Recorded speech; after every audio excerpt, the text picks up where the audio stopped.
phone is streaming. It's time to go. Settle down and enjoy the show.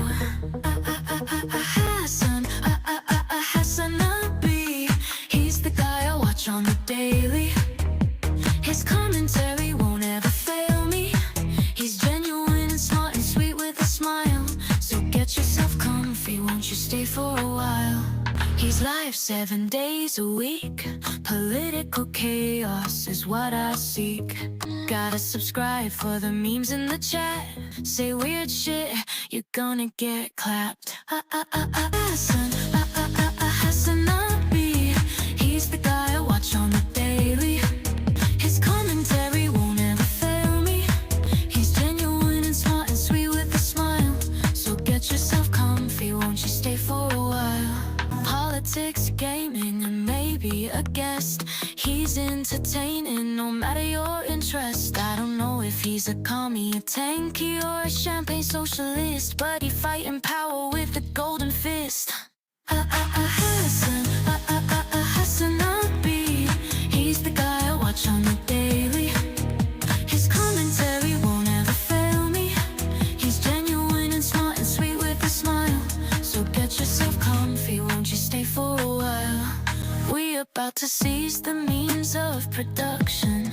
Watch the corporate destruction. Talk about the wage gap too. He'll make it easy if you ain't got a clue. HasanAbi. He's the guy I watch on the daily. His commentary won't ever fail me. He's genuine and smart and sweet with a smile. So get yourself comfy, won't you stay for a while? What's going on, everybody? I hope everyone's having a fantastic evening, fantastic afternoon, fantastic pre-noon. No matter where you are in the world, I'm Hassan Piker, and this is the HasanAbi broadcast coming to you live from sunny California, Los Angeles, folks. We're live and alive. And I hope everyone's having a fantastic one, no matter where you are in the world. His commentary won't ever fail me. He's genuine and smart and sweet with a smile. So get yourself comfy, won't you stay for a while? Oh, he's a jihadi daddy with a hot fucking body.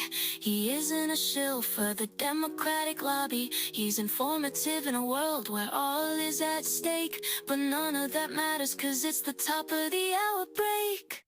That's right, ladies and gentlemen, boys, girls, and MBs, we are live. We're alive on a wonderful day, on a beautiful day, on a fantastic day.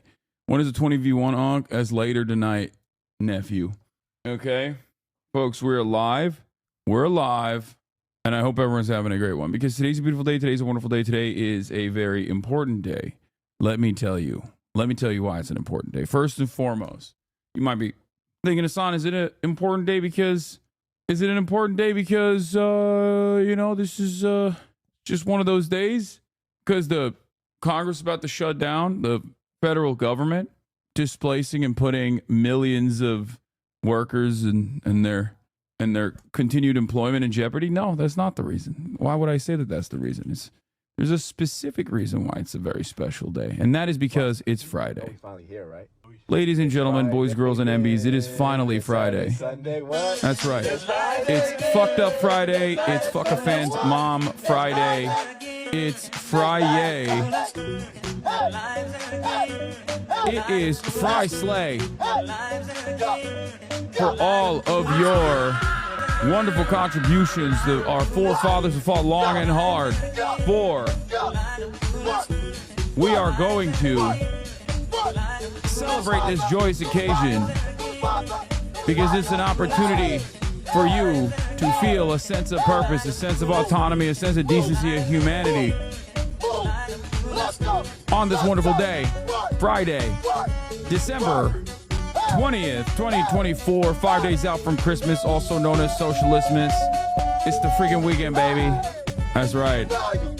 And we're going to have some fun.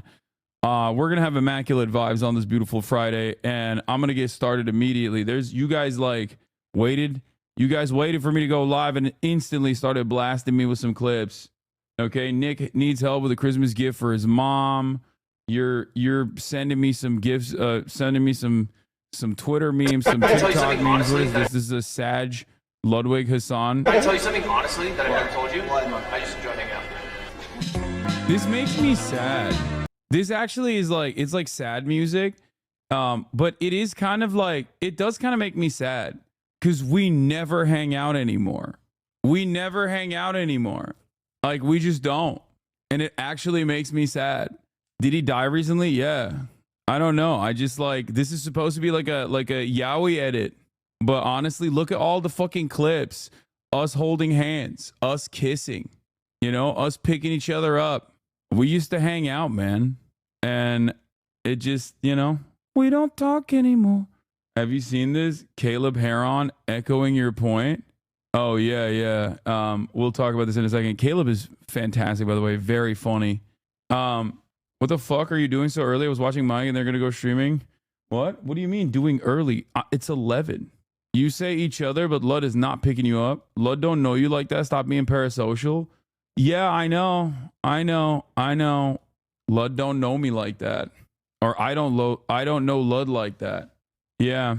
But yeah, personal news wise, ladies and gentlemen, boys and girls and MBs, this is part of the broadcast where I tell you what's going on in the world of HasanAbi Piker. And yeah, I got the Keizo clip here too. Apparently there's some drama in our midst. Okay. But before I get to that, personal news wise, ended the broadcast last night after playing some Marvel Rivals, as you guys know, and then I shot the podcast. Incredible episode of the pod. Once again, another banger. Okay, back to back. Fear End is on top right now. Fear End is every episode where we have all four of the guests. Excellent, fantastic. But also, but I suppose what I'm saying. What is this? Hasan Piker at Oxford would be funny if it wasn't terrifying. What? Okay. Anyway, clear calendar in February for this. Just when you thought. This is that is crazy. My worlds are colliding. Okay. Fear End was a banger. Okay. Well, I'll get to all of the links that you guys are sending me in a second. But where the fuck was I? Yeah. Ended the broadcast, did the Fear End podcast, went to bed, woke up early in the morning, and I went and I shot a podcast, as a matter of fact. Normally on Friday mornings, as you guys know, I work out, but this time it was a little different. Why was it a little different?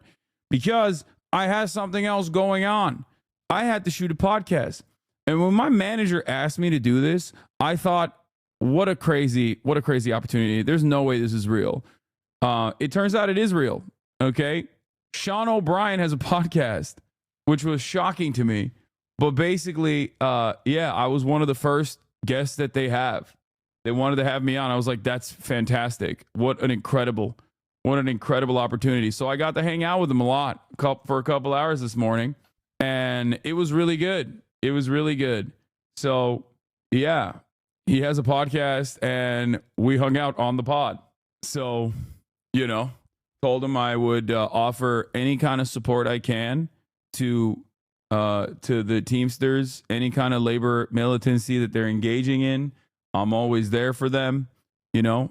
So it don't matter. Even if we have disagreements on certain things, at the end of the day, even if we have disagreements, yeah, Sean O'Brien is built. He's built as hell. Look at how yacked he is. He's jacked out of his mind, dude. I was like, listen, I'm there for you. I will always be there. So I did ask him the AliExpress question. He already had watched it, by the way, which was kind of funny. He had already seen that. He knew that question was coming. So yeah, it's almost been exactly a year since Chad Vice. You still have 10 days to make sure you do at least one Chad Vice this year. Also, you did so much this year. I'm done getting all the clips for the rewind. Hell yeah, little bear. Let's go. I'm very excited about that. So that was cool. That was a fun thing that we did. Okay. Yeah, little bear. I'm excited to see the rewind, the yearly rewind. And yeah, we'll try to make a Chad Vice happen. I don't know if I can. I don't know if I can make a Chad Vice happen before the year ends, but we'll see. It's just entirely dependent on who's around for the holiday season. But yeah, meeting up with a lot of baldies these past weeks. Yeah, you already know what it is. So that was cool. That episode will come out soon, hopefully, and we'll watch it on stream. I'm very excited about it. And aside from that, not much. I just drove back here, you know, got back home, took a shower, prepped for the show a little bit, and thank you for the playlist, Amazius. And now I'm ready to let it rip. We got a lot to talk about, but before, let's take a look. There's some drama, big drama happening apparently. Keizo. Hey, yo, Hasan, by the way, you're still absolutely unhinged for your Mountain Dew take, buddy. That's crazy. That's crazy. This man is still talking big shit about the delicious nectar of the gods. Okay? I don't understand it. I think they should have taken his Creator of the Year award away from him, honestly. They probably did not hear about his anti-Dew opinions. You know what I mean? First of all, Mountain Dew has a lot of influence around these parts, okay? They are a gamer fluid. They are a gamer liquid, okay? Mountain Dew is God piss. I agree. It is the delicious nectar of the gods. And I think, honestly, we don't deserve Mountain Dew, okay? We are simply lucky to have Mountain Dew, but we don't deserve it, okay? We don't deserve it. It's too good. It's too good for our mere mortal ways, but it's fine. I don't want to get into it. I personally, I'm partial to, I like that it's radioactive. Okay. A lot of people will say, Hasan, that's crazy. That feels like you're drinking, nuclear waste or some shit. But I like it. Like, I think it's cool. It's like a mana potion. You know what I mean? That's what it is. But yeah. What is your favorite non-standard Mountain Dew flavor? Red, orange, blue, Baja. Non-standard, I think what was the one I used to drink a lot? I think it was the Zero Baja that I like, or watermelon. Ooh, the watermelon one was my shit. Oh wow, DJ Danarchy made a Woke of the Day song. All right, that's crazy. 3 beverages of life: coffee, water, and dew. Live wires just Mountain Dew for breakfast. Yeah. Have you found a suitable replacement of Diet Coke? I just drink other diet shit. It's fine. Major Melon is getting discontinued in a few months. Better stock up. Yeah, I don't know why, but that's probably terrifying. Anyway, we got my goat noticed me. He said, "Great spending time with you, Hasan the Hun. Thanks for all you do supporting working people, brother." Hell yeah. Can I see that fit? What's your sweater, King? Yeah, I'll show you right now. I post the Instagram fit pic every day on my socials, as you guys know. Did you find a duo for your 20v1? No, I did not. I asked Will, but I don't think he's going to be able to do it because I don't think that he wants to take 2 days off in a row, but we'll see. But yeah, this was the fit for the interview that I did with Sean, and then this is the fit that I have rocking today. This is what I'm rocking with. Did you get the Teamsters jacket? No, but they got my address, so he's gonna send me some stuff. Dual stream it like FaZe does? No, I'm not gonna do that. The kicks completed. Nicely done, sir. Thank you. Fear and anime crossover. He's so unavailable. That's why. I mean, and he's hot too. But that's part of his allure. Right. Right. Number one, he's very attractive. But number two, he's got this mystique. He's mysterious. No. The Don. They made me Don. That's crazy. But he doesn't look you in the eyes when he talks to you. He ignores that's you. That's not mystique. That's autism. Okay, that's true. I think, but it's hotism. That is hilarious. That is incredible. Does this person not even know? This is so funny. This is hilarious that they don't know. Like, no one here is aware of who this podcast is. You know what I mean, or what this podcast is. They're just Don fans. That's sick. We've got Palestine Cola in Europe. It's very better than Coca-Cola. The company's not that big, but some small stores already have it. Okay, dude. I know. I know. Palestine Cola. It sounds great. I haven't had it. Maybe I'll try it one day.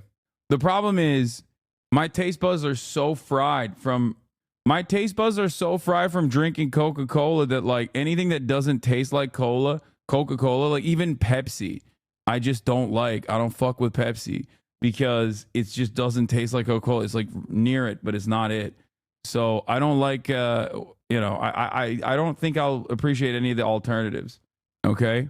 Anyway, what is Nick saying? Also, Hasan's kind of like a father figure. You ever been around him? You met Hasan? Streamer Awards. What do you think? Yeah, he's really tall. That's my impression of him because I was sitting down and he's already a tall. I was like, whoa, this is a tall person. Wow. Yeah. And you always have him up on your TV. Right, and it's crazy that he wasn't my #1 watch streamer. Really? Oh yeah, because we're not logged in. So yeah. all the streams that I watch the Dr. Stone version of the soundbite. That's crazy. I wasn't his #1 watch streamer. That's crazy. What is this? Send her a 2-minute video with Hasan wishing her a happy Xmas. Oh, I would love to do that. Oh, that's the best idea I've ever heard. I can get Hasan to record a video when he's working out shirtless, and he can be like, "Oh, Nick's mom, he misses you. Hopes everything is well," as he's pumping iron, right? You know, what a great! Oh my God, that's the best gift anyone could ever get, dude. I would do that. You think you'd do it for me? Easy. Yeah, of course. That's not a bad idea. Of course I would do it. What do you mean? That's crazy. All your streamers do is signed out so you keep your advertiser bags. It's well known. Wait, what? You think streamers want to watch ads, dude? What are you, crazy? First of all, I guess I'm different, but I don't really watch any Twitch whatsoever. Like, so all of my most watched channels when we did that were reflective of like people that I've rated and then just like left up their channel after I rated them. But I would absolutely do a cameo for Nick's mom. You know, anything for Nick. You already know. Okay, speaking of Nick not being a non-hater, apparently this guy made a video about me talking about how devastating it is that Oxford Union called me up. And I don't know who this guy is. I don't know what his deal is, but I think it's pretty funny. Oxford has no credibility. Hasan wearing that blazer plus turtlenecks like pouring screw cap malt liquor into a crystal snifter. Hasan is a full-on propagandist. The parents of a young man questioning Hasan should be extremely proud. I'm so disappointed. But the clips are from Cambridge. So I don't know why I don't know what's going on here, but I will watch this. But the clips are from Cambridge. So I don't know why I don't know what's going on here, but I will watch this. Oh, this person is a Jordan Peterson defender?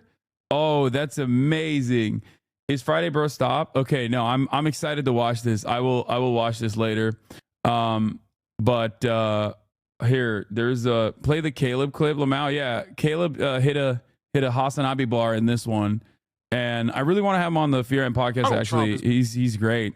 One of the gayest he's hilarious. I've ever seen. Elaborate. Donald Trump is old school gay because gay guys used to be mean before media training, and they're nice now. Gay guys are nice now. I mean, look at me. I do believe that bi people exist. I have grown a little weary of hearing from them. What would I say to Ben Shapiro? A lot of people are short, unattractive, and annoying. You talk about one of the f***iest people to ever walk this earth. You're gonna have trouble getting this episode monetized on YouTube. Oh, honey, I'm gonna bleep the out of what you're saying. You're gonna bleep every one of those? Yes. Oh, that's a shame. That's a shame.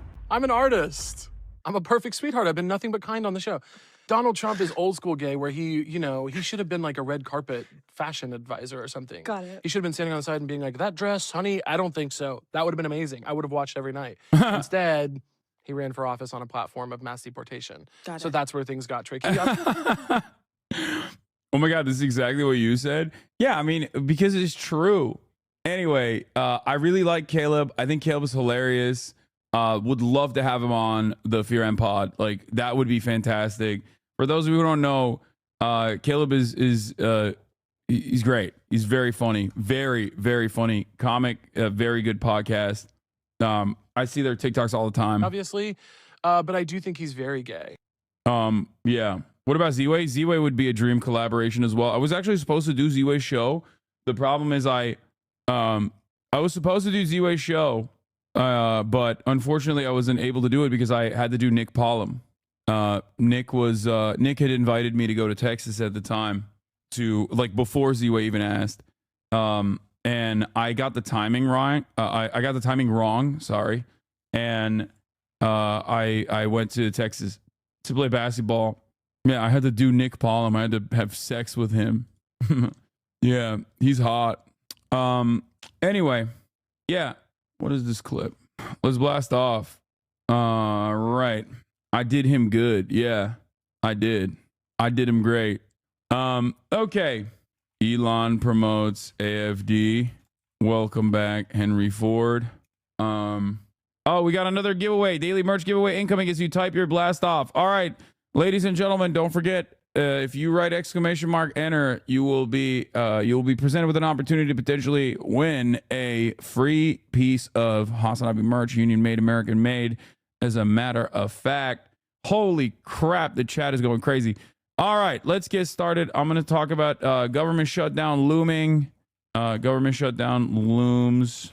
Luigi Mangioni, Media Blitz. Elon promotes AFD. Welcome back, Henry Ford. And more before I do Jason's 20v1 Riz show. Get in now. www.twitch.tv/HasanAbi. Do we have a blast off meme as well? Okay, everybody pressing enter. Wish we could do more, but we only have 3 left. Chat, you have the chance to buy merch to give away to chat. Type !merch to find out more. Yeah, you can buy. Time's up, and the winner is Broth One Boy. You won. Broth One Boy, you won. Congratulations. He said no fucking way. Congratulations to Broth One Boy for winning the free merch. Don't forget your merchandise. Everything that you purchase off ideology.shop is actually 100% is going to all the proceeds are. But is this an illegal lottery? No, because you're not actually buying anything.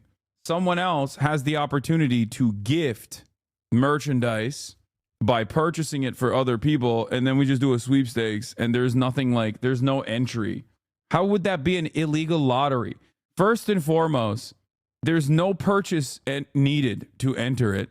All you need to do is follow, okay? And, you know, in order to be able to write in the chat, that's the only restriction that there is. And it's not even like to drive up followers or anything.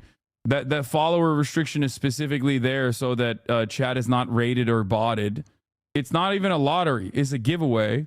And also, I make no money off of this anyway. Nobody makes money off of this. Someone will be like, oh, I want to purchase this. All the proceeds literally go to charity. All the proceeds go to charity. Every single piece, every single dime, okay? Beyond the point of cost of production is going to charity. Not even, like, nobody's touching it, okay? Someone else is buying it for others, and you can get it gifted if you are lucky. That's it. Anyway, but I will say that that's a good opportunity for someone. So what you're saying is this is a tax deduction? Yes, I believe it might be for you. I'm not entirely sure if it directly goes. If it's I don't think it's a direct. You're greedy, lol. It's not fair that I didn't win. Your greedy, lol. I was about to say it's woke of the day, but should be a tax deduction if it's for charity. No, I don't know if it's I don't know if it constitutes for a tax deduction. I'm not entirely sure about that.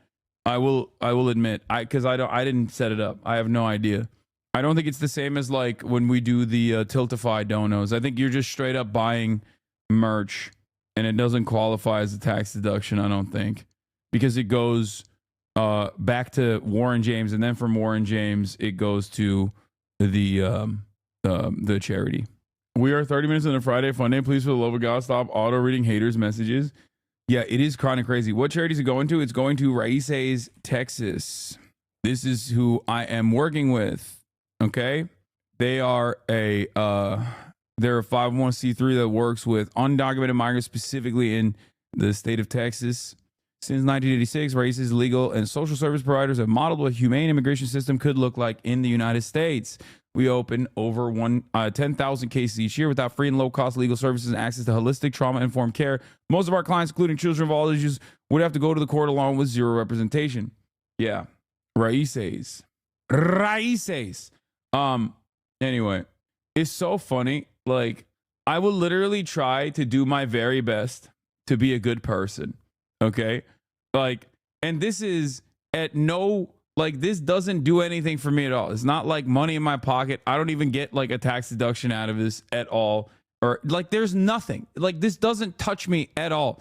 I just want to literally fucking fundraise for a charity that I care about. And there are still dumb fucks in the chat who are like, it's not ethical enough for me. It's like union made merchandise, American domestic manufacturing. literally all the proceeds are going to fucking charity, and there's still motherfuckers that are going to chirp about it. So fucking annoying. Anyway, yeah, why do you stream on a MAGA owned platform? Because I'm MAGA, dude. Because I'm literally a racist Republican. I love Donald Trump. I am MAGA.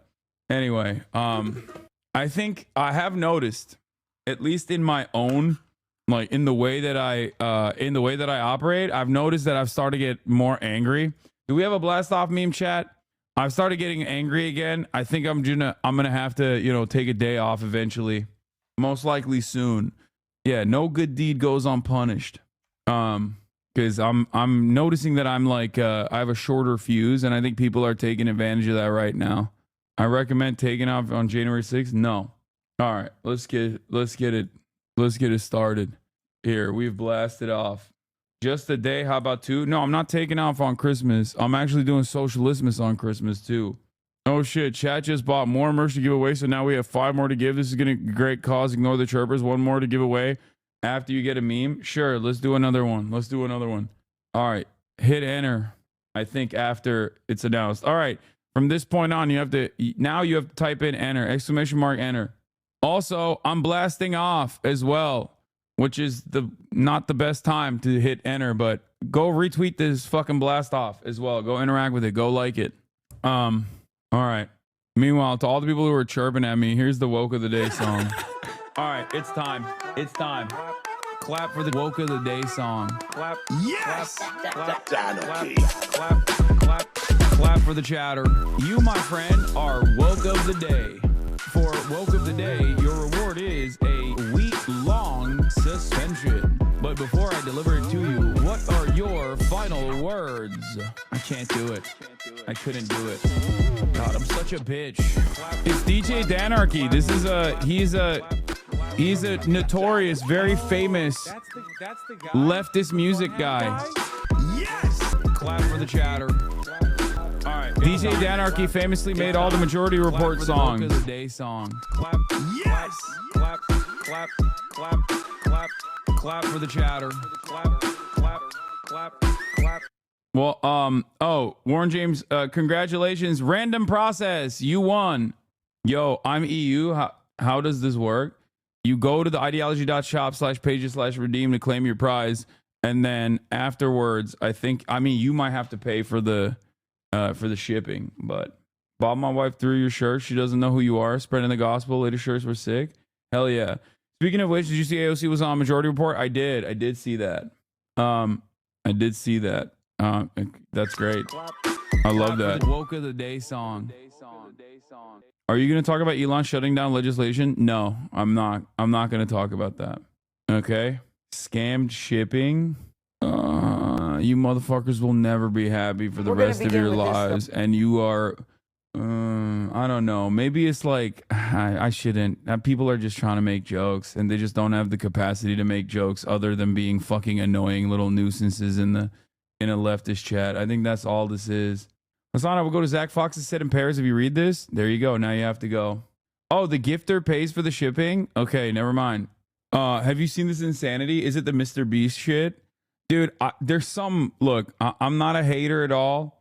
You know, I've even been known to defend Mr. Beast at times, and I've been critical of Mr. Beast at times when it's worthy, when he's done things that are absolutely deserving of criticism.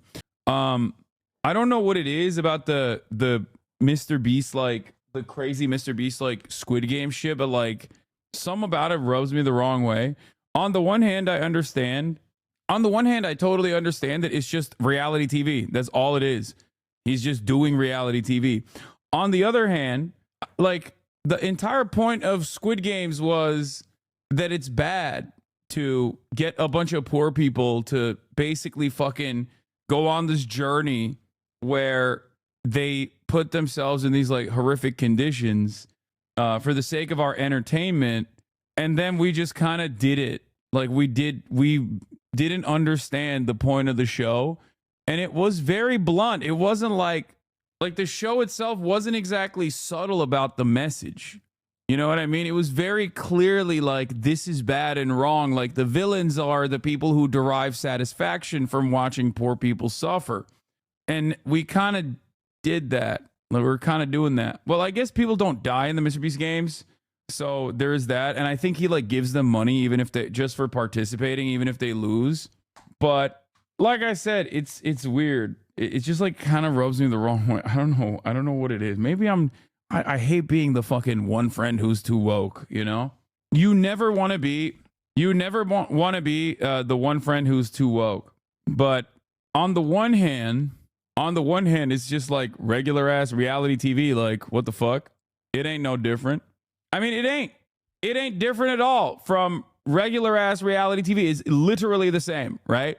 But also on the other hand, it's like maybe it's because like Jimmy Mr. Beast Donaldson is like a content creator who I know, who I have met, who I've been around physically. It just like feels weird, especially because it's like Squid Game. So I don't know.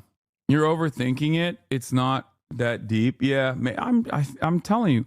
Can I just say, I think it's okay to be like something about it rubs me the wrong way and just leave it at that. Like I don't think he's the most evil person on the planet or anything. I'm just saying it rubs me the wrong way, while also simultaneously recognizing that I think I have an unfair standard applying in this process. It's the most normal way. I think it's the most normal way to approach the subject matter. It doesn't have to be life or death. It doesn't have to be black and white. You know, that's it. That's all I'm saying. But I guess that puts me at woke of the day. That's what it does. I'm the woke of the day. It reduces the twist and the populist message of the original show. Sure, it's innocent, but it's counteracting the message the creators intended. I mean, nobody gives a fuck about that, okay? Like, I don't think Squid Games in and of itself was this revolutionary piece of work that was going to, change global discourse. Like, I don't think that that's the case either. I just, Anyway, here, let's blast off. Like I said, gives himself a 1 week ban equals vacation. Yeah. All right, let's talk about the real Squid Games. American Congress, am I right? Ba-dum-tus. All right. Government shutdown looms as planned, backed by President-elect Trump, also known as President-elect Elon Musk, fails in Congress. And it failed partially because of the Republicans, because the Republicans can't get their ducks in a row, can't get their house in check. So it's a government shutdown just hours away if Congress cannot make a deal. Yesterday, a plan supported by President-elect Donald Trump was killed when dozens of Republicans joined the Democrats to vote against it. This is House Speaker Mike Johnson, his second attempt at a deal. The last compromise had bipartisan support, but was killed after opposition from Donald Trump and from billionaire Elon Musk, who the Democrats are complaining is having way too much influence. Scott McFarlane is on Capitol Hill with the very latest. Scott, good morning. This is such a saga. Oh, Gail, this is a potentially dangerous political standoff with hundreds of thousands of federal workers and people who need government services and government benefits hanging in the balance, and President-elect Trump thrusting himself right in the middle of it. The bill is not passed. Trying to escape a federal government shutdown ahead of the holidays, Congress instead slammed into a dead end. We will regroup and we will come up with another solution. After President-elect Trump and billionaire Elon Musk, who's been tasked with cutting government spending, blew up a compromise plan both parties supported to keep the government open. House Republicans tried a different plan last night, less expensive, still including billions of dollars in disaster aid for hurricane-devastated communities, but cutting priorities for Democrats, including health programs. And the new bill included Trump's demand to raise the nation's debt ceiling for 2 years before he even takes office. Trump championed the proposal as a success and good deal on social media. But the bill fell far short, with dozens of Republican members not on board. Not going to go vote for another debt ceiling increase without actual specifics on what the cuts will be. That's a non-starter for me. And Democrats almost all opposed. The Musk-Johnson proposal is not serious.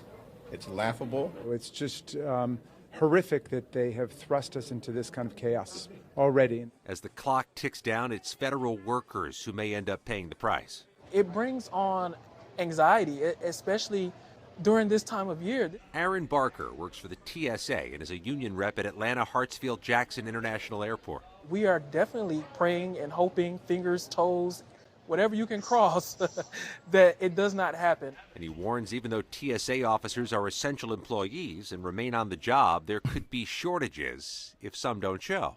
It could be very bad if it gets to a point where TSA workers have to choose between, am I going to feed my children, put gas in my car, or come to work because they're without a paycheck?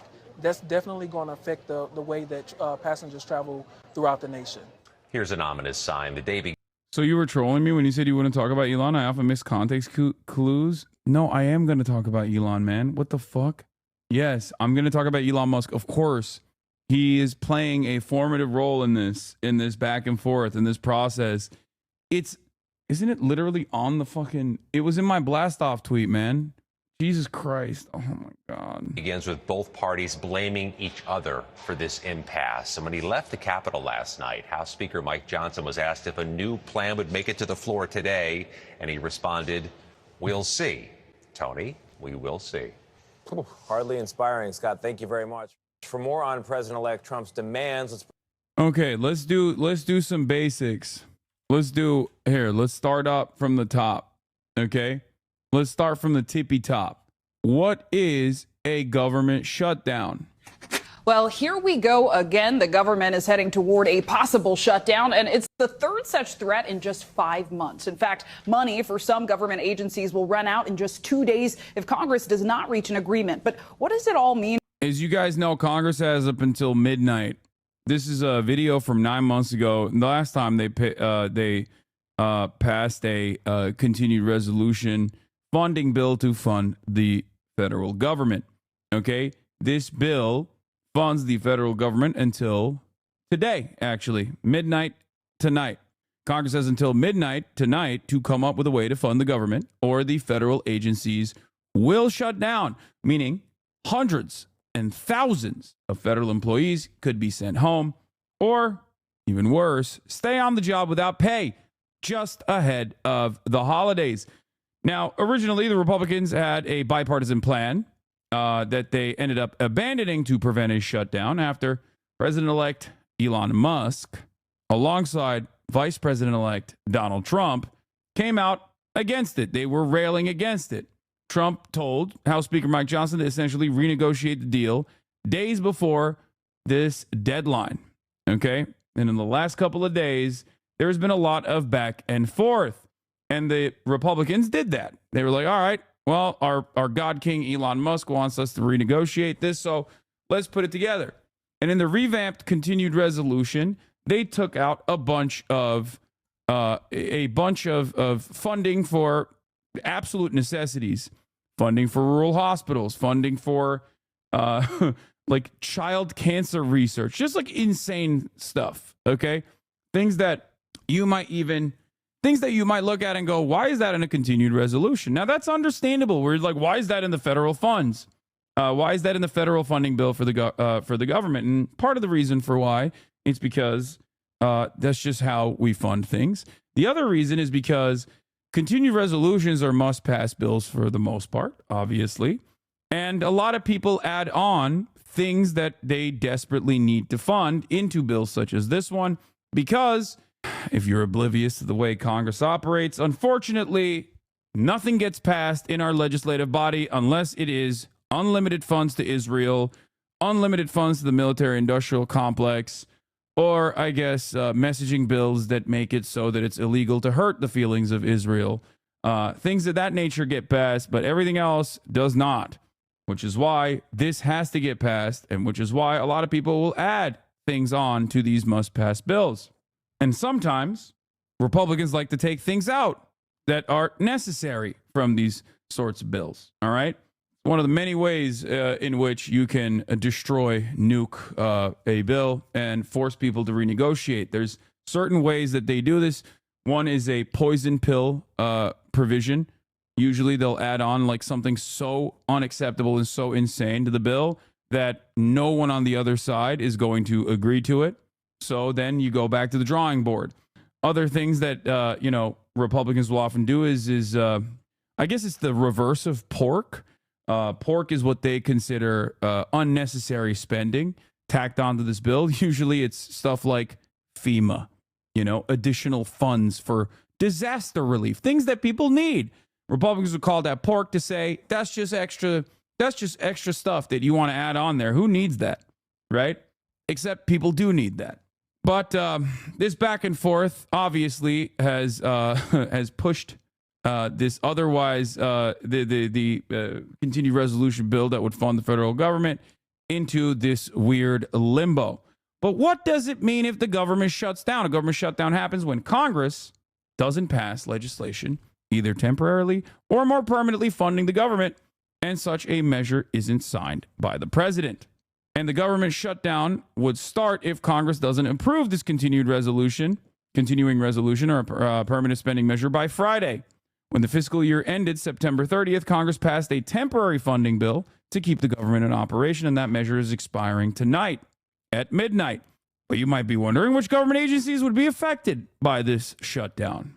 Each federal agency has its own plans and its own budgets. They have their own ways of dealing with a shutdown, but basically any government operation deemed non-essential would just simply cease happening. They would stop it. And hundreds of thousands of federal employees' work would be disrupted. Like if you're in a federally funded, publicly funded research lab, for example, and you're no longer getting paid, you might have to abandon your research.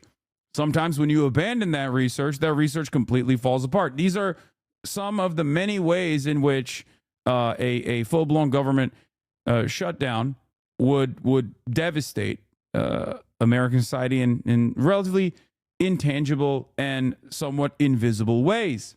Okay? Sometimes workers are furloughed, meaning that they keep their jobs but temporarily don't work until the government reopens. Other federal workers may stay on the job, essential workers, but without pay, with the expectation that they will be paid back in full once the government reopens. The conversation around government shutdowns happen fairly frequently because America has a very unique debt ceiling process where there's always a back and forth, a political football, if you will. Okay? The basic rules for who works and who doesn't date back to the early 1980s and haven't been significantly modified since under a precedent-setting memorandum penned by the president at the time, Ronald Jebediah Reagan, the Antichrist himself. His budget chief, David Stockman, said federal workers are exempted from furloughs if their jobs are national security related or if they perform essential activities that protect life and, of course, more important than life, property. Essential government agencies like the FBI, the Border Patrol, and the Coast Guard will remain open. Transportation Security Administration officers would continue to staff airport checkpoints. The U.S. Postal Service also won't be affected because it is an independent agency, but national parks and monuments would close. Troops would stay at their posts, but many civilian employees and agencies like the Department of Defense would be sent home. Court systems would be affected too, with civil proceedings paused while criminal prosecutions continue. Automated tax collections would stay on track, but the IRS would also stop auditing tax returns. Now, the government shutdown won't affect Social Security checks. Recipients of both Social Security and Medicare would continue to receive their benefits, which are part of the mandatory spending that is not subject to the annual appropriations measures. Doctors and hospitals would also continue to get their Medicare and Medicaid reimbursements, so do not worry about that front. But it's possible that new applications won't be processed. During the government shutdown in 1996, thousands of Medicare applicants were turned away daily. You might be wondering what a continuing resolution is. And that is when Congress is down to the wire on passing measures to fund the federal government, the term CR often comes up. It is a temporary spending bill that lets the federal government stay open and operational before Congress and the president have approved a more permanent appropriation. A clean CR is essentially a bill that extends existing appropriations at the same levels as the prior fiscal year, which was the original clean CR bill that was put up that Elon Musk and Donald Trump had issues with, apparently. Elon Musk especially had issues with it. But we shall see in this last-minute scramble. AOC was saying on Majority Report that this is happening over the debt ceiling now because Trump's tax cuts are up for renewal next year, which will increase the deficit. Republicans, Elon, are getting ahead of it. Yes, I suspect that a big part of this is because Donald Trump wants to make the tax cuts permanent, the ones that were supposed to be sunsetting. Specifically for middle class and poorer Americans. And he won't just do that on its own. He's not going to use that as a standalone to be like, oh, yeah, we're going to also make the tax cuts for the working class permanent. He will most likely use that as an opportunity to say, we're making those tax cuts permanent while also offering additional tax cuts to corporations.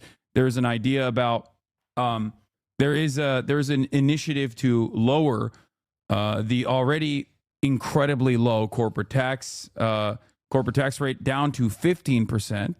So this is most likely a measure to make sure that there are no hurdles in front of Donald Trump, at least up until the midterm elections. This is why Donald Trump has come back and claimed that he wants to push this new bill. He wants to push a bill that is close to the clean continued resolution. That actually isn't the same at all. They took a bunch of those. They took a bunch of funding initiatives out of that, and are forcing them to be standalone bills. But also, funding for child cancer research, things of that nature. But also, perhaps most importantly, they want to increase the debt limit, the debt ceiling, until January 2027.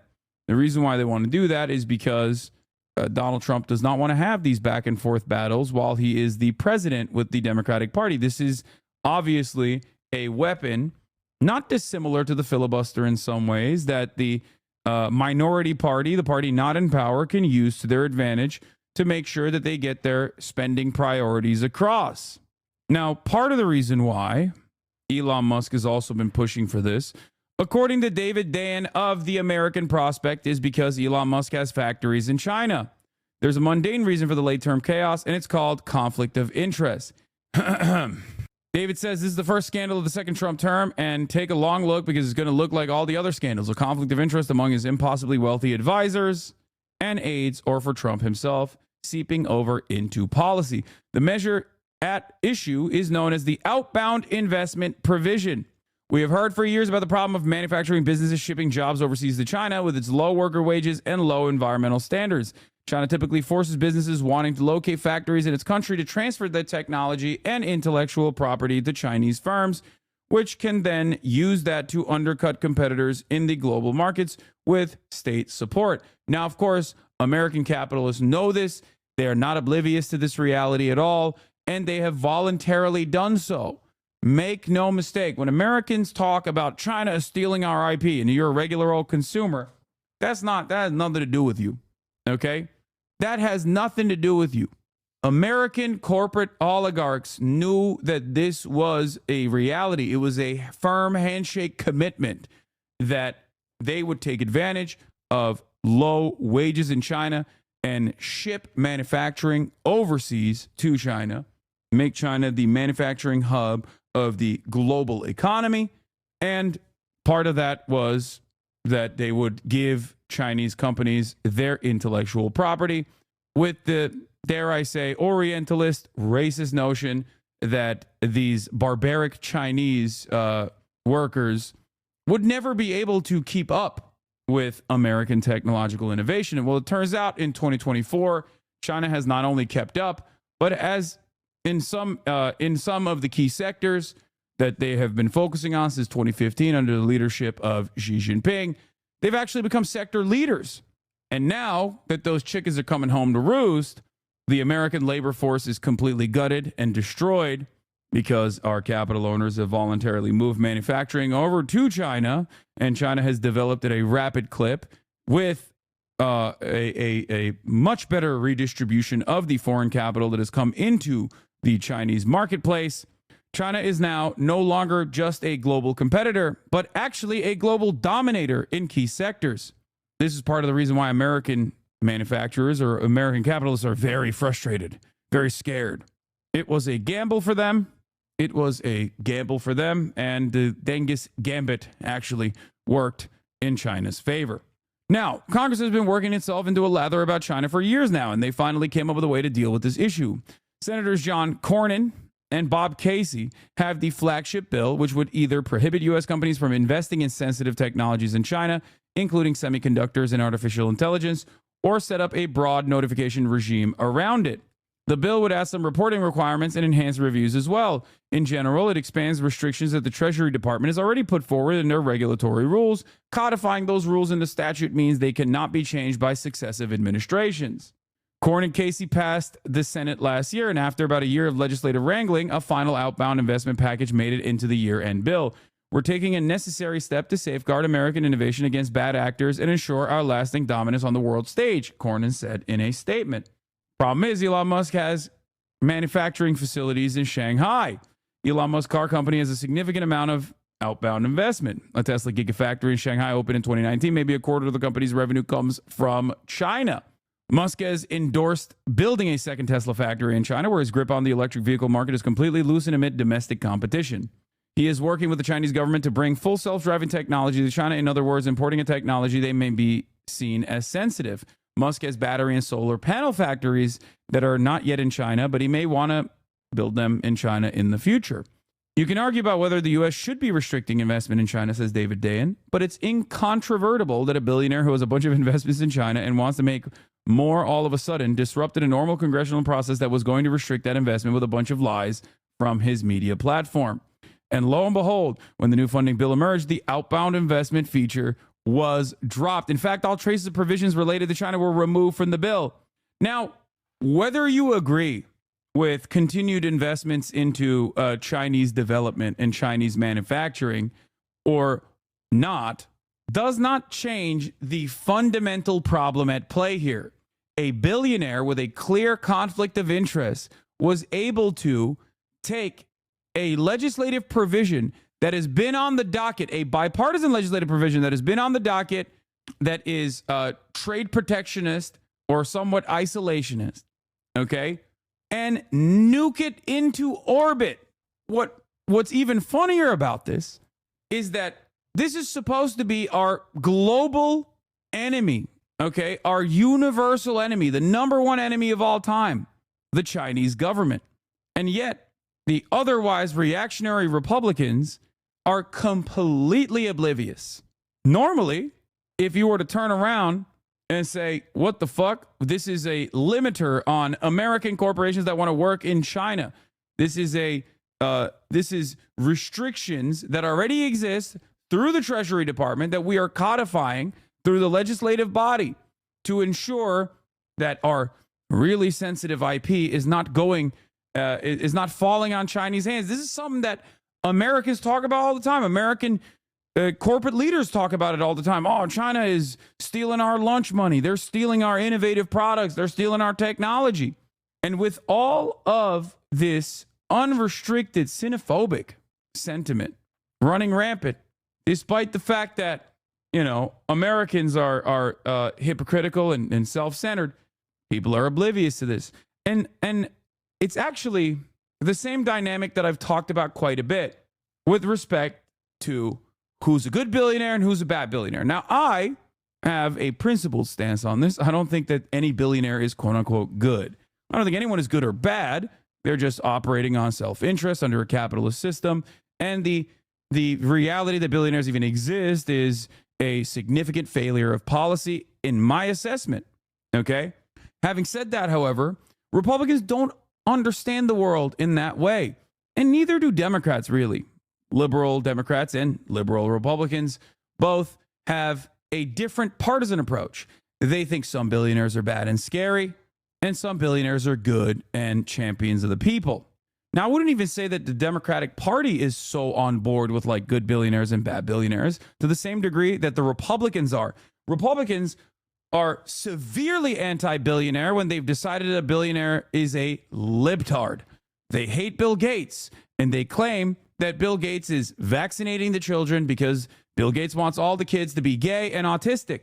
There are many real reasons to hate Bill Gates, like the fact that he has, behind closed doors, virtually dismantled American public education and rebuilt it in his own vision. And I think that was devastating. That's a real adequate way to shit on Bill Gates, but Republicans don't know that.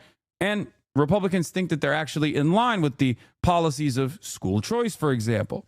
But at the same time, there is an autistic billionaire that wants to put a fucking chip in your brain. That autistic billionaire's name is Elon Musk, and yet the Republican Party thinks Elon Musk is a champion of the American people. It blows my fucking mind. You think Bill Gates wants to make you autistic with a vaccine chip? Elon Musk is literally working on Neuralink, and yet Republicans don't understand that. They're like, they don't realize. They're like, oh, the government's surveilling us, brother. They're surveilling us. Okay, Elon Musk is literally a defense contractor with a surveillance mechanism. Peter Thiel, Palantir, that is a surveillance company. So many of the billionaires in Trump's orbit are the exact cartoon villains that you present libtard billionaires as. Now, this isn't to say that those libtard billionaires aren't doing a whole bunch of awful things that ruin your lives as well. They certainly are. But it's hilarious to me that they just refuse to comprehend that their guys are doing this too. Okay? Do you support surveillance? Of course not. Don't be ridiculous. Anyway, so that's the Elon Musk part of this equation that I wanted to briefly touch on. So on the one hand, the major point of contention here is obviously to eviscerate the debt limit until 2027, the January 2027, so that Donald Trump can do whatever the fuck he wants to without any sort of setbacks that the Republicans, or not the Republicans, that the Democrats can use to their advantage when Trump becomes the president.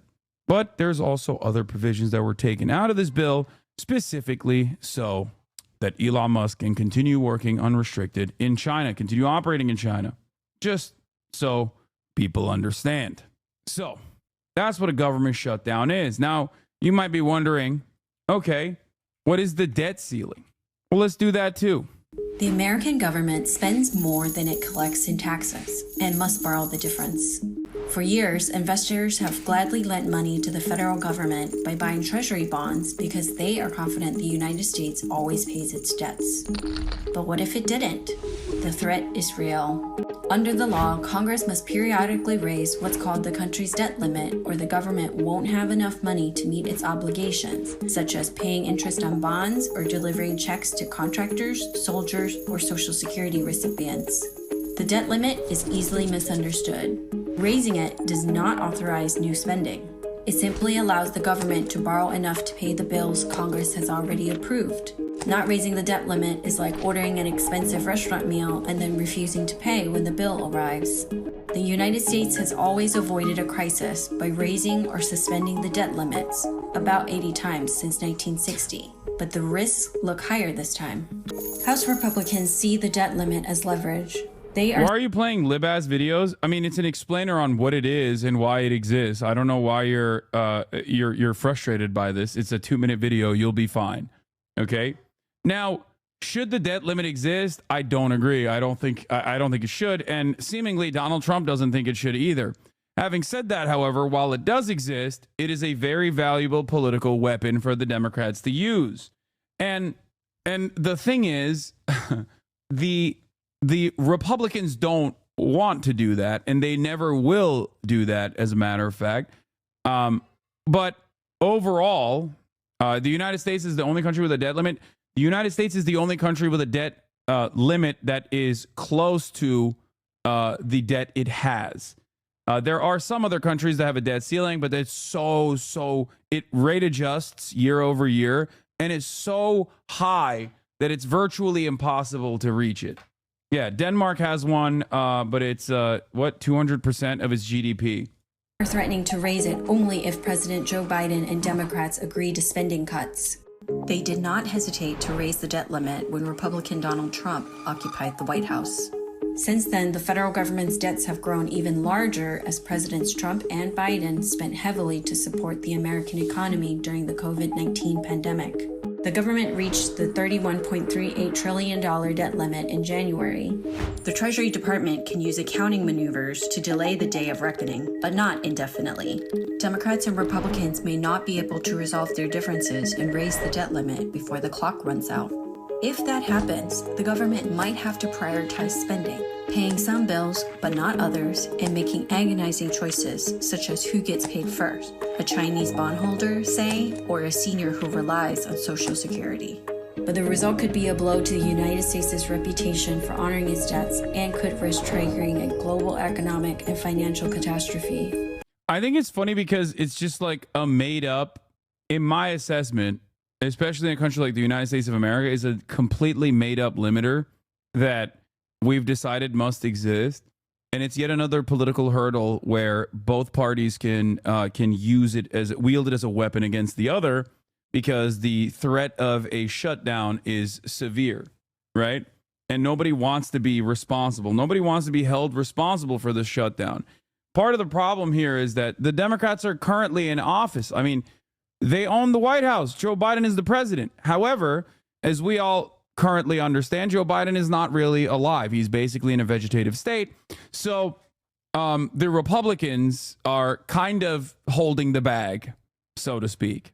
So this is a politically tumultuous moment for them because they are left as the singular sole responsible party for everything bad that happens. So that's it. It's like a self-inflicted wound that Republicans squeeze every time they need something. Yeah.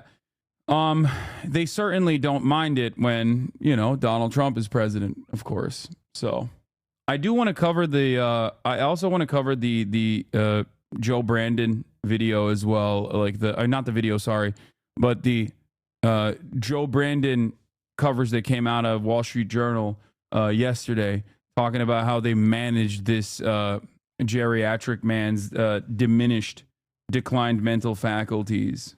But yeah, but before we do that, President-elect Trump discusses possible shutdown in exclusive interview. Bring in Robert Costa, who spoke with the president-elect by phone yesterday. Bob, good morning to you. So Trump and Musk kill one bill, then they put one forward. Congress kills that bill. Now we're at this impasse. What exactly does Donald Trump want out of this, and what's the strategy now? Good morning, Tony. When you step back and look at this spectacle, it can look like a spending fight. But for President-elect Trump, it's about more than that. When I spoke with him by phone yesterday. Yo, you were against raising the limit yesterday. What happened, brother? No, I'm in favor of nuking it, but also, as it stands, I'm not in favor of nuking it currently. I'm not in favor of nuking it without any assurances. I'm certainly not in favor of nuking it, or rather, not even nuking it, but passing a increase simply for the Republicans to be able to push their agenda when the Democrats are not in power. Do you understand?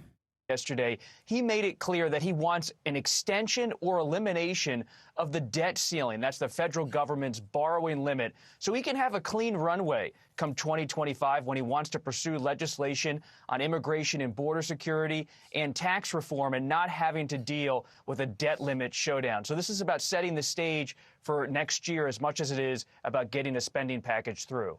Speaking of setting the stage, some people were referring to Elon Musk, who helped kill the first version of this bill, as the first buddy, but now they're saying, no, he's actually President Musk. What does what happened in this case tell us about what could happen in the next 4 years?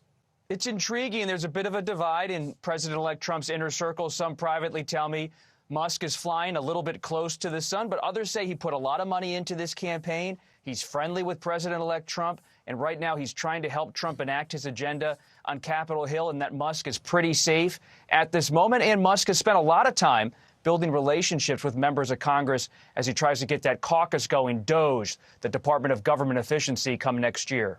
Hey, Bob, before you go, yesterday, a Georgia appeals court disqualified Fani Willis and her entire office, actually, from overseeing Trump's election interference prosecution in that state. How did the president-elect react to that news? Well, you won't be surprised. He was very dismissive of the Georgia election interference case and of Fani Willis. When I spoke to President-elect Trump, he said the case wasn't a real case, and now it's off his plate. He still faces a bit of a legal challenge in New York with his conviction there, though it's uncertain exactly how that's going to play out. The judge has not dismissed the case at this moment or the conviction, but Trump's lawyers continue to fight it. All right, Bob.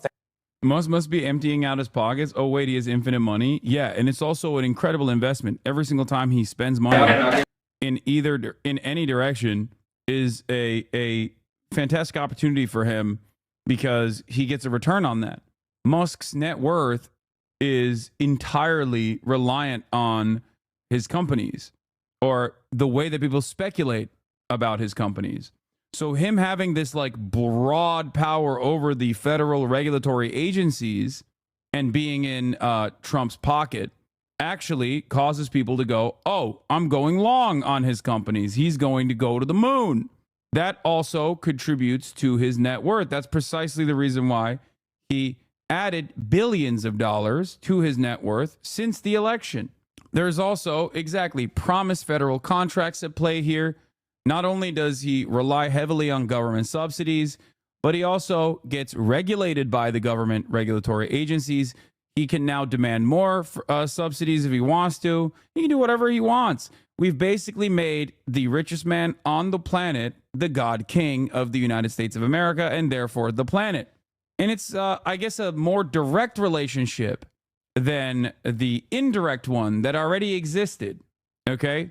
These guys already controlled the federal government. They already controlled the regulatory agencies by way of revolving doors, from, you know, Congress to K Street, Wall Street to K Street.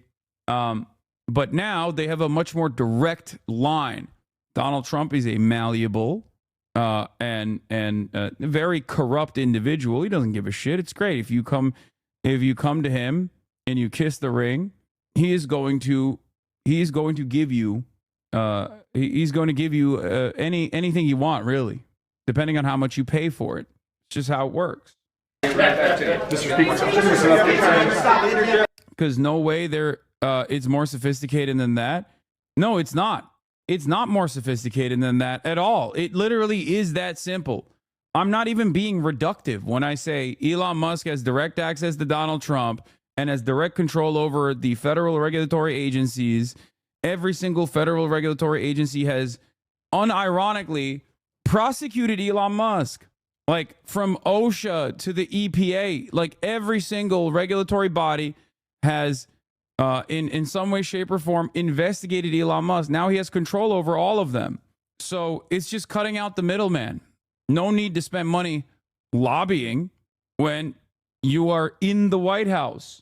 Yeah, this is why I always say in China, the government controls corporations. In America, the corporations control the government. In China, when the richest man tried to tell the government how to function, he had to go on a long vacation, and then his company was taken away. Food for thought. Yeah. Where is Mr. Alibaba? Nobody knows. He had to go away for a while and then come back and sing the praises of the leadership. Where is Jack Ma? Someone might ask. He went on a long vacay. I can't give you the update yet. I got one more detail. I will say this much. I do enjoy watching Mike Johnson sweat a little bit because he is such a little freak. Okay? He is such a little freak. So personally, I do appreciate him sweating and on the political chaos and instability caused by his own party. So wonderful. Let them fight, I say. Republicans who are so one note and so one speed and so hyper invested in running obstruction are, once again, obstructing themselves.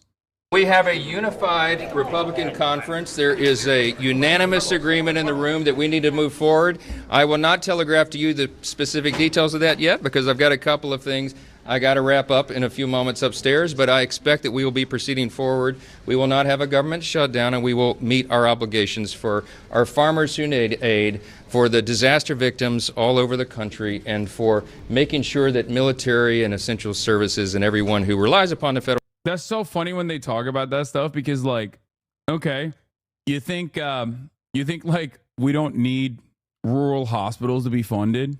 Like, there are so many things that the Republicans advocated to cut out of this CR bill that are just as necessary as the things that they're pointing to.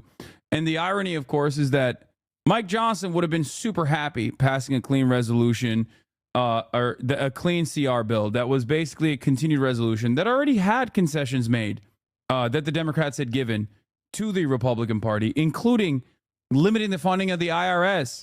Like, the Republicans literally clawed back IRS funding in the previous CR, in the previous continued resolution.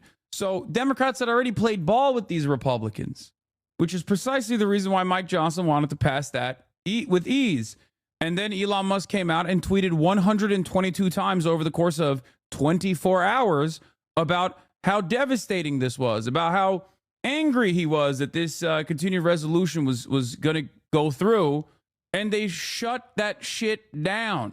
Federal government for a paycheck is paid over the holidays. I'll give you the more details here in just a few moments. Have you talked to President-elect Trump about this? Have you talked to the President-elect, Mr. Speaker? Guys, please heads up. Puts up his hands. Make way. Sir, is there a vote this afternoon, and what time? Very likely, yes. We start, of course, on Capitol Hill, where lawmakers are scrambling to figure out a way to keep the government lights on through the holidays. About 30 minutes from now, House Speaker Mike Johnson will try to sell his colleagues on what we are now told is a three-part plan to fund. Oh, this is also the best part. This is anecdotal from people I know who work in politics, but the vibe on the Hill at the moment is super bad because everyone wants to not be there and want to be home for the holidays.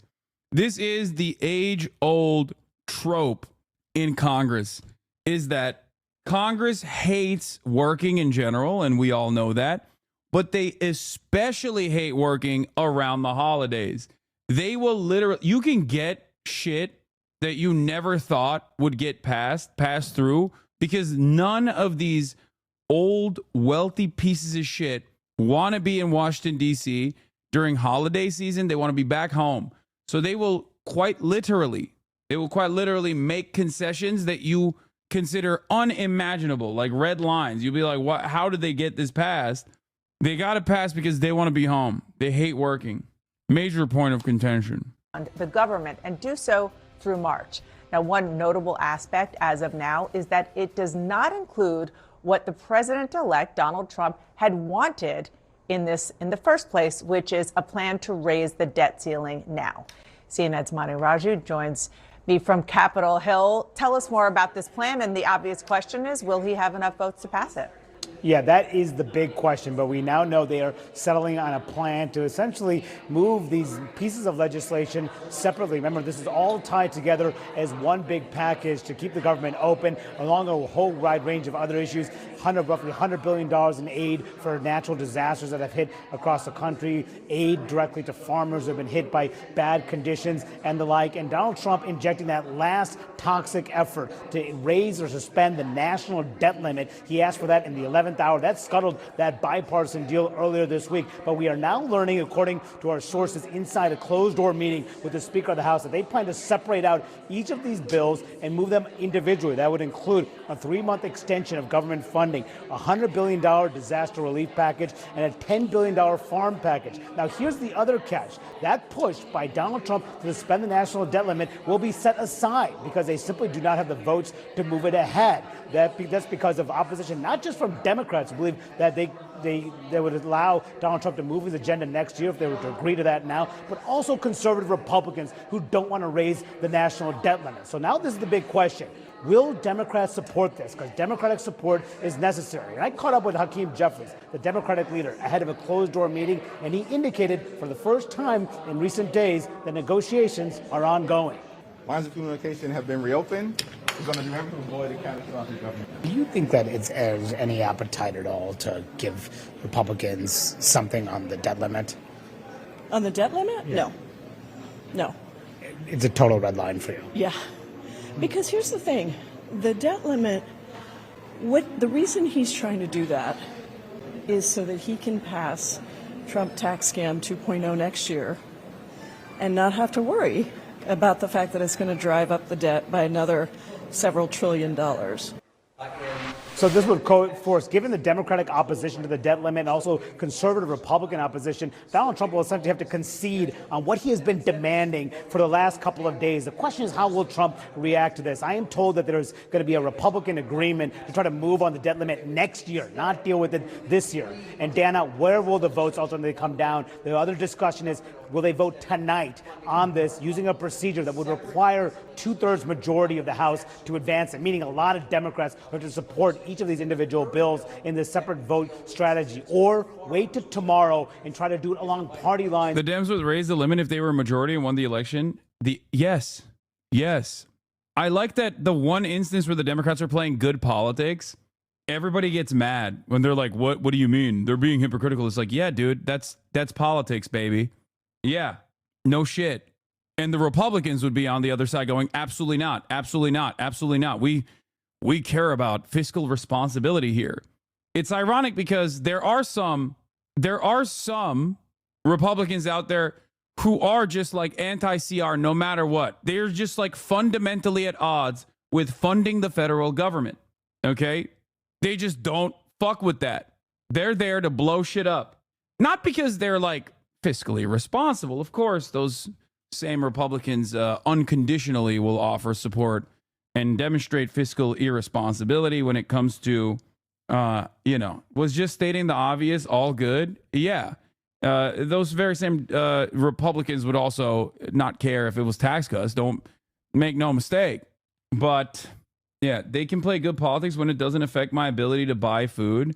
Yeah, you're right, man. Well, don't worry. Your ability to buy food is going to go away anyway, regardless, when the Republicans are in power. Okay, so for the time being, I think it's important for the Democrats to hold strong on this in an effort to force Republicans to concede without offering up, unlimited spending to the Republican Party. It's so funny when people are just like have no capacity to see beyond themselves, where they go, you don't understand. It's affecting my ability to eat. Okay. Hopefully I'd have a different job and not rely on a government check. No, I understand. But this is not on the Democratic Party. This is on the Republican Party. My point is, the Republicans were down with a continued resolution of the clean CR bill originally. Elon Musk and Donald Trump blew it up. And now you're going to fucking yell at the Democrats for not immediately showing their bellies? Get out of here. Go yell at the fucking Republicans. I'm not even like a partisan person, as you guys know. The reason why they want to maintain this as a weapon to wield against the Republican Party is so that they can still continue adding funds to necessary programs while Donald Trump is the president. The current CR bill is not bipartisan, yes, but the clean CR was, even though there were already many, many concessions that the Democrats had given to the Republicans to pass it. Mike Johnson would have loved passing that clean CR, and he was close to doing it until Donald Trump and Elon Musk were like, nope, absolutely not. During a separate procedure that would be past the shutdown deadline at midnight tonight. They plan to huddle behind. I'm not partisan, LemonFayal. I mean, it's true. If you ask many other content creators online, they fucking cry all the time about me even going to the DNC, despite the fact that I got kicked out of it for all of my unjustifiable criticisms of the Democratic Party. I'd love to be partisan. I'd love to be the propaganda minister. If the Democrats got their shit in order and started behaving like a competent party, I'd be the number one partisan guy, okay? But just because I'm not partisan doesn't mean that I'm not going to defend the Democratic Party if they do something that is appropriate, do something that is right. That also doesn't mean that I'm going to unconditionally say everything that the Democrats are doing is good. Closed doors at 12:30 Eastern, Dana, to try to figure out their way forward.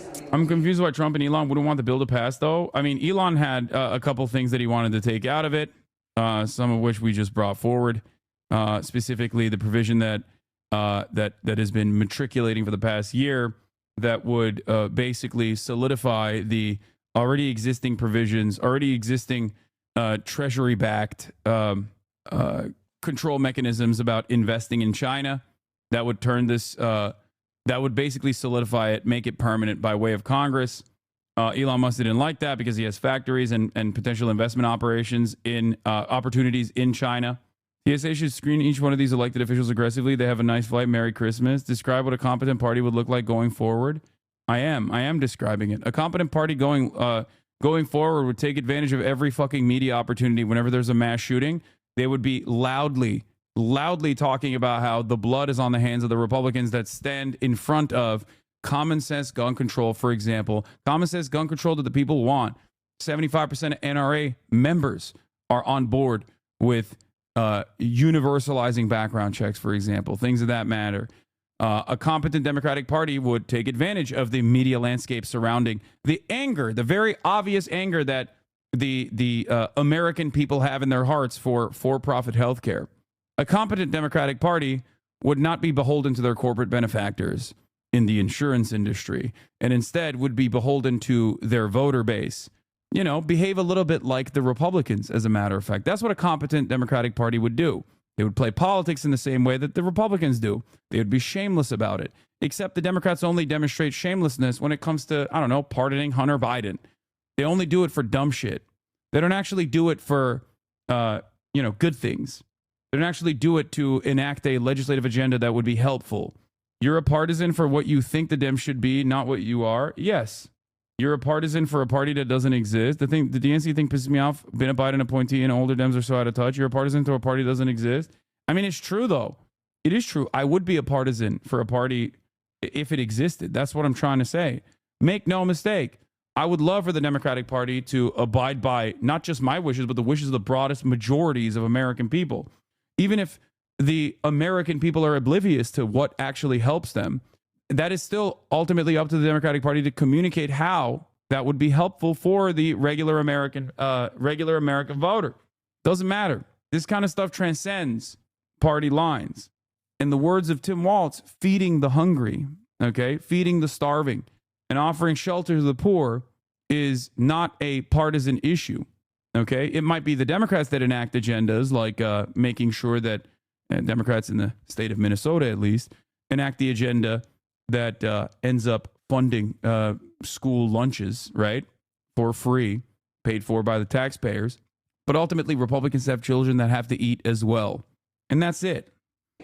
This is a movie with way too many sequels. I think we're done with this kind of theme, this kind of film. Thank you so much, Manu. Appreciate your reporting. Come back if you get any news, of course.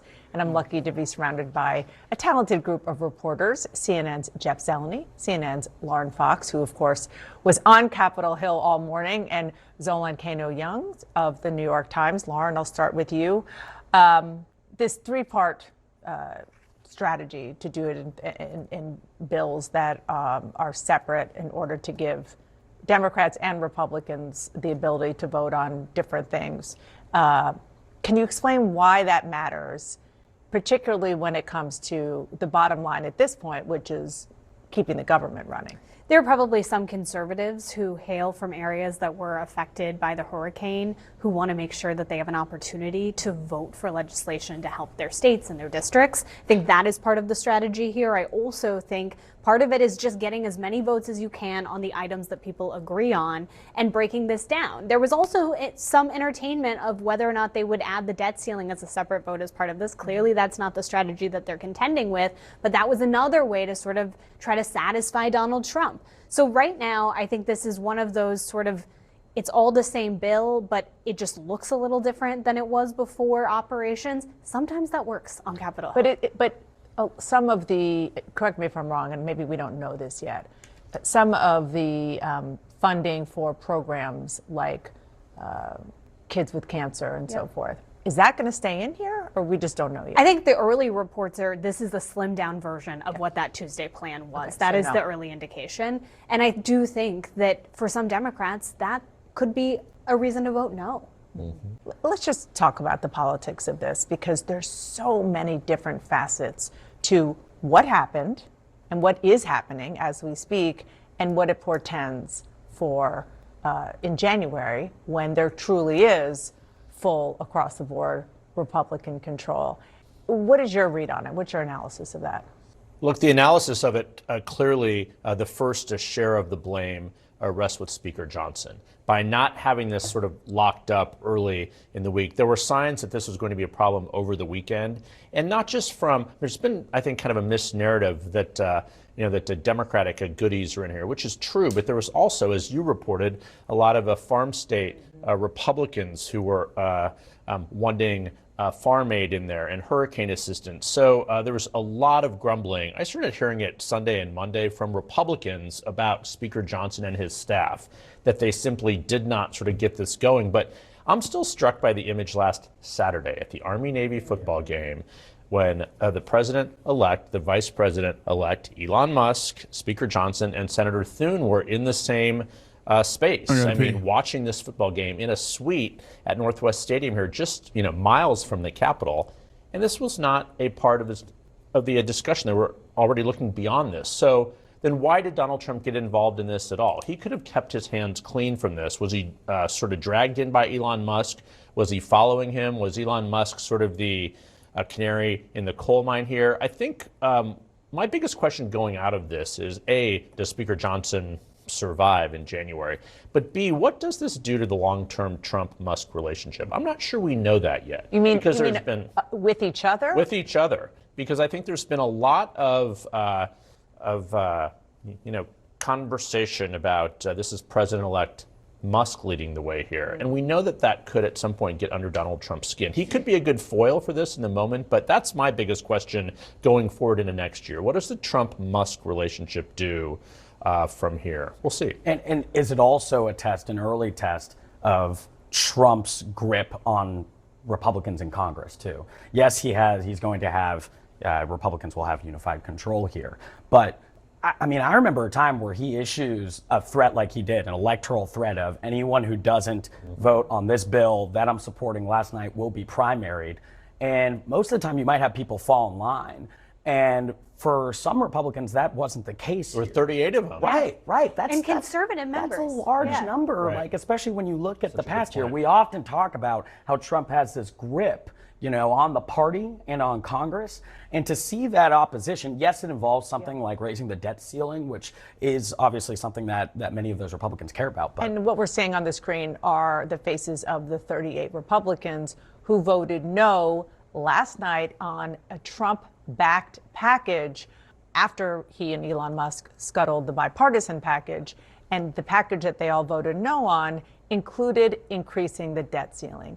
And this is what you just mentioned is the core of what I'm frankly kind of obsessed with when it comes to the politics of all of this, which is if you talked before 3 days ago, if you talked to people in and around the speaker, in and around John Thune, the Republican leaders in the Congress, they would argue that because Donald Trump is so popular in the party, because he has a lot of political capital, that it would be hard to see enough Republicans, rank and file Republicans, defying him. They were talking about like in the next year in 2025, and it just happened already before he's even president.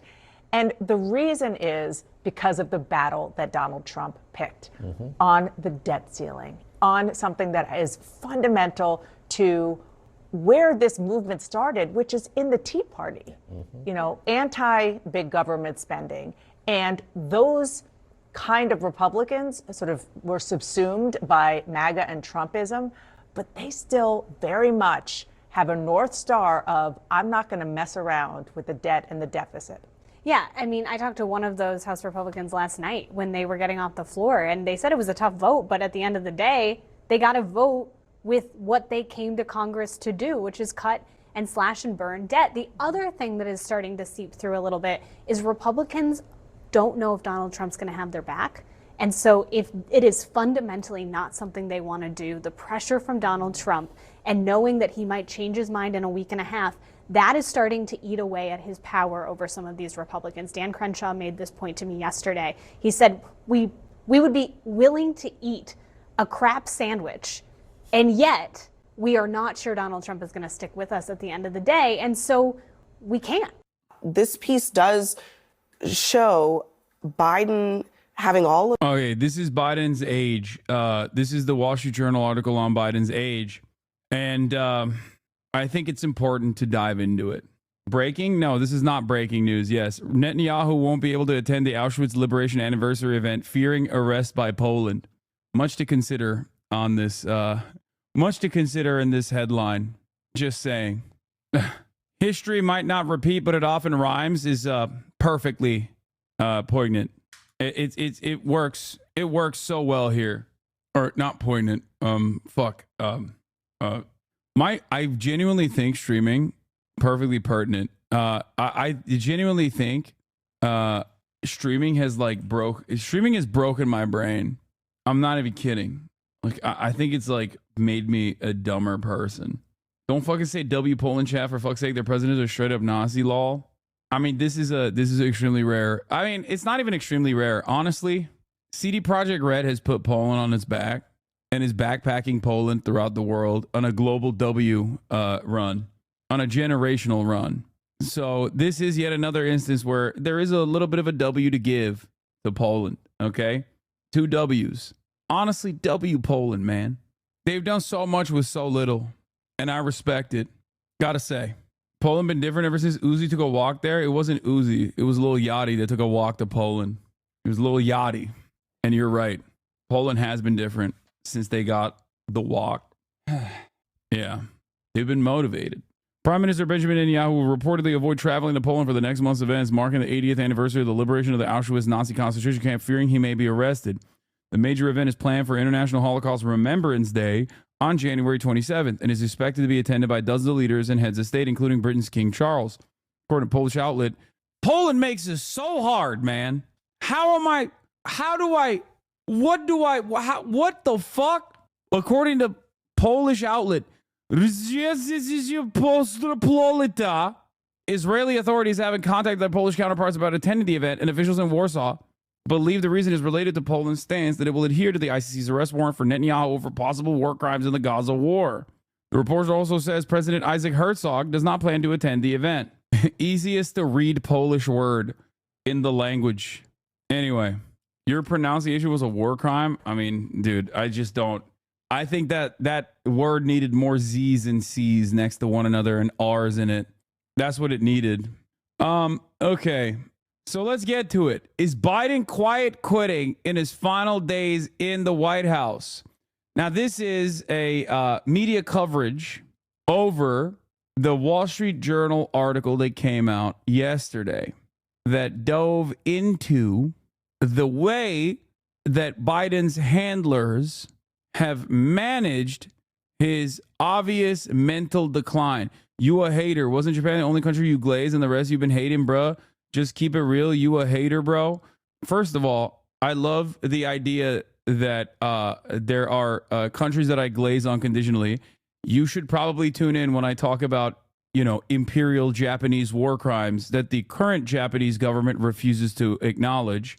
And you will develop a better understanding that I am a generational hater of all countries. Okay? It is entirely dependent on what we're talking about. And it's funny to say this when I'm in the process of glazing Poland, a country that I routinely shit on. So, make no mistake. I live in the United States of America, and not a day goes by when I shit without me shitting on America. Anarchist Piker hating the state for real. No, I think every state does a tremendous amount of awful things that are worthy of criticism, that deserve criticism. That's simply put, I want all states to do better by their citizens. I want all states to actually work at the behest of the welfare of its citizens. You got an issue with that, take it up with your representatives. You're entirely wrong. You've never hated on the Swagapines because it's impossible. Okay, true. Pinoy gang, till the day I die. Swagapinos, rise up. All of these sort of walls up. Yeah. And the walls kept getting higher and higher as the years went on. This is the biggest scandal in America. And the level and volume of people who dedicated themselves to lying. What's the point of being a hater like you are? I don't know, man. Are you happy? Don't talk about my Polish country, you glazing. I don't know. You just a hater. Keep it real. What's the point of being a hater like you are? I don't know. Are you happy with your government? Polish chatter? You think it's good? You think things are going well? You got everything you want? I don't live in Poland. Wait, why the fuck are you defending Poland if you don't live in Poland? We moved when I was 2. Okay, well, whichever country you live in now, are you happy with your country? Are you happy with the way that things are going? You think, you'll retire at a reasonable age? You think you'll own a home? Kinda. Okay, even kinda means that there's still room for improvement, don't you think? I've never met a single person that has ever been like, no, I love everything that the government does. Everything. There's nothing better can happen. Even liberals have issues. And they're the most good things are not possible ass people I've ever met. So yeah, now you understand. This is the same way Alman Turks talk about Turkey.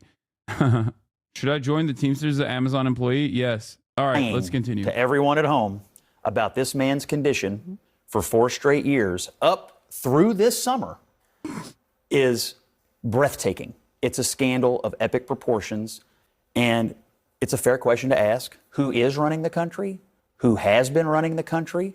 And as I said earlier, if you're worried about Donald Trump's advisors having influence, for the last 4 years, apparently this president, duly elected, but this president was not capable of fulfilling the duties of the office. And his staff and the White House lied about it and kept it from the American people. It's an absolute scandal. Look, I'll say two things. One is that I think Joe Biden, despite all this, had a very successful tenure. You may disagree, but I think on policy as a Democrat, he had a very successful 4 years. But there's a bigger problem here, and that is that I think Democrats are at the point where Republicans might have been right after the Bush election, or after the Bush term was up, which is that I think Democrats are starting to mistrust their institutions. And this goes back to a bipartisan effort to lie us into the Iraq War, not just by George Bush, but also by a lot of Democrats. It has to do with the fact that Barack Obama did not hold anybody accountable after the 2008 crisis, which also happened in George Bush's watch, but he became president. He never threw. I guess they're slow walking themselves into some semblance of recognition, you know? I don't know. Like, it's a little bit too little too late. And perhaps more importantly, you and your chat is a hater bubble law. Y'all haters. All right, man. I'm afraid you are perhaps making all of the other Polish chatters in the chat look bad by behaving like this. I tried to have a normal conversation with you, and it seems like it's impossible. Yes, Tupac for life. I think that there's good reason to hate on your government if it's not giving you the things that you deserve. Threw a hostage on the tarmac from Wall Street. You saw the rise of Bernie Sanders as a result of that, and you saw a lot of institutional Democrats, me included, saying, no, this is not the time. We have to stick with the institution. And I think you have a lot of Democrats now, me included, who are pretty sick of the institution and trusting people in the institution. And You're a Democratic strategist. What do you mean? That's kind of funny. Just one example, most recent example, I think, of people institutionally lying to the American people. And what you're ultimately going to see, and I don't have a problem saying this as a Democrat, is that you're going to see a Tea Party version rise up in the Democratic Party based on the fact that this is yet another marker of people just not trusting our leaders anymore. And I'm sorry to say that, but I think we brought this on ourselves. Yeah, I remember so distinctly when the Wall Street Journal's first story came out and the uproar about it among Democrats and the anger that they were making things up. In this story, they have multiple sitting members of Congress on the record talking about how they hardly ever heard from the president. They're chairmen of their respective committees, going all the way back to the Afghanistan withdrawal. I mean, this is something that they told the public was a Joe Biden decision. And according to this article, he was not really a huge part of rationalizing it, even to his own party among the elected officials. But I think there is, like, I don't know if everybody's looking at me like I'm supposed to be defending the Democrats right now. No. Because, like, I think the interesting thing about this entire question is, like, when even the Democratic institutionalists realized, like, this dude can't be president, they said he can't be president, and then didn't blindly defend him. You know, he would have been running for a second term except for the Democratic Party. And now and there were people who always thought that this man could not be president now, right? But that is not up to, well, that could be up to the cabinet, right? And we were lied to, but I don't know how to defend that because I didn't think he should be president for a second term. I think that the party, when people realized that he could not do the job of president, they did something about it. There were a lot of people, even at that time, still defending his ability to run for president again. Some people even suggested that it didn't matter whether or not he could continue as president, that he should continue to run. Even after that disastrous debate on this network, there were some people being like, oh, he had a bad night. He had a bad night. You know, and one of the quotes in that Wall Street Journal piece was, there are good days and bad days. Today's a bad day. We'll deal with this tomorrow. The problem is tomorrow never came. It was just one bad day after another after. I like the media that basically played the role of lying to the American public so routinely about something that was incredibly easy to comprehend. Like, it's just something you can't hide. When the president has his brain leaking out of his fucking ears, you just can't hide that. You know, it's so visual. It's so graphic that the dumbest American can be like, I know what that's like. That's just like my grandfather, you know, years before he passed away, or maybe months before he passed away. You just can't hide that reality. And they, I think, did a terrible job of trying to do their very best. Okay? I think they try to do their very best on this, and now they have to play ass covering. They have to turn around and be like, oh, well, how could we have known? How could we have known? How could we have foreseen this? What? Why are you not hyping up the Neuro Subathon? What the fuck? I have no idea what you're talking about. Why do chatters randomly come in here and just like ask me the dumbest fucking questions of all time? What are you saying? I have no idea what you're talking about. You must stop getting randomly woman guide. You're right. Anyway, would you say this is relatable to the FDR polio cover up? Do you mean as in FDR was like hid the truth that he was in a wheelchair? No, it's not.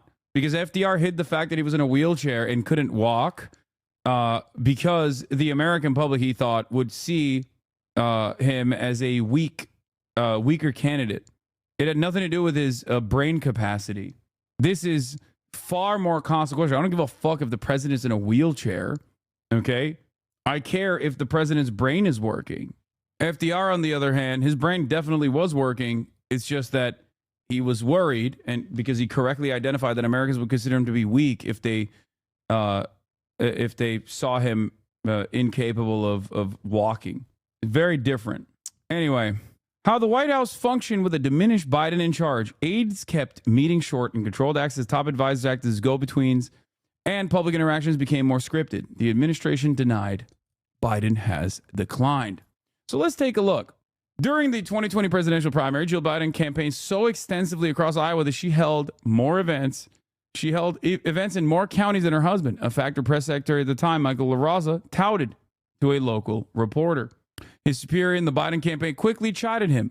As three rode in a minivan through the state's cornfields, Anthony Bernal, then a deputy campaign manager and chief of staff to Jill Biden, pressed LaRosa to contact the reporter again and played down any comparison in campaign appearances between Joe Biden, then 77, and his wife, who was 8 years his junior. Her energetic schedule only highlighted her husband's more plodding pace, LaRosa recalls being told.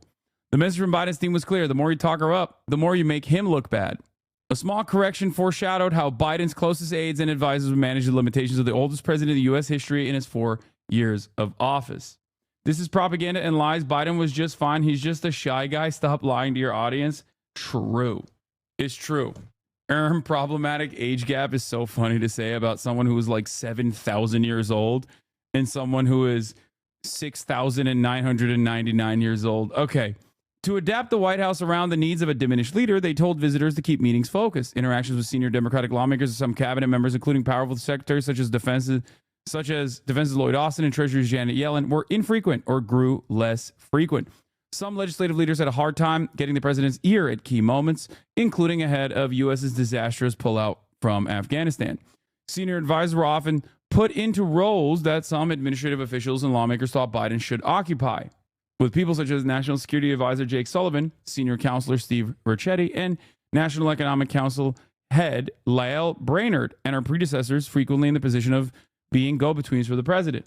So basically, this caretaker government ended up delegating responsibility to appropriate parties, which is why you saw a bunch of stuff that was inconsistent with the 60-year track record of Biden in office. Very important to understand. This is why I've always maintained the position that like it's not the president that is like a standalone figure that ends up dictating policy, although the bully pulpit is probably one of the strongest parts of the presidency.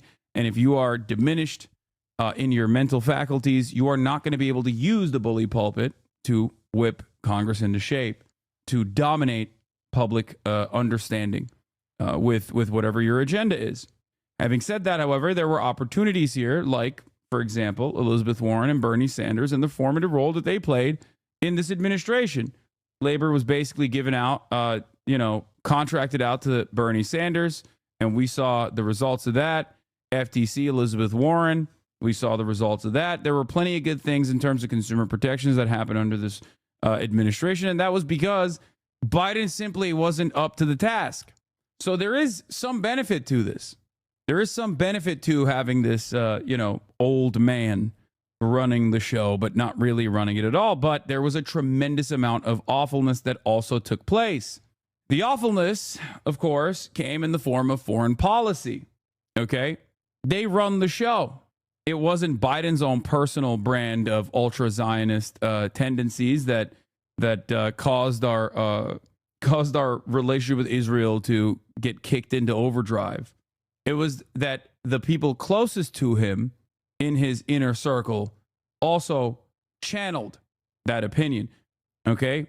The supposed brain trust, the supposed foreign policy, the foreign policy geniuses. Presidents always have gatekeepers, but in Biden's case, the walls around him were higher and the controls greater, according to Democratic lawmakers, donors, and aides who work for Biden and other administrations. There were limits to who Biden spoke with, limits on what they said to him, and limits around sources of information he consumed. What outlet published this article? Wall Street Journal. We're reading it for free off of archive.ph. Throughout his presidency, a small group of aides stuck close to Biden to assist him, especially when traveling or speaking to the public. They body him to such a high degree, a person who witnessed it said, adding that the hand-holding is unlike anything other recent presidents have had. The White House operated this way even as the president and his aides pressed forward with his re-election bid, which unraveled spectacularly after his halting performance in a June debate with Donald Trump, because 60 million Americans in real time saw that the current president was completely incapable of running the country, let alone putting on his own fucking clothes. Okay? The only similarities that I can point to is basically Ronald Reagan in his second term when he had, signs of Alzheimer's or dementia. Here's me calling out Morning Joe. Critical that we ask the same questions about this man I love, respect. Bro, take it out of your mouth before you talk into the microphone. Jesus Christ. I'm having a hard time hearing what you're saying over the guac 3000 that you're applying to Joe Biden's shriveled old penis. Oh my Lord, dude. He's got tears. He's got tears because it's jammed up his fucking throat. He's gripping, dude. Holy moly. Make no mistake, this was after Americans had already realized that the game was up. Anyway, Vice President Kamala Harris replaced him on the Democratic ticket and was decisively defeated by Trump in a shortened campaign, leaving Democrats to debate whether their chances were undercut by Biden's refusal to yield earlier. This account of how the White House functioned with an aging leader at the top of its organizational chart is based on interviews with nearly 50 people, including those who participated in or had direct knowledge of the operations. Many of those who criticized Biden's insularity said his system nonetheless kept his agenda on track. White House spokesman Andrew Bates said Biden earned the most accomplished record of any modern commander-in-chief and rebuilt the middle class because of his attention to policy details that impact millions of lives. Bates, who rejected the notion that Biden has declined, added that the president has often solicited opinions from outside experts, which has informed his policy making. He said it is the job of senior White House staff to have high-level meetings regularly and that they were executing Biden's agenda at his direction. He also said that staff alerted the president to significant negative news stories. Bernal, via the White House press office, declined to comment. This is a lie. They literally limited his interaction with the outside world. They also limited the negative press coverage. It's like a child. We had like a kid running the country. There were good days and bad days. The president's slide has been hard to overlook. The structure was also designed to prevent Biden, an undisciplined public speaker throughout his half-century political career, from making gaffes and missteps that could damage his image. As you guys know, Andrew Bates also famously said this, my favorite tweet of all time, to answer the question on everyone's minds, no, Joe Biden does not have a doctorate in foreign affairs. He's just that fucking good. White House senior deputy press secretary and deputy assistant to the president. And my GOAT, Andrew Jedediah Bates. We beat Medicare. Okay.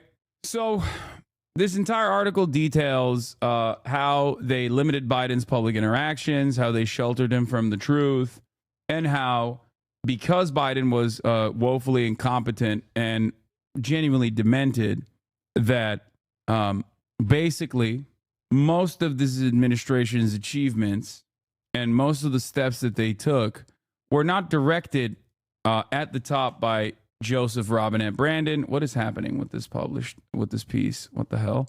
But instead, they were handled by specialists that were placed in front of him. It's something that we already knew, and it's something that we talked about, and it's something that was very easy to predict. This is something that I've been saying since 2019, talking about how ridiculous it is that Democrats are going to drop the incumbent's advantage by putting forth a person who will not be able to run for office again. Problem is, the Democrats, being the silly little incompetent party they are, refuse to put a successor as the vice president in the Biden administration and then build that person up. And this is precisely how we arrived at Kamala Harris. Kamala Harris was not chosen because of her acumen, her charisma, or any sort of ideological predisposition that she has. Kamala Harris was chosen not to outshine Joe Biden, first and foremost. Kamala Harris was also packaged as a simple identity politics slot.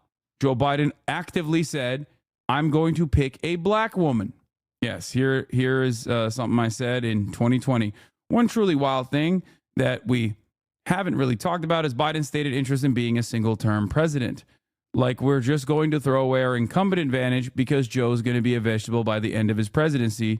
Truly incredible stuff. Joe Biden chose to look at the smears that the Republicans oftentimes apply to any person that is not white or a man, DEI, and adopt it and say, yes, I'm doing a DEI candidate. Now, this doesn't mean that Kamala Harris didn't have the bona fides, right? I think that, you know, she has, her resume is decent. Maybe not for presidency, maybe not for vice presidency, but it's still, she's a competent person. Problem is, that's not what she was chosen for. She was chosen because she would not be able to outshine the demented president. Okay? A lot of this stuff unfolded when he also had the special counsel interview him, Robert Hur, right? That was his name, I believe. That interview surrounding the classified documents investigation showed, according to Hur's own assessment, that Joe Biden was incapable of remembering key details about his own life, and that if presented in front of a jury, would come across as a bumbling old fool who was well-intentioned. If you recall, the media was very upset about this detail being revealed, except I feel like he was a little bit vindicated, don't you think? He was. He was vindicated because he was right that Joe Biden was a doddering old fool. But they insulated him nonetheless and had a relatively adversarial relationship with the media, despite the reality that the media played ball with the Biden administration, in my opinion, with the exceptions of the Afghan withdrawal, which was one of the only good things that Joe Biden did in terms of his foreign policy accomplishments. You sound like Fox News. Shut the fuck up. So now this fool's sucking Trump dick now too. Hasan kissing the Trump ring now too. Yes, that's what I'm doing.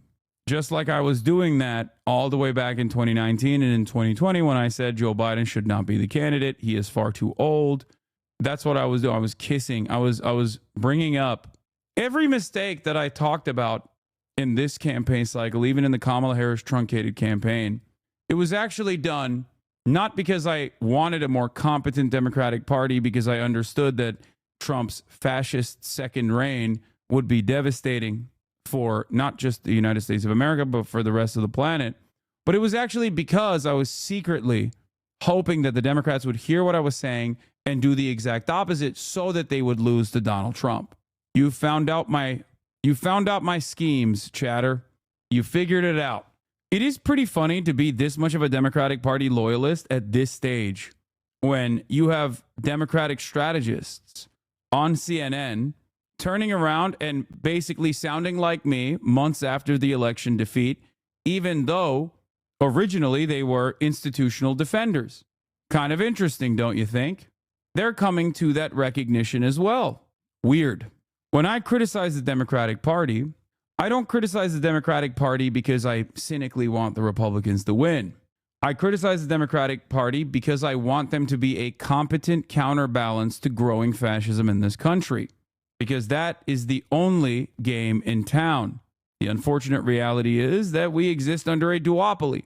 It's either the Democrats or the Republicans. I recognize that, which is why I reserve my criticisms with the hopes that the Democrats, you're all Monday morning quarterbacks. No, as a matter of fact, I'm not a Monday morning quarterback. Okay? I'm a Sunday quarterback. I'm calling out the plays while it's happening. There's a difference between claiming that this is analysis in the aftermath of a resounding defeat. But the irony, of course, is that I quite literally was doing this analysis while the failure was happening, warning that this would be a dangerous gamble. Also, I showed you a tweet from 2020 that is far before the next NFL season started. I don't know how you would consider this Monday morning quarterbacking when it was clear criticisms from way before the devastating results of not implementing a change. Wild that you fail to comprehend this and still angrily lash out. Very interesting. There are definitely a lot less liberals who operate like this nowadays, but it's always cool to see one that, you know, still has that dog in him, where the real fight is actually not pushing the Democrats to actually legislate in a competent manner or fight in a competent manner, but instead to call out those who correctly called out the Democratic Party and refuse to learn a single lesson from this electoral defeat. Those numbers are diminishing. People like that are no longer as loud. Part of it is because they believe whatever they saw in mainstream press, okay? And they were horrified with the reality they thought they existed in when they obviously had to inevitably reckon with the reality that actually does exist. You were all over Kamala's nuts when you thought she'd win. I don't think this person has watched any commentary from me because I was not. Even in the most hopeful moments, I reserved a little bit of skepticism because of the many years of seeing how the Democrats have operated. I suspect, considering that you've been following me since last month, maybe you were oblivious to that reality. Or perhaps even funnier, you literally left the community, which you didn't, but it would have been even funnier if you had left the community because I was criticizing Kamala, only to come back in now. The woke agenda has ruined everything in NA. It's true. 49.9 PV percentage PV is not a landslide victory. No, but it was a resounding defeat for the Dems. Yeah. A lot of the people who are still chirping and still angry at the fact that, like, the Democrats keep bringing me up as a Joe Rogan of the left, those people were also consistently saying, I am not with Kamala Harris enough. I wasn't sufficiently backing Kamala, using my massive platform to back Kamala Harris unconditionally. Yeah. So, yeah, this entire thing is, this entire article is vindication. And all of the media coverage surrounding this Wall Street Journal reporting is basically them engaging in the age-old process of ass covering. To be like, oh, well, we couldn't have known. Or, oh, well, you know, maybe he wasn't that bad. Or if he was that bad, well, it's really fucked up that they didn't let us know that he was that bad. It's not our fault. And the irony of the story is that Joe Biden's mental faculties being diminished wasn't a secret. It was something that even the dumbest Republicans were aware of. Ewok Bandit, thank you for the 10 gifted subs. Or another. And this kind of shielding President Biden lying to the American people, telling them, don't believe your lying eyes, is yet another reason why President Trump was so successful. Because people just don't trust what they're being told. When they see clearly there was a decline in President Biden, and you're told, don't believe your own lying eyes, nothing to see here, people go, all right, what else are they lying to us about? He also, in this lame duck period, has... I mean, look, we talk about all the time how Democrats ran on Trump being a threat to democracy, but just listen to what has changed between January of 2024 and just yesterday. Trump's assault on democracy isn't just part of his past. It's what he's promising for the future. I think it's pretty crazy when you have a Roy Moore strategist openly communicating on CNN instead of being shunned out of every public space. Roy Moore famously is the former Alabama Supreme Court Chief Justice who ran for the Alabama Senate seat and actually lost to a Democrat.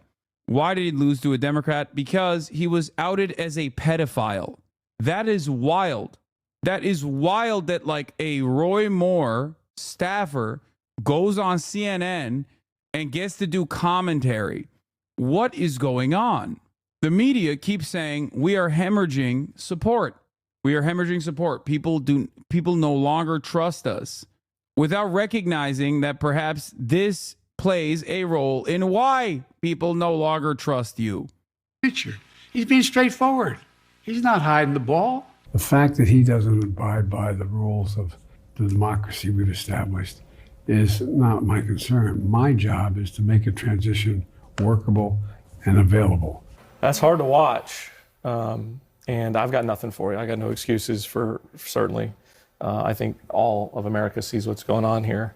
I will say I was at the White House this week for a Christmas party, and Joe Biden talked for about 10 minutes. He cracked some jokes, and he was pretty lucid, and it was a good. But it certainly was not prepared, in my opinion, to run the country. I do think we need to go back to the conversation that was happening on the campaign trail, and that's about Republican former Georgia lieutenant governor talking to a Republican strategist side by side with a Republican pedophile campaign strategist, okay? A campaign strategist for a Republican pedophile. This is what CNN is at. This is the grouping that they thought would provide reliable commentary. They're giving it to the Republicans. They're like, well, you guys called us out, so here's your opportunity to have this conversation. There are a shit ton of people. There are even Democrats who called us out. Have Castro on. I don't care that these guys are, never Trump Republicans or whatever. I just don't give a shit. There are even Democrats who called this out early on. Fuck it, have Dean Phillips on. You know what I mean? Have Cenk on. Have members of the left on this panel. Yeah, Fidel Castro. That's what I'm talking about. age limits. I think we've got to start figuring out what that looks like. Boardrooms that have billions and billions and billions of dollars of investor money does that. And I know we talk about voters need to have the right the opportunity to cast those votes. But I do think age limits on that position, it is the most demanding job anybody's ever held in their entire life. I'm not for age limits because I do think voters, that's something you can easily... There are 3 Republicans on here. I just want you to understand. There are 3 Republicans on this panel and like 2 conservative Dems. What is this panel? Who is this panel for?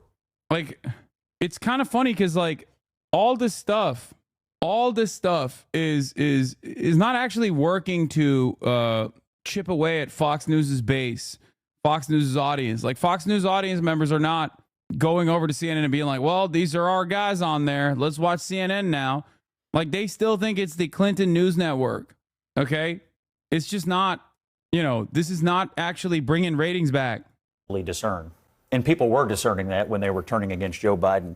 I just have to ask when the accountability is going to come for every single person who sat in front of a television, who held some position of responsibility and lied their rear end off about what they were seeing behind closed doors. People came on television and said, oh, I'm with him all day and he's really engaged and he's doing the job and he's running circles around us and these videos are cheap fakes and on and on and on.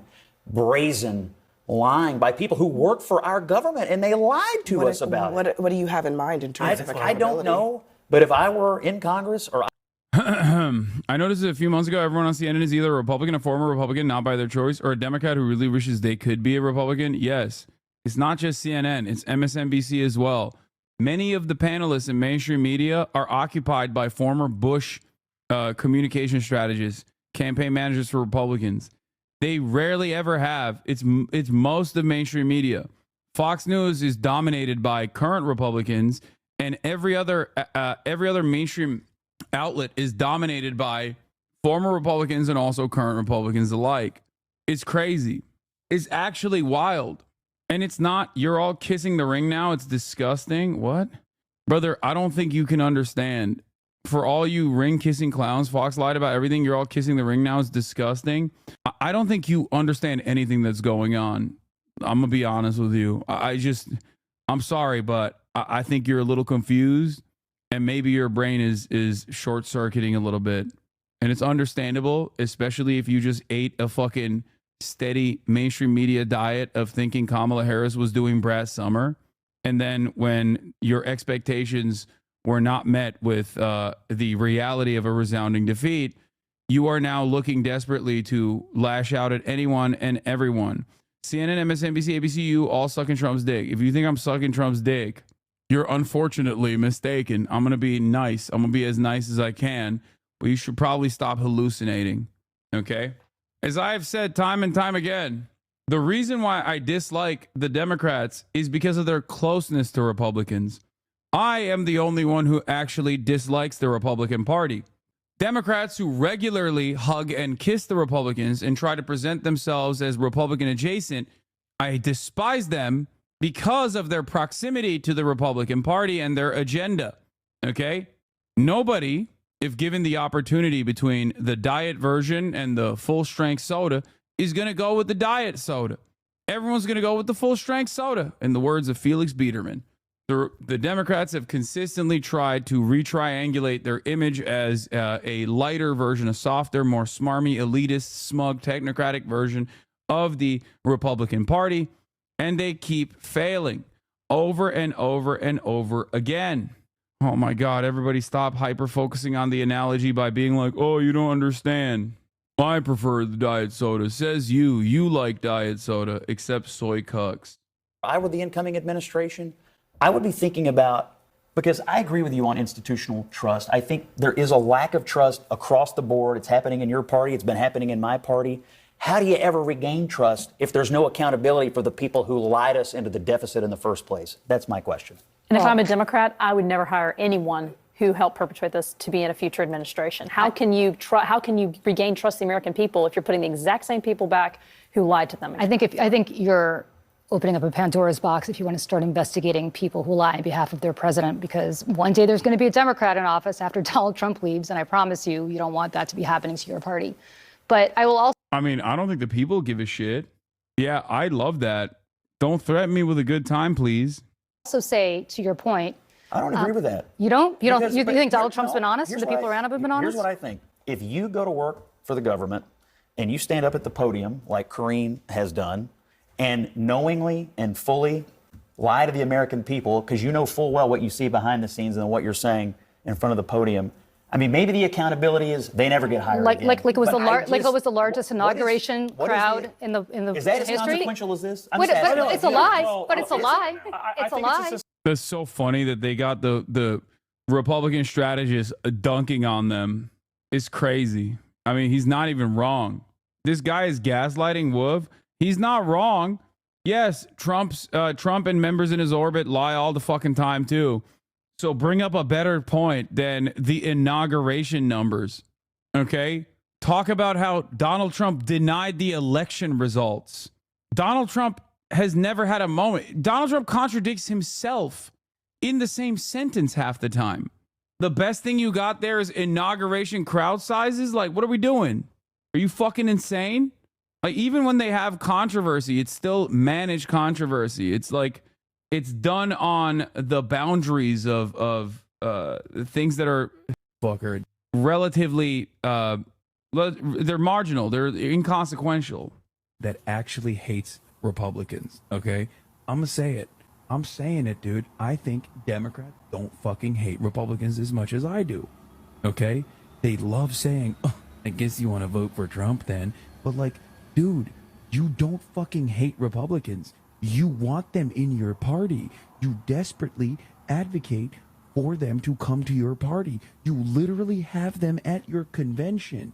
You have them at your fucking convention. You have them come and speak at your convention. You literally have their loyal soldiers come speak at your convention, the border guards, the fucking cops. Like, you love them. You want to fuck the Republicans. You want to hug the Republicans. You want to kiss the Republicans. You want to be Republican. You want to be Republican. You're just a fucking Republican. I hate Republicans. You don't. You want to fuck them and you want to suck them. Okay? So stop with this bullshit. I was in a hotel room after this was the final night of the DNC when I was saying this. Okay?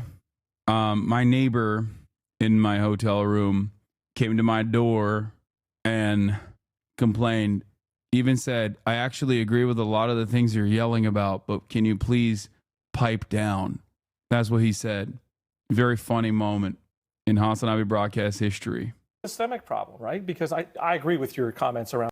All right, let's watch the five lap up, do their victory lap over Brandon's senility. Who is running our country? That's the question everyone is asking after a bombshell report from the Wall Street Journal blew the lid off Joe Biden's declining mental state and how the White House has been covering it up right from the very start.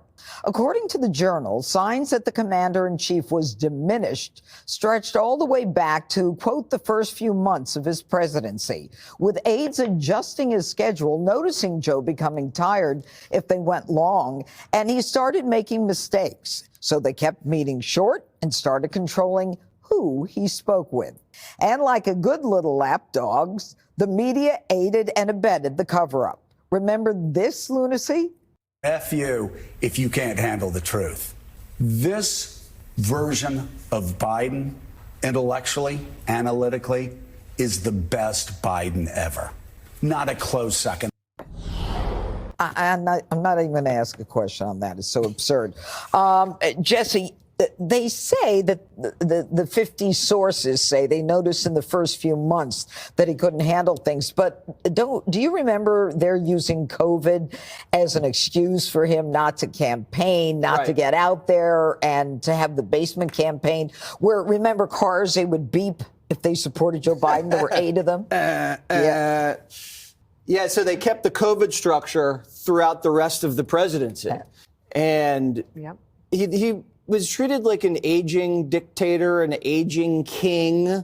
You know, the same things they said about Trump were true of him. He was isolated. He was out of touch. He was...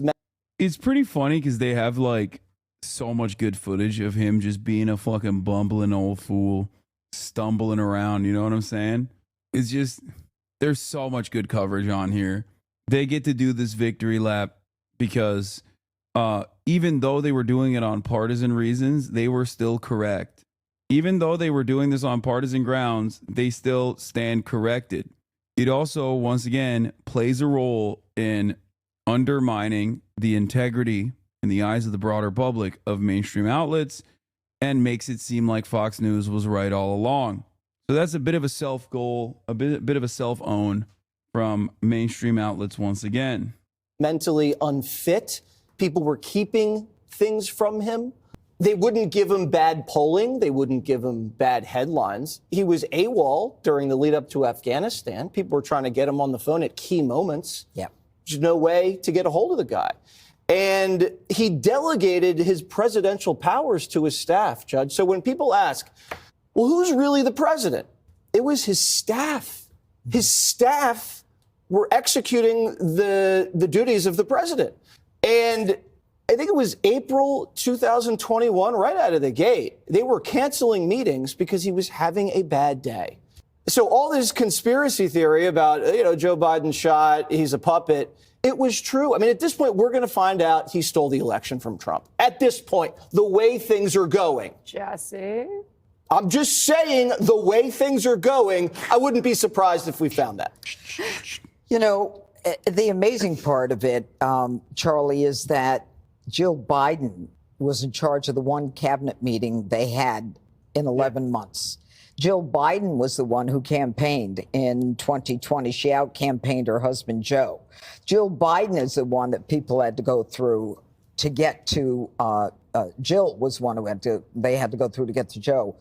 Well, why was she so desperate for this?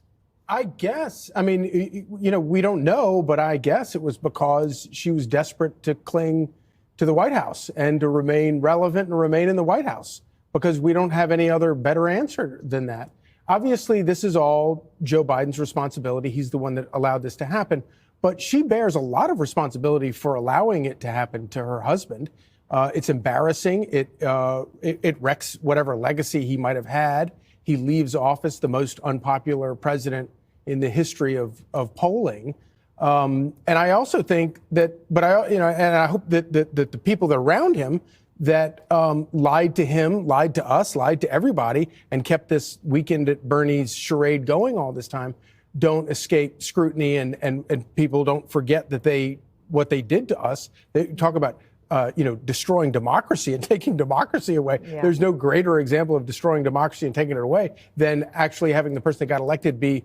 I mean, they lied to him about. They shielded him from outsiders. They lied to him even as late as the campaign. They were lying to him about his pollsters, about his polling. They wouldn't let him talk to his pollsters. So even he didn't have any idea how bad things were going into the summer. There's a lot of blame to go around for everybody. Joe Biden is most responsible, but I hope that nobody forgets that what these staffers did to undermine democracy. You know, Dana, the interesting thing is that before Joe Biden spoke to this special counsel, Robert Hur, for 1 week, he would spend 3 hours every day prepping. And the only thing that we got out of it was Hur said, this is a friendly guy, an elderly man with no memory. And this was the point where Putin goes into Ukraine, where Hamas attacks, where Joe was actually funding Iran, which is then funding Hamas. And it's one of the darkest periods in American history. And yet Joe is still there clinging to power in the last, 5 weeks or whatever it is. What do you think he's trying to do now? I just had a thought that occurred to me, so let me just use my words here and see if I can get it out. When the Robert Hur report came out, do you remember there was a fury from the White House that Merrick Garland let it go out? And I have to wonder if Merrick Garland made sure it went out so that he at least would have been like, yeah. They can't even be right. Like they still have to basically, engage in some level of fucking, some kind of conspiratorial reach, even when they're on the correct side, even when history has vindicated their position. Trying to tell people like this was what was happening. One of the things in the article is that they scripted his interactions with his defense secretary, Lloyd Austin. No wonder Biden had no idea Lloyd Austin was missing in action for 3 weeks. They never spoke anyway. And if they did, there was a script. It's not a call center. He didn't have a way to communicate directly with his Treasury Secretary. No wonder they never talked about inflation as a problem for Americans. You had the chief of staff saying it was a high-class problem. Then you think of those historians who would visit the White House, including writing speeches for Joe Biden, and telling him, you could be bigger than FDR. They weren't trying to have historical analysis. They were trying to make history with somebody who couldn't make his own decisions.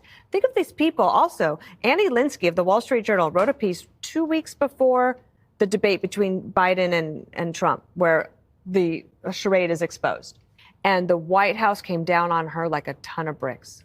And she had said, I wrote this not because I wanted to hurt Joe Biden. It was more in sadness than in anything. I'm having to write this. I have 40 sources, and I'll never forget that. The spokespeople from the White House just trying to destroy her reputation and her life. What sweet justice for Annie Linsky and her co-writers there. The last thing I would say is Kamala Harris is absolutely complicit in the cover-up. Exactly. And that's where I was going to Jessica. What happened in this White House was something that I don't think America has seen ever. We all knew what was going on. We sat at this table and actually thought about what was clearly the cognitive decline of a bobbling, dithering man. And then we were. How much blame would you assign to Biden versus the staffers over the genocide? I still assign all the blame to Biden. I don't give a fuck. I don't give a fuck that Biden was mentally diminished. It's the same with George W. Bush. George W. Bush is still the signatory Okay? George W. Bush, regardless of how stupid he is still signing off on all of these war crimes. I don't care that it was Dick Cheney that was the mastermind. I hate both of them. And also the staffers suck too. Make no mistake. I'm just saying that there is no abdication of responsibility. Okay? Anyway, this is boring. All right. We have some breaking news. A car has plowed into a German Christmas market and has killed at least one and injured dozens of people. They're saying the number is in the 50s. And this just happened when I started the broadcast, so I didn't want to get into it without some verified information coming out of it. Apparently, the number of dead is 2 now. Hopefully, they don't show the video because I've seen it all over the timeline. The official number is now at least 2 dead, including a small child, and at least 50 injured. Earlier reports said at least 11 dead, up to 80 injured. Yeah.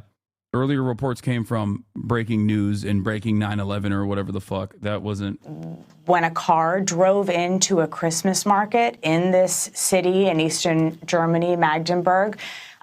Christmas markets in Germany are a festive, seasonal thing. Many people in the community will come. They'll buy Christmas gifts or eat food.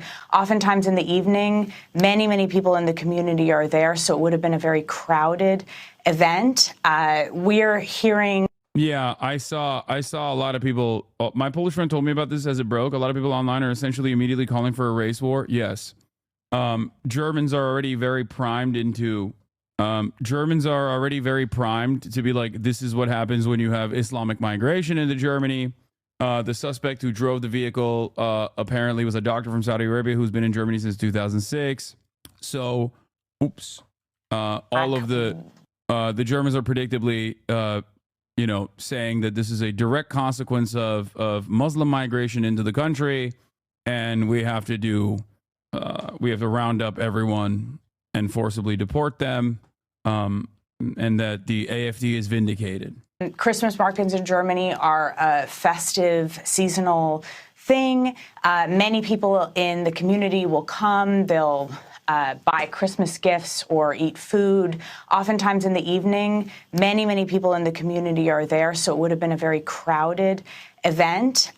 We're hearing authorities in the area saying that at least one person has been killed. 11, according to local media, though that has not been confirmed, and dozens potentially injured. Local hospitals have said that they're preparing for a mass casualty event. Sam, as we watch some of the images that are coming in, obviously just a horrific story, something so tragic just happening days before Christmas. Can you break down from your expertise, what are some of the questions that you have about what happened and what are investigators doing right now? Well, in the first instance, the underlying question is whether the suspect, perhaps the individual who's currently in custody, acted alone, or whether the suspect was in touch with others who may seek to implement similar attacks. So at this point, intelligence and law enforcement services are focused on ensuring that this was an isolated incident and that there's no ongoing threat to the public. At the same time, we understand that there may be a suspect in custody. So another key question is what this individual's motivation was. We know that there has been a heightened threat environment declared by authorities in Germany, throughout Europe, and throughout the United States, particularly post-October 7th, and developments when Hamas attacked Israel and Israel's incursion into Gaza. There's been a heightened threat environment related to those results. At the same time, we know that Germany has suffered vehicular attacks against Christmas markets in the past, including an Islamist terrorist attack in Berlin in 2016. All that said, we do not know the suspect's motivation at this time. And so I'm waiting to see, again, whether authorities declare if there is any ongoing threat to the public and if there's any indication of where this individual comes from and what the individual's motivation may be, Lindsay. Samantha, any idea what a security footprint around a Christmas market might look like, considering that they have been targets before? Unfortunately, security footprints around any mass gathering can really vary, Lindsay. Typically in large urban settings where there's a larger police presence, we do see a larger security posture that could include a completely enclosed area when it comes, for example, to barricades that can prevent all vehicular traffic from entering a mass gathering. In smaller jurisdictions, law enforcement just may not have those kinds of resources. Law enforcement encourages vigilance, encourages the public to stay aware, but whether or not there was full barricades around this market is really up to the local jurisdictions, the level of threat they foresee, and the resources they have on hand. Sam, given the amount that could be injured, the deputy mayor saying 50, we heard Haley there say other media reporting as many as 60 to 80. Crazy how people are defending this attack. What? How come nobody cares when they attack Christians? Crazy how people are defending this attack. If you can point to a single person that is defending a fucking heinous attack like this, I will not ban you. You have 60 seconds to point to a chatter that wasn't immediately banned that is defending this attack. Why the fuck would anybody defend this attack? Take your medication. Take your fucking medication, dumbass. I like that so many people just like fucking hallucinate at this point. Like, you know? All right, well, I guess he doesn't have he was unable to figure it out. Here, take a week off. I believe that's from the AFP news agency. What does that tell you about the nature of what authorities believe was a deliberate attack, just in terms of the crowd size that vehicle was able to plow through? Well, it tells me that this was a very densely packed area. So while we don't know the exact size of the actual gathering, it does look like, unsurprisingly, it was a very dense environment, which is quite common at a Christmas market. These mass gatherings don't have to be spread out over a large geographic space. It's a density of people that could be vulnerable to something like a vehicular attack. But if the death count does continue to rise, it will be the deadliest vehicular attack on a Christmas market in Germany, Lindsay. And these are images that I am seeing for the first time along with you. Haley, it's just so tragic to see police lights and ambulance lights in the foreground with Christmas lights in the background. Haley, as this is still such a fast developing situation and we're working to gather more information, what questions are you asking? I think that a lot of people who are watching this situation are thinking of the attack that happened in 2016 when a truck drove into a Christmas market in Berlin.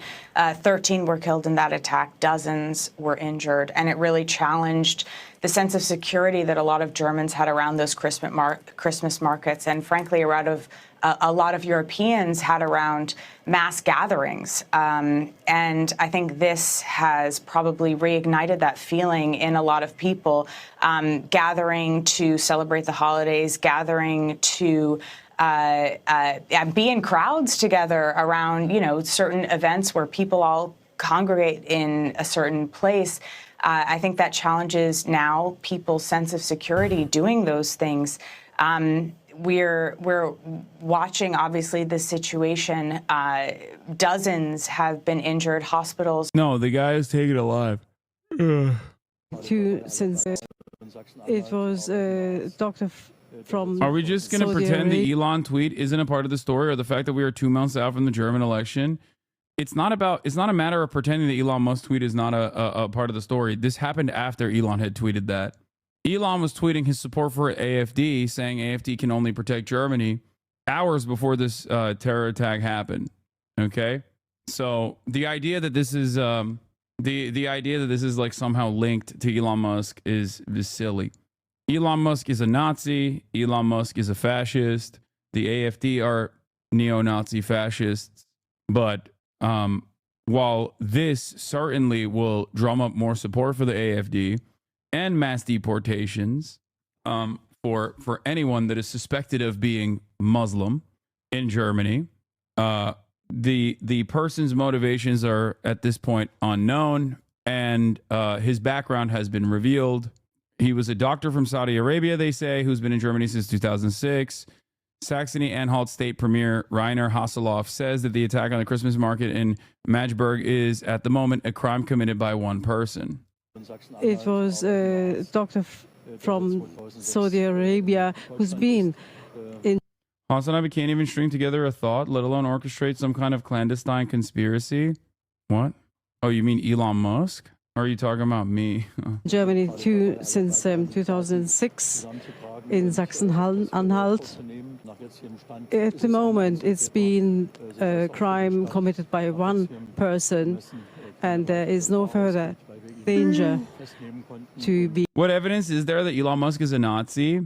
Thank you for this question. Elon Musk purchased Twitter and then reinstated the accounts of prominent neo-Nazis. Elon Musk follows prominent neo-Nazis. Elon Musk routinely replies to prominent neo-Nazis and heightens and highlights their neo-Nazi rhetoric. Elon Musk has subscribed to anti-Semitic, anti-Jewish conspiracies, such as Jews are actually doing mass great replacement in the Western world.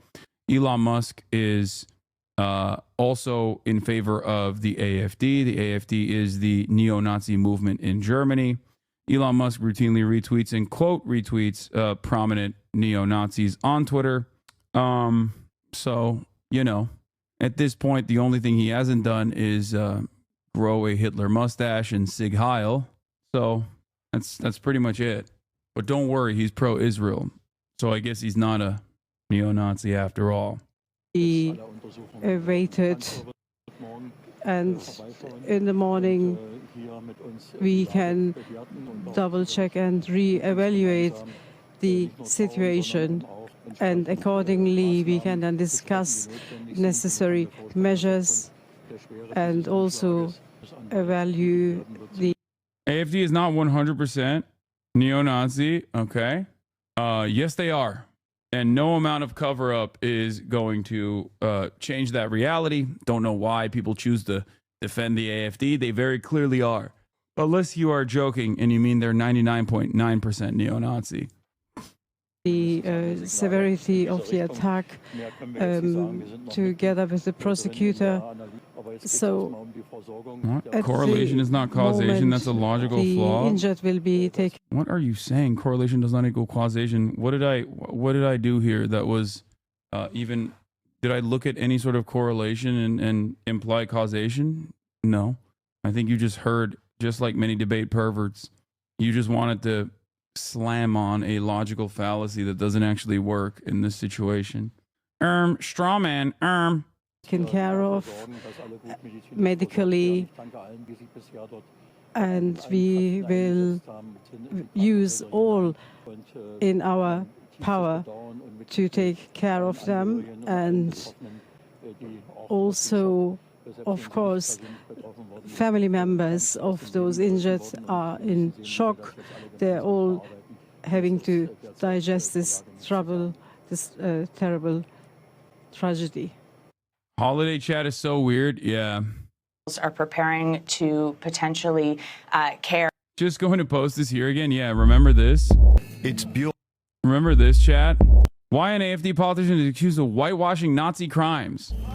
It's Bjorn Hooker, who is widely regarded as the AfD's most influential figure. Bjorn Hooker is... It's so funny because then they'll turn around and be like, well, what about Pegida? They're worse. They're worse than these guys or whatever. And it's like, yeah, dude, there's always going to be more aggressive versions of the more normalized version of neo-Nazi movements. It's just like it doesn't really change the dynamic at all. Extraordinary within the AfD because he is really a quite old-fashioned right-wing extremist. He's not just a radical, he's not just opposed to immigration, he is really one who favors rewriting German history. Wir Deutschen, also unser Volk, sind das einzige Volk der Welt. We Germans are people to have planted a memorial in shame in the heart of its capital. Hooker is a former history teacher who for years has been pushing the boundaries of political speech. In 2017, he criticized Berlin's Holocaust. Does the AfD have a lot of support, or are they fringe? If you were to ask me this question 4 years ago, I would say they're fringe. Okay, now they are no longer fringe. Holocaust Memorial, arguing that Germany should reverse the way it remembered its past. We need nothing less than a 180-degree turnaround in the politics of remembrance. In the politics of remembrance. Like, they're talking about the Holocaust. They're talking about World War II. He talked about the Holocaust Memorial in Berlin as a sign of shame in the heart of the nation. He's obsessed with history. Kai Arzheimer, a political extremism expert, has studied Hooker's rhetoric about German history. He is engaged in whitewashing what the Nazis did, basically. Remembrance culture is the idea that crimes of the Nazis must never be forgotten and that we should educate future generations in the knowledge that Germany in the past has committed those atrocities to safeguard our future. Basically, that's the idea.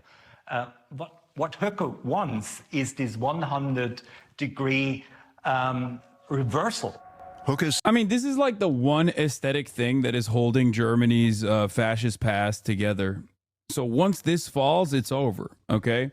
Germany still has very strict controls over, very strict regulation over denying the Holocaust and like openly flying the banner of Nazi regimes and flying the swastika. They have a lot of strict rules around that sort of thing.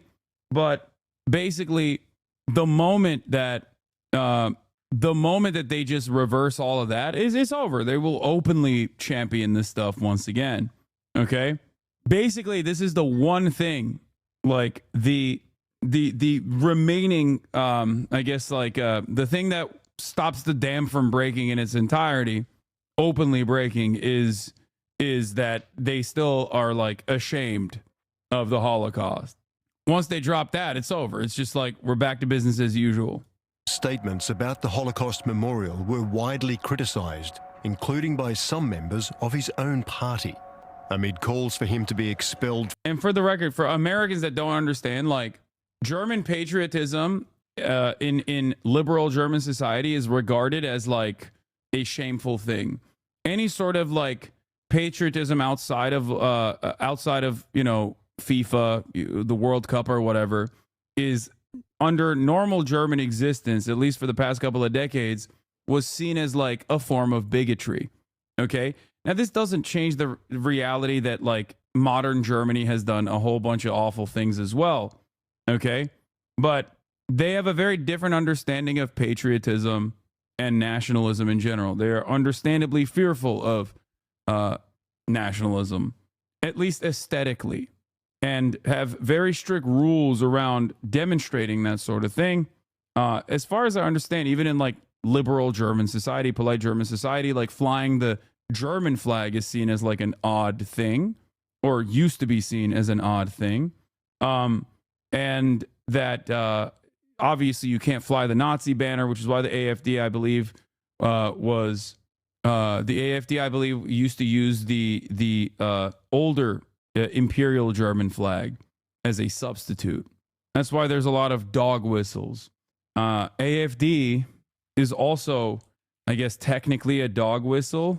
A chatter was calling it a bullhorn, but it's the alternative for Deutschland, or some people call it alles für Deutschland, like all for Germany for Germany, all Germans for Germany. German patriotism comes only during the World Cup and next UEFA Euro Cup. From the AfD, he stated that he had made a mistake and that he had learned many lessons, but he continued to court controversy. In 2021, Hooker gave a speech which included a slogan used by the Nazis: "Everything for Germany." Alles für unsere Heimat, alles für Sachsen-Anhalt, alles. Germany for Germans, everything for Germany. Like, using Nazi sloganeering like this is not only something that, again, liberal, polite German society does not look fondly at, but it is directly illegal, usually. Für Deutschland. Under German law, the phrase is illegal, and Hooker was charged with knowingly using a Nazi slogan. He later called the Nazi era horrific, but claimed he wasn't aware of the slogan's history. Come on, dog. He's a literal history teacher. Get the fuck out of here.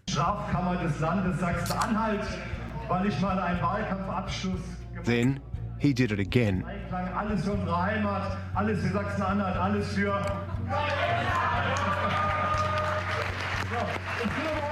He went to Gera in front of a public audience, and he made everybody scream, all for Germany, after he already knew that he was on criminal charges for this. Look, any misunderstandings? Oh, he didn't know what that means? Let me remind you, he's a history teacher, a certified history teacher. Yeah, And I think he knew what it meant. Damned well what this phrase means.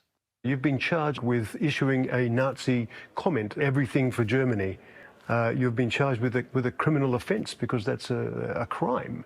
Sie haben völlig recht. It's a Nazi saying. Sie haben völlig recht, dass die Meinungsfreiheit in Deutschland sehr, sehr stark eingeschränkt ist. Wenn ich in einer Rede, in einer Wahlkampfrede, die Liebe zu meinem Land ausdrücke und in der bedrohten Lage, in der Deutschland ist, Patrioten auffordere, alles für dieses Land zu geben, dann ist das kein Nazispruch. Trump hat mal gesagt, American first. Which is also, ironically, the American Nazi movement's original slogan. So, yeah, that's not exactly a good defense. Donald Trump also said immigrants are poisoning the blood of this nation. Also another Hitlerian invocation. I mean, what are we doing here, you know? Yeah, look at this other Nazi. Look at this other neo-Nazi, you know? He's saying it too. Why can't I say it? Ich denke, dass es völlig legal ist und völlig legitim ist, selbiges auch für AFD guys are the only people that are even more annoying than the fucking anti-Deutsche. Left and right here is fucking despise Germany's politics. Yeah, it's really bad. German politics is so fundamentally broken, and I think it's because it was the wounds caused in German society and the crimes that German society were complicit in was left unaddressed, especially in Western Germany as well. And that America basically came back and was like, let's just put all the Hitlerian guys in charge because they are the best communist killers.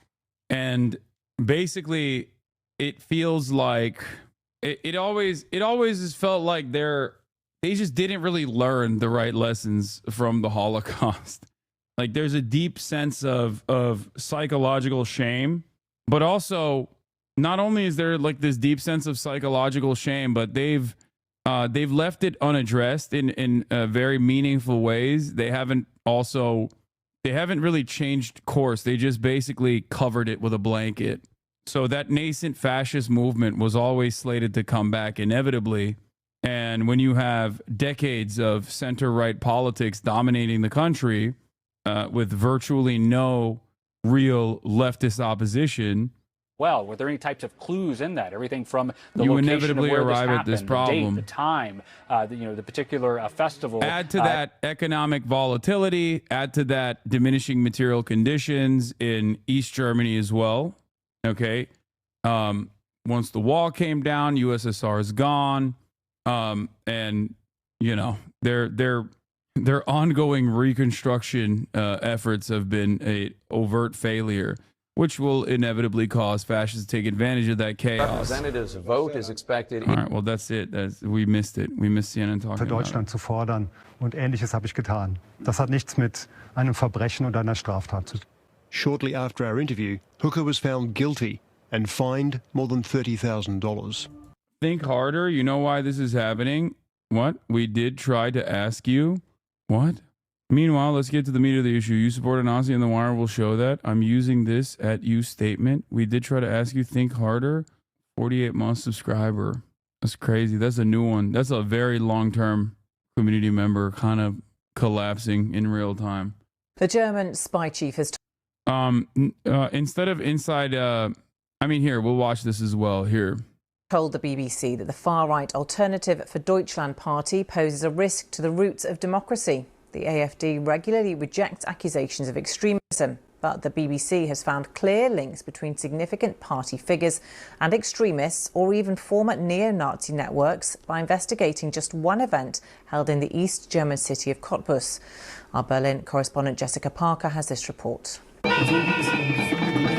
In Germany's east, the far-right Alternative for Deutschland. Yeah, the funniest was this when they tried to plot a coup to put forth Heinrich the 13th from an old aristocratic family to assume the role of the German monarch.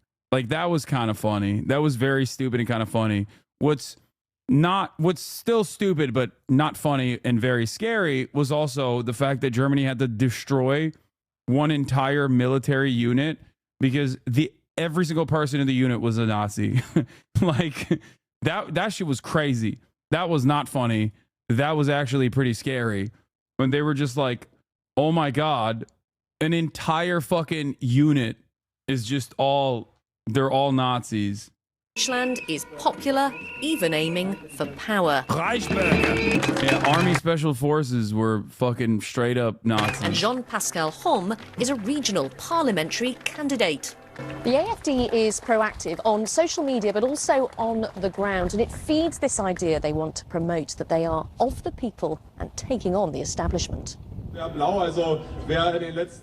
as the BBC has found, Jean-Pascal Homme's held links with several groups now classed by domestic intelligence as extremist, networks accused of anti-migrant, anti-Muslim. Also, another one of my favorite, like, funniest German Nazi moments is that one of the prominent leaders of the anti-COVID lockdown movements in Germany was a vegan Turkish neo-Nazi. What the fuck was that guy's name? That was really funny. He was like one of the biggest like Q defenders. Yeah, and he was literally Attila Hildmann. Attila Hildmann, yeah. Jawohl. Yeah, motherfucker was Turkish, bro. Like, what are you doing? Like, what the fuck do you think is happening? Like, what? Yeah, Attila Klaus Peter Hildmann is a German vegan cookbook author and far-right conspiracy theorist. He wrote his first cookbook in 2009, and his book, Vegan for Fun, was named Cookbook of the Year by Vegetarierbund Deutschland in 2012. He subsequently featured in numerous television programs and talk shows.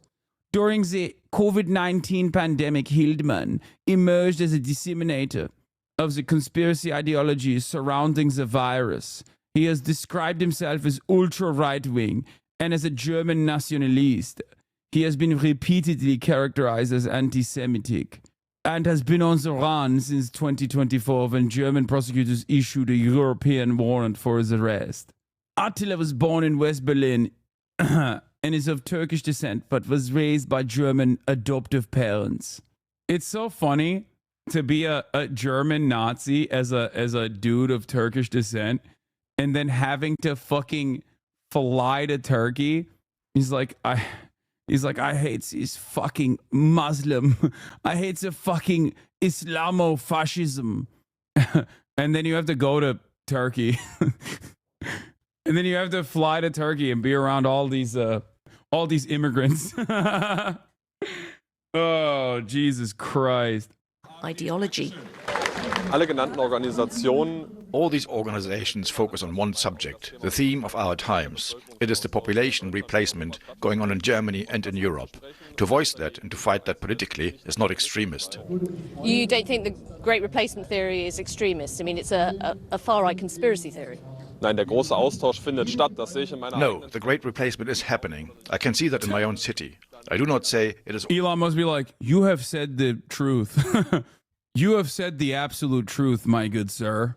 Organized from up high, I say it's happening. It was at this office back in March that Jean-Pascal Homme helped organise an event. The speaker was an MP called Matthias Helfferich, who once described himself as the friendly face of National Socialism, also known as Nazism. Matthias Helfferich insists the years-old leaked messages were satire. His talk here in Cottbus was on remigration, a code word, say many, for mass deportation. Yeah. Remember how Germans are like, oh, we don't say deportation. That's like Nazi policy. We believe in remigration, which is just deportation. They just repackaged it. So it's so funny to watch them like try to dance around the liberal safeguards that have been placed on language, while still absolutely unconditionally channeling the same policy agenda. They just had to like find new ways of saying the same thing. Deportations. Remigration ist die politische Vision einer vertrauten Heimat. In this video, he talks about remigrating millions to preserve the land of the Germans. Und aktivistischem Vorfeld. In the audience in Cottbus that night was Benedict Kaiser, another Salam influential alaikum. figure. He works for an Ja, AFD bitte, gerek yok. MP. But over a decade ago, Mr. Kaiser was pictured at neo-Nazi demos. We've approached him for comment. Became more and more right-wing extremists. This spy chief claims that extremism within the AFD poses a risk to democracy. Spy chief? Wait, wasn't that the guy who was talking about the AFD earlier? What do you mean? When I'm speaking about a German oak, a big, strong, old tree, it can take a blizzard, it can take a storm. But once you have an enemy that goes for the roots, and that's exactly what's happening right now, going for the roots of our democracy, it's very dangerous because it goes to the vital parts of our democracy.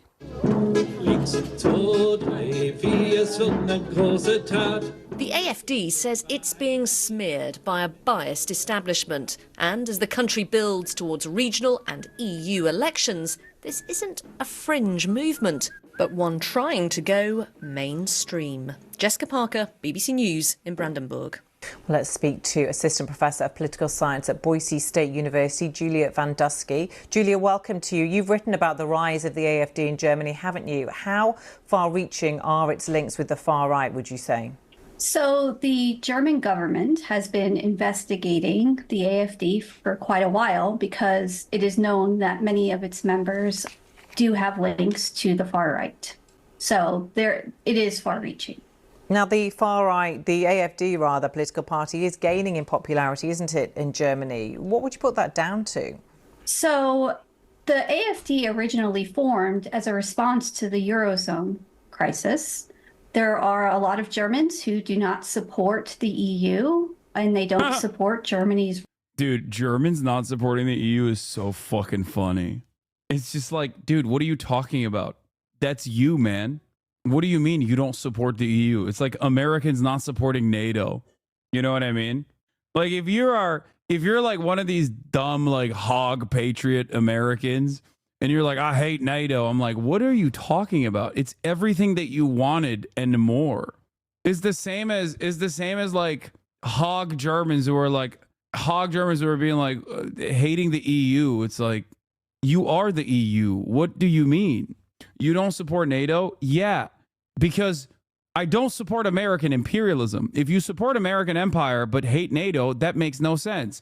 If you support Germany being a dominant force on the planet, but then also simultaneously say the EU is bad, that makes no sense. I'm anti-NATO because I'm anti-American empire. How is this hard to comprehend? If you're pro-American empire, of course you should be pro-NATO. Why would you be anti-NATO? Role in the EU, and so now there's a party that represents their interests. They're more popular in East Germany amongst older people who had been socialized under a completely different political system. They lived under communism and an authoritarian regime. So politically, they're a little bit different than West Germans. So it's not surprising that the AFD is a little bit more popular there. And what do you think it means for the future? Yeah, that's why it's more popular there. It's not like the wealth disparity. It has nothing to do with the wealth disparity and everything to do with the fact that they lived under a communist dictatorship, authoritarian rule. That's why. They're just primed. They're just like genetically more open-minded to that sort of thing. Like if you're an academic, if you are an academic who literally has browsed through countless amounts of historical reference points and data, and this is what you present, what are we doing? Like what a fucking ridiculous approach. Yeah, no wonder we never arrive at the truth. The democracy of Germany, or would that be alarmist to even go there? Currently, I don't think the AFD is going anywhere. However, I don't think they're big enough currently to ever form a government in Germany. They're still quite small. And the other parties, the mainstream parties, are unlikely to form a government with them. So in the short term, they can make a lot of noise. They have a platform in parliament, but I don't think they're going to have a lot of influence over policymaking. Okay, Professor Julia Van Dusky, thank you very much for joining us with your analysis. Thank you. I know it's needless to say, but dear God, stay away from Twitter right now. What? Ich bin so schön, ich bin so toll, ich bin der Anton aus Tirol. Meine gigaschlanken Waden sind noch Wahnsinn wie die Madeln. DJ Ötzi, Anton aus Tirol. Ich bin so stark und auch so wild. Ich treibe es heiß und eisgekühlt. Wippe ich mit dem Gesäß, scheint die Hausmesse es am wollen den Anton aus Tirol.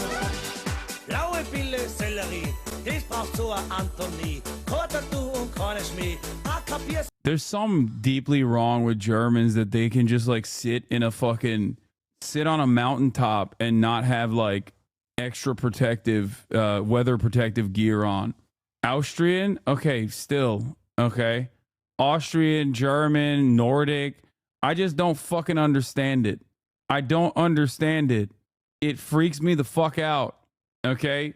It freaks me out, dude. There's something wrong with these people, man. How are you not cold, dog? The fuck are you doing? Put some gloves on, bitch. Put some goddamn gloves on. Pissing me off. Girls, so ein Typ wie mich, den gab's noch nie. Ich bin so schön, ich bin so toll, ich bin der Anton aus Tirol. Meine gigaschlanken Waden sind noch Wahnsinn wie die Madeln. Meine Figur, ein Wunder der Natur. Ich bin so stark und auch so wild. Ich treibe es heiß und Eis. Bro, if I was rocking what he's wearing right now, when it's like sub 60 degrees in Los Angeles, I'd be cold. Like, this motherfucker's up there and it's like minus 20 centigrade and he's just chilling, dude. That's crazy. He's just chilling, big chilling. It's not appropriate. It's inappropriate. You need to stop it right now. What's your reason for why so many Eastern European countries became so reactionary and anti-communist after the fall of the Soviet Union? Like, you have East Germany and the mess it's in. Poland also. The leader during the USSR collapse was a staunch anti-communist trade union guy. And Poland is super anti-migrant today. Most Eastern European countries are in NATO now, etc., etc. I don't know. They took the fucking L. And the economic instability caused by the complete collapse of the USSR probably, you know, created the same fantastic opportunity for reactionary sentiment to thrive. Nazis lose after World War II. America still props them up. Okay, all around Western Europe. Communists lose. Socialism completely loses and is destroyed after the Cold War ends and the USSR dissolves. And then that vindicates Nazis even further. That vindicates Nazis that were still very much in existence in many of these places. That vindicates them even further. They end up, you know, becoming recipients of shock therapy. And here we are. Win or lose, these guys are always on top. You shouldn't ever speak about Eastern Europe, bro. You're right. I don't get it. I don't understand it. I don't have the high IQ to understand Eastern Europe. It's actually some other reason. Yes. I think you should be more embarrassed to fucking say stuff like that. So why do you think Eastern Europe is so reactionary? Go ahead. Enlighten us, Eastern European chatter. Left movement in East Europe is mostly post-USSR. Okay, continue. Are you saying that there is no left movement under the USSR? Is that what it is? I'm not. I'm confused. My infantile mind cannot comprehend. They hate communism the most because they had to live through it. True. That's right. They know what real communism was like. That's why they hate it. Why do Americans hate it so much? Have they also lived through real communism? Is that why Americans hate it so much, you think? So much that they still think it's very much alive and well? Real communism in America is alive right now. That's why they suffer so much. Americans do, because of the real communism that they live under. Maybe at a certain point we need to stop, you know, entertaining this stupidity, entertaining this notion that, like, you know, communism is all around, real communism. I do think that the failures of governance from the USSR factored into the anti-communist, anti-socialist nature of Eastern Europe. That part I do agree. That part I do believe. I think that is an inception point, but I think that the other things that I mentioned still remain. The other issues that I mentioned still remain very much so at the forefront of why so many of these countries became reactionary. But hey, Eastern European asses, they're still hating from a 90% home ownership rate. You know what I mean? Like, they'll be like, oh man, I fucking, I hate this socialism nonsense from my apartment that I own. It's fucking bullshit, dude. I hate that. Here, let me get on a, let me get on a working public transit system real quick to go hate more efficiently at the public square in the third spaces that were built. Let me go fester in my anger by by sitting around in a public park. I hate that shit. For the injured, I think that's what people are thinking about at this moment and are concerned about moving forward. All right, Haley Ott and Samantha Vinograd, my thanks to both of you as we work to gather more information. We're going to take you back to coverage. The man accused of murdering the United Healthcare CEO. Elon Musk supports the new CR. Jeffries and White House support the new CR. No shutdown. Third time's the charm. Congress tries again to avoid a shutdown. Speaker Mike Johnson is rolling out his third plan to keep the government lights on, featuring a funding extension until March, aka kicking the can down the road. $110 billion for disaster relief and farmers. Gone is Trump's demand to raise the debt ceiling. Now Republicans are bickering, Democrats are side-eyeing, and a shutdown looms at midnight. It turns out, yes, this plan is passing. Elon Musk approves, so thank God. Our heavenly father. Our heavenly father, Elon Musk, has decided this one is good. Jeffries speaking now, thanking Dems for sticking together. Jeffries has been on the phone with White House, Schumer, and said Johnson all day too, talking about $100 billion in disaster aid as a win. Jeffries, the White House says it is a bill they are prepared to support. Schumer also shares that view. Jeffries did complain about broken trust with Republicans. Yeah, isn't there someone you forgot to ask meme, but with Elon Musk? Thank God he finally consented. The speaker did a good job here. It went from a bill that weighed pounds to a bill that weighed ounces. Ball should now be in the Dem court. Thank God. 11 dead now at Christmas market. Covered that yet? The number currently is 2. And I did cover it. I just got done. I didn't even actually get done covering it.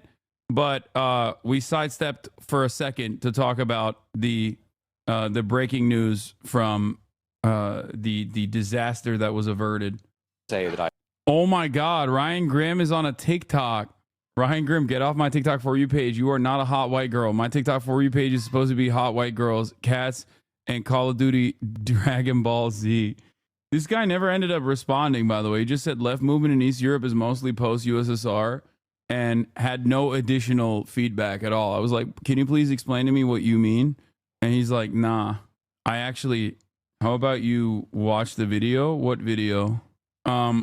Anyway, let's look at what the I don't know what the meat looks like for this this new bill. I don't know what they kept out of it, but I guess seemingly the biggest point of contention that was cast aside is the extension, is the January 2027 extension for no debt limit. That one they just took out of it, and I do feel like it's still very much like a Republican move to ask for a lot more and then turn around and dial it back. Ask for 10 things. First, you go to the table and you extract concessions out of the Democrats.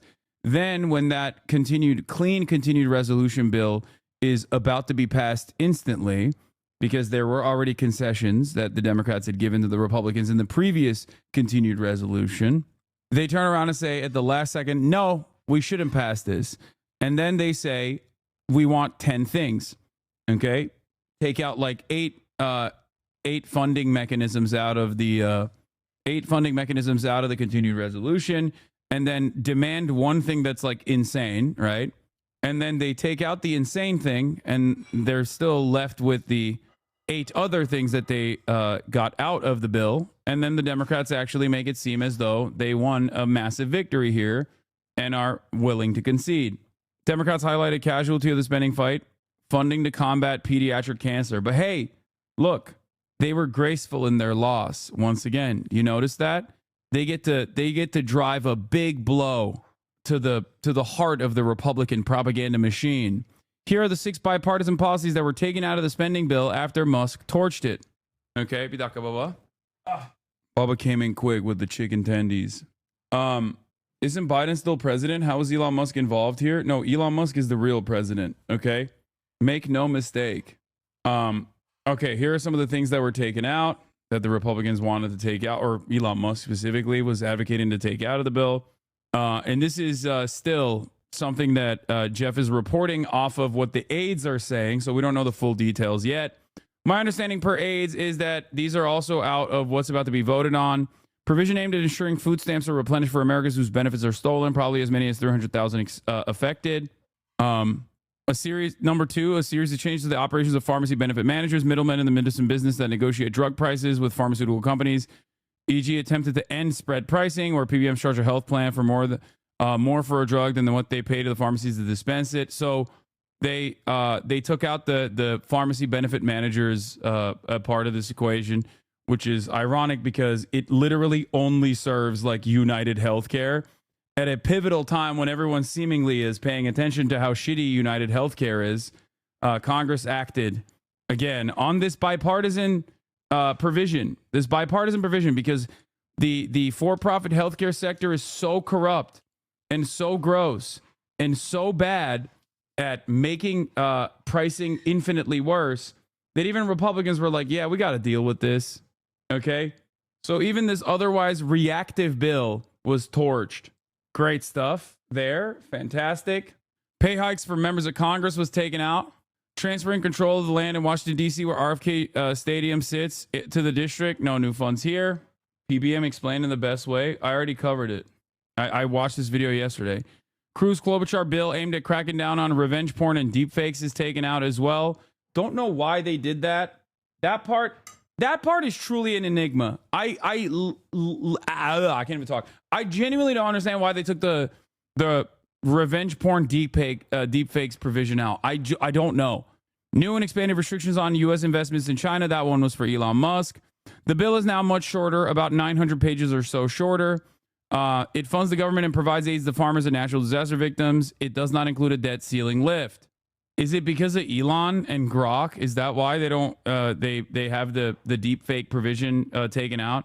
That seems so stupid. Like I don't even understand that. I truly don't understand that at all.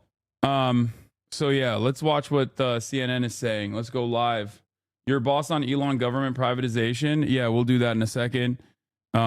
Let's see what CNN has to say about this bill. Well, they're not saying anything because they're on a fucking ad break. God damn it. By the way, reminder that we do not have ad breaks on the broadcast, but you can still subscribe. Subscriptions will offer you many benefits like supporting the show, my editorial independence, and also numerous other goodies like the emotes that you can use site-wide. So, please subscribe for $6 or for free with a Twitch Prime by connecting your Amazon Prime account to your Twitch account. You can also get gifted a sub if you are lucky. Anyway, let's see what Fox News is I don't have the list of the Republicans who voted against this, but they would say what Tyrus is saying, is that we are voting against this, and they have to get Democrats. If you subscribe, you can also send links. We are not doing business as usual, but this is something that they had to come together and pass if they wanted to get it across the finish line and over to the Senate before midnight. And it's really difficult to cut. In DC, it's really difficult because everything is a program that somebody cares about. And so you're going to have a constituency that is angry trades for and that they're hearing from constituents and lobbyists about constantly. It will be interesting to see the difference in influence of President-elect Trump once he becomes president and Elon Musk and the Doge caucus and all this. And we should note there are Democrats that are part of the Doge caucus formally when we get to March and they want to put through a long-term spending bill. Instead of just this 4 months. But I appreciate just a little shout out for Hakeem Jeffries. We'll see over time if he lives up to Nancy Pelosi's legacy, but he keeps very good control of the Democratic caucus and they fall in line with him. And he says, no, we're going to go no on this. We want these changes. Fine. We're going to go yes on this. And everybody lines up with him. And that makes me happy because it's going to be a difficult few years with opportunities to get stuff done with such a slim majority on the Republican side. Well, but Charlie, now we get to do this again in March. Exactly.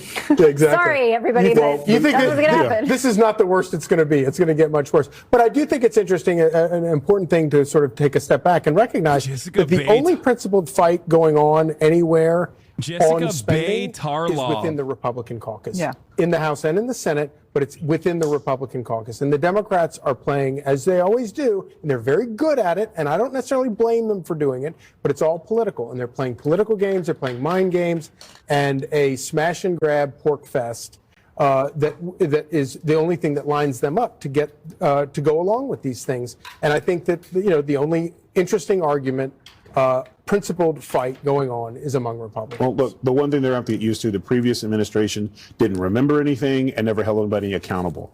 I have all the confidence in the world that President Trump won't forget all of this, and he will hold people accountable. And there will be, like I said, this administration didn't fire nobody. There'll be firings. There'll be people who are going to get up out of their seats. So I'm looking forward to it. All right, as you're looking at the vote now, and as Chad Pergram told us moments ago, 363 in favor, 34 against. That's well past the 2/3 they need to get this thing moving. It now heads to the Senate. Of course, we will talk about all of this on Fox News Sunday this weekend and see if the government is indeed funded by then. Who anchors that? And I anchor that show, And Charlie. Shannon, happy birthday. Oh, thank you. Thank you. 29 again. That's it for us. Have a great night. For the 5th time. Good evening and welcome to Washington. I'm Rich Edson in for Brett Baer. Breaking tonight, we are now less than 6 hours from the deadline to get a funding bill through Congress before the start of a partial government shutdown. But it appears that may be averted. House members apparently will pass the latest version of a stopgap measure. Why are we listening to the great value Dave Bautista? How dare you? Blitzer, and you're in the Situation Room. We're following major breaking news right now. The U.S. House of Representatives appears to be on the verge of approving a bill to avert a federal government shutdown. The pared-down plan winning support from both Democrats and Republicans after Donald Trump set off a scramble here in Washington when he tanked a previously negotiated bipartisan deal. Let's get right to our chief congressional correspondent, Manu Raju, is up on Capitol Hill. Manu, update our viewers on the very latest.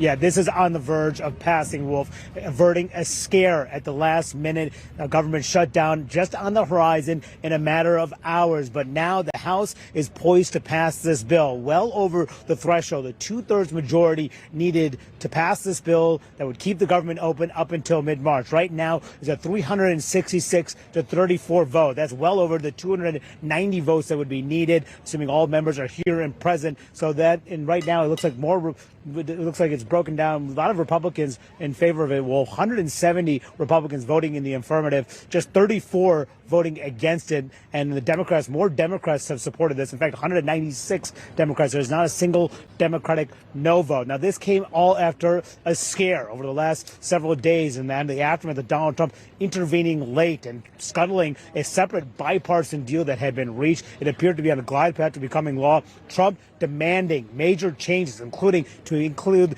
an increase of the national debt limit, something he wanted off the table. So we would have to Come on, CNN. deal with it in the next Congress. That is a God damn it. Got cooked. deal with it in the next Congress. That is a All right, whatever.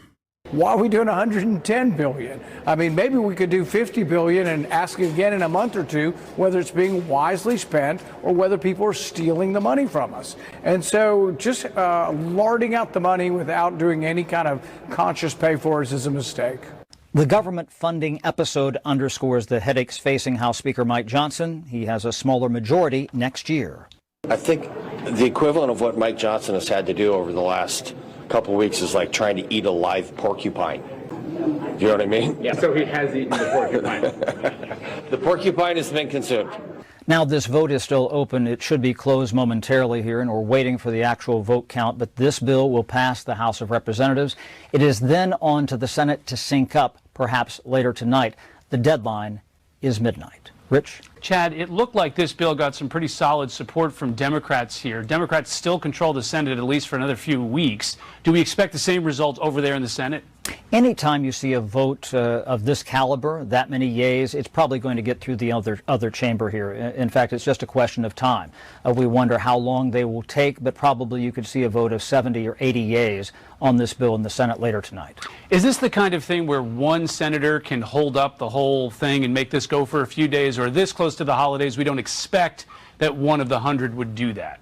Yeah, absolutely. You could have that happen because, again, you have to get unanimous consent and agreement to step on the gas and get around all the Senate procedures. Anybody could do that and really drag this out and force a government shutdown at that stage. We haven't gotten any signals of that. I've been asking around all day. Earlier in the week, nobody could quite tell us what they were planning to do. But what happens around this time of year, especially just before the Christmas holidays, is people want to get out of the building and get home and trim the tree and bake the cookies or whatever. So that might kind of give impetus for people to vote for this bill tonight and get home. Okay, Chad Pergram live for us on the Capitol Hill. Chad, thank you very much. Well, got the panel here, Mark Thiessen, Molly Hemingway, Juan Williams. I'll just get a quick reaction from you guys. They got it done, it appears. What do you think, Mark?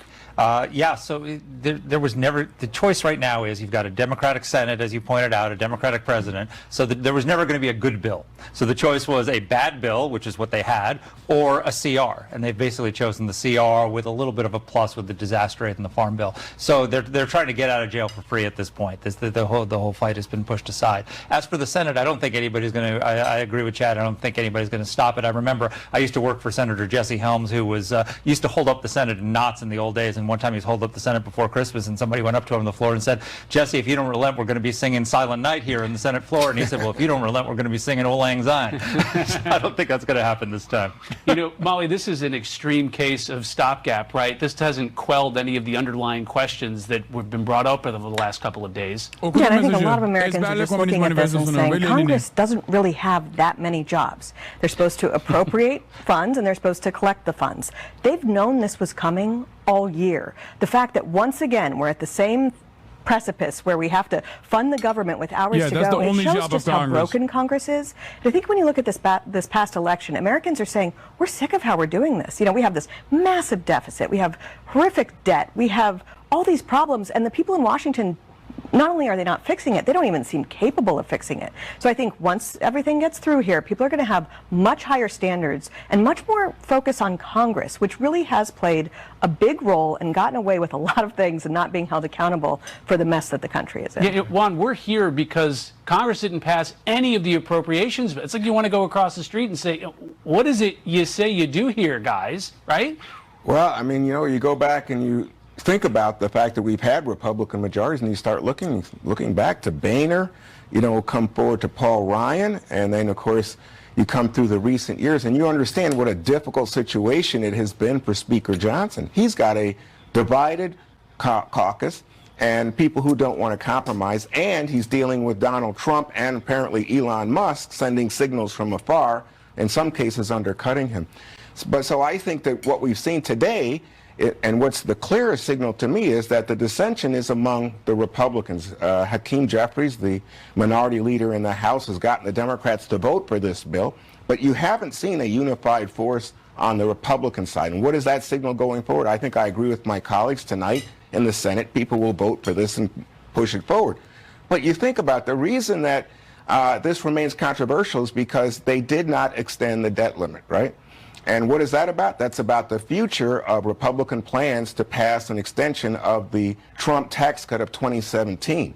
And if you don't have that extension, then how do you do it? Where's the money coming from? What's the offset? What's the Trump agenda going forward? And will it have the support necessary on the Hill? Well, to this point, I mean, I do think they are going to have to raise the debt limit. That's just something you have to get done. But you look at what's happened in Washington, D.C. in recent decades. I mean, Mitch McConnell was talking about not shutting down the government. When he was elected first time in D.C., I think we had 1.8 trillion in debt, and now it's 20 times that. I don't think you do have much disagreement between Republicans and Democrats when it comes to adding all this debt to the American taxpayer. But people are looking for change, and not just, party-wise. They're just looking for people who will be serious and help the country with some problems. One advantage Donald Trump has coming out of this, out of the dissension in the Congress that Molly points out to, is that because they didn't pass a budget this year, he's going to get 2 reconciliation bills next year. Normally, the president gets 1 budget reconciliation bill, but because it didn't pass a 2025 budget bill, he gets that reconciliation bill, and then he gets another one later in the year. Yeah. So he has 2 shut bites at the apple to do an all-Republican bill on taxes and spending. So he could come in, because of all that division, he could come in the first weeks of January and pass a tax cut for eliminating taxes on tips, eliminating taxes on overtime, Social Security, and all that, and just get that done in a few weeks, and then come back and do tax. Guys, you want to know what? 'Cause Senate parliamentarian. What if the Senate parliamentarian says, no, you can't do that? Over under on how fast that person would get fired? Literally, the moment that the Senate parliamentarian even thinks about such things, they would get fired. Disaster relief for those people impacted by the hurricanes, and it doesn't include extending or raising the debt ceiling, which Democrats viewed as an accelerated vehicle to extend the 2017 Trump tax cuts. But in the lead up to this moment, the president didn't make any statements. He stayed out of public view, and the White House framed that as a strategy, even as they had to admit that he hadn't even made contact with Democratic leaders in both chambers until earlier this afternoon, about 12 hours before the shutdown deadline loomed. Rank-and-file Democrats were describing a vacuum of leadership. Talks with half a dozen lawmakers generated this Politico headline, quote, Biden is AWOL as Washington spirals into shutdown chaos. His absence really gave the GOP a counterpunch. By the way, Joe Biden's still the president of the United States. Where is Joe Biden? Has anybody heard from Joe Biden? The picture of a president still in office but not in charge was coming together long before Trump and Elon Musk scuttled the government funding plan, giving Biden some cover with that. Fewer and fewer public appearances lately, or even printed statements, lending liberal voices to more loudly question why Biden has been laying low. Do you think Biden has quietly quit? Trump isn't president yet. A fact that's getting easier and easier to forget. That now appears against the backdrop of a damning Wall Street Journal report alleging that White House staff have been working to manage the diminished president for years, restricting his interactions with lawmakers and even cabinet members, keeping meetings short, scripted, and ideally in the afternoon. Quote, senior advisors were often put into roles that some administration officials and lawmakers thought Biden should occupy. And the White House denied to the Journal that Biden has declined. But allies who first championed his re-election bid are now on defense. I do not hang out with the president on the weekends. I don't spend time with him socializing and in person. My experience with him in the time up to that debate led me to believe that he was fully capable of competently leading our nation. The White House called a lid around 5 p.m., clear sign that the president was betting that there would be plenty of blame to go around if the government did, in fact, shut down, because Trump had said that this would be a Biden problem to solve, but you had Trump and Elon Musk scuttling a bipartisan plan that the White House kept speaking up for earlier today. Rich. Well, Jackie Heinrich live for us at the White House. Jackie, thanks very much. Breaking tonight, our other top story is overseas. At least 2 people are reported dead and dozens injured after a driver plowed his vehicle into a Christmas market in Germany. Authorities believe it was intentional and that the vehicle may have been equipped with explosives. Correspondent Alex Hogan has the latest tonight from London. Hello, Alex. Hello, Rich. So this was a mass casualty event after people were enjoying a Christmas market and a car plowed into them at that event this evening. 2 people are dead, including one of them who is believed to be a small child. As many as 60 people are wounded, 15 of them facing serious injuries. Hospitals near Magdeburg, Germany were quickly put on high alert to prepare for a maximum casualty event. German officials tonight warning that the death toll could rise. Law enforcement, firefighters and rescue personnel set up a perimeter on the scene tonight as police cornered off the vehicle over concerns that it could be triggered. Alex, thanks very much for that. So we're going to have to cut you off here. We have Speaker Johnson now after the votes that succeeded in the House. It's a big priority for us. This is America First legislation because it allows us to be set up to deliver for the American people. In January, we will make a sea change in Washington. President Trump will return to D.C. and to the White House, and we will have Republican control of the Senate and the House. Things are going to be very different around here. This was a necessary step to bridge the gap, to put us into that moment where we can put our fingerprints on the final decisions on spending for 2025. We also, in this bill, as you know, took care of Americans who desperately needed and deserved the assistance. We had a record hurricane season.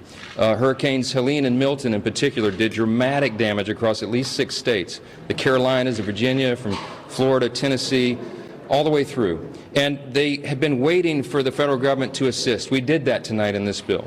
We also took care of our farmers, many of whom are on the brink of collapse because of Bidenomics, frankly, because the inflationary cost of their inputs and the inability they have right now to get loans from the banks and the lenders to put their crops in the ground, to put the seeds in the ground in the spring. So we had to take care of that, and we did. We are excited about this outcome tonight. We're grateful that everyone stood together to do the right thing. And having gotten this done now as the last order of business for the year, we are set up for a big and important new start in January. We can't wait to get to that point. We encourage swift passage in the Senate now. They need to do their job as the House just did. We will all go home. I want to wish everybody a Merry Christmas, Happy Hanukkah, Happy Holidays, and a Happy New Year, because I hope not to see you until we get back after that. I was in constant contact with President Trump throughout this process, spoke with him most recently about 45 minutes ago. He knew exactly what we were doing and why, and this is a good outcome for the country. I think he certainly is happy about this outcome as well. Elon Musk and I talked within about an hour ago. Prediction. They're going to, on accident, in the upcoming year, say President Musk. In the world, I think it is. But we're going to get through this. We are going to unify this country, and we are going to bring the America First agenda to the people beginning in January. We cannot wait to get started. I hope you all have a great holiday. All right, that's it for House Speaker Mike Johnson. A Republican is, on accident, completely unintentionally, going to slip up and say President Musk, not Democrats. Democrats are already saying it to shit on Elon Musk, or to shit on Donald Trump. Been in constant contact with President Biden? I don't think they have been. I mean, it's quite remarkable development. I mean, Trump is effectively behaving. He's not president yet, but he's effectively the president. Joe Biden, you know, they told us that Joe Biden was capable of serving 4 more years. He hasn't been able to serve the 2 months since the election. He fell asleep at a table in Angola. He's left a massive vacuum that Donald Trump has stepped in and filled. Donald Trump has had more of an impact on what's happening on Capitol Hill today than the sitting president of the United States. Mm-hmm. It's almost like what you saw with all the foreign leaders the moment Donald Trump was elected. Mm-hmm. They're all going to Mar-a-Lago, treating him as if he were the actual president. It is kind of crazy right now. I first see a high-profile Republican on accident saying President Elon Musk or President Musk, it driving media narratives for like a week, and then inevitably causing it will be the final blow of the relationship that Elon Musk and Donald Trump have. Okay, that is, I will add that to my yearly predictions. I think that the dynamic is already on shaky ground. You can't have two divas like that side by side. There's always gonna be issues with that. But it's especially bad when it reaches this like peak where, you know, Trump starts really getting insecure about his position and how much influence he has. Much more on this after the break. We do have to take a break. An awful lot has happened. We'll be back with in this process, all the liberals who have talked about how Biden is a mental dynamo will not be punished. Of course not. They will be rewarded. They will have their German attacker was a pro-AfD Saudi refugee, according to Die Welt. Can't make this up. What? Ain't nobody's gonna believe that, dude. He was pro-AfD right after we talked about Attila Hildmann. He's like, as a Saudi man, I wanted to do a false flag so that they deport my family. As a Saudi man, I wanted to do a fucking Islamic style act of terror so they deport me and my family and others like me from Germany so that they can truly make Germany great again. I know what the AfD is, chatter. And yes, I know the Saudi guy was a doctor in Germany since 2006. Die Welt claims that on his Twitter, the attacker said the police are the true drivers of Islamism and that they need the AfD to protect the police from themselves. Oh no, he's an ex-Muslim. Oh, those are always the fucking craziest guys. He's a doctor in Germany since 2006. What we know about the Magdeburg attacker A man drives a rental car into a crowd at Magdeburg Christmas market. At least 2 people die, including a small child. A lot of information is circulating. There are dramatic scenes just before Christmas. What we know, according to initial findings, the man is a 50-year-old doctor born in 1974 from Saudi Arabia. He came to Germany in 2006 and lives in Bernburg, around 50 kilometers south of Magdeburg. According to information from Welt, a police operation is currently taking place at the place of residence. He's a permanent residence permit. He was not known to the authorities as an Islamist. As things stand, he was a lone perpetrator, so there is no further danger to the city as far as we're concerned. We were able to Magdeburg. This is the Twitter account of the attacker. No shot. No, this is fucking made up. Magdeburg. According to Hasselhoff, the perpetrator drove a rental car into the crowd. Additional footage showing the arrest of the suspect. What information is circulating about the perpetrator? According to Spiegel, the man is a specialist in psychiatry and psychotherapy named Talib A. and was recognized as a refugee in 2016. Welt found a profile of Talib al-Abdul Mohsen on social media, to whom all of the above information applies. The Frankfurter Rundschau reported on this man in March 2019. The article says Talib al-Abdul Mohsen has lived in Germany since 2006. He came to Germany as a guest doctor during his specialist training as a psychotherapist and later applied for asylum here because he had been threatened with death for turning away from Islam. Oh my God. Oh my fucking God. On X, the man appears as an ex-Muslim critic of Islam. On Friday evening, he posted several videos in which he says in English, I hold the German nation responsible for killing of Socrates. Another reason why I hold German citizens responsible for the persecution I experienced in Germany is the story of a UBS stick stolen from my mailbox. Okay, oh, he's just also, I mean, he's extra mentally ill. Later in the video, he says the government is criminal instead of protecting me. The police are the criminals in this case. I hold the German nation and the German citizens responsible. The man's profile text states in English, Germany is hunting Saudi asylum seekers inside and outside Germany to destroy our lives. And Germany wants to Islamize Europe. His cover photo shows a gun. Oh my God, this is his account. Dude, the fucking former Muslim guys in the West are so crazy. In June of this year, the account posted in German. In my experience, the German police are the real drivers of Islamism in Germany. My experience is 7 years in which the police most recently in March 2024 used dirty tactics against me and other critics of Islam to destroy our anti-Islam activism. The left are crazy. We need AFD to protect the police from them. In 2020 and in 2021, the user posted several tweets mentioning the city of Magdeburg. In 2019, the BBC reported that Talib al-Abdul Mohsen was helping ex-Muslims flee the Gulf region. In Saudi Arabia, he was unable to safely practice his atheism. You know what's really interesting about this? I mean, this tracks with what I do know about like former Muslims living in fucking... I mean, it's so funny that we were just talking about Attila Hildmann, who is also a German of Turkish descent, who was a prominent fucking neo-Nazi during the COVID shutdowns, and this guy seemingly is of that same seasoning. Is this source credible? Is not only credible, but it's conservative, right? Isn't Welt a conservative outlet, chat? It's not like Der Spiegel. Like if I saw this from Der Spiegel, I would still probably think about it, because Der Spiegel is most likely to just lie and say, no, the fucking the guy is like a radical transgender leftist or whatever, right?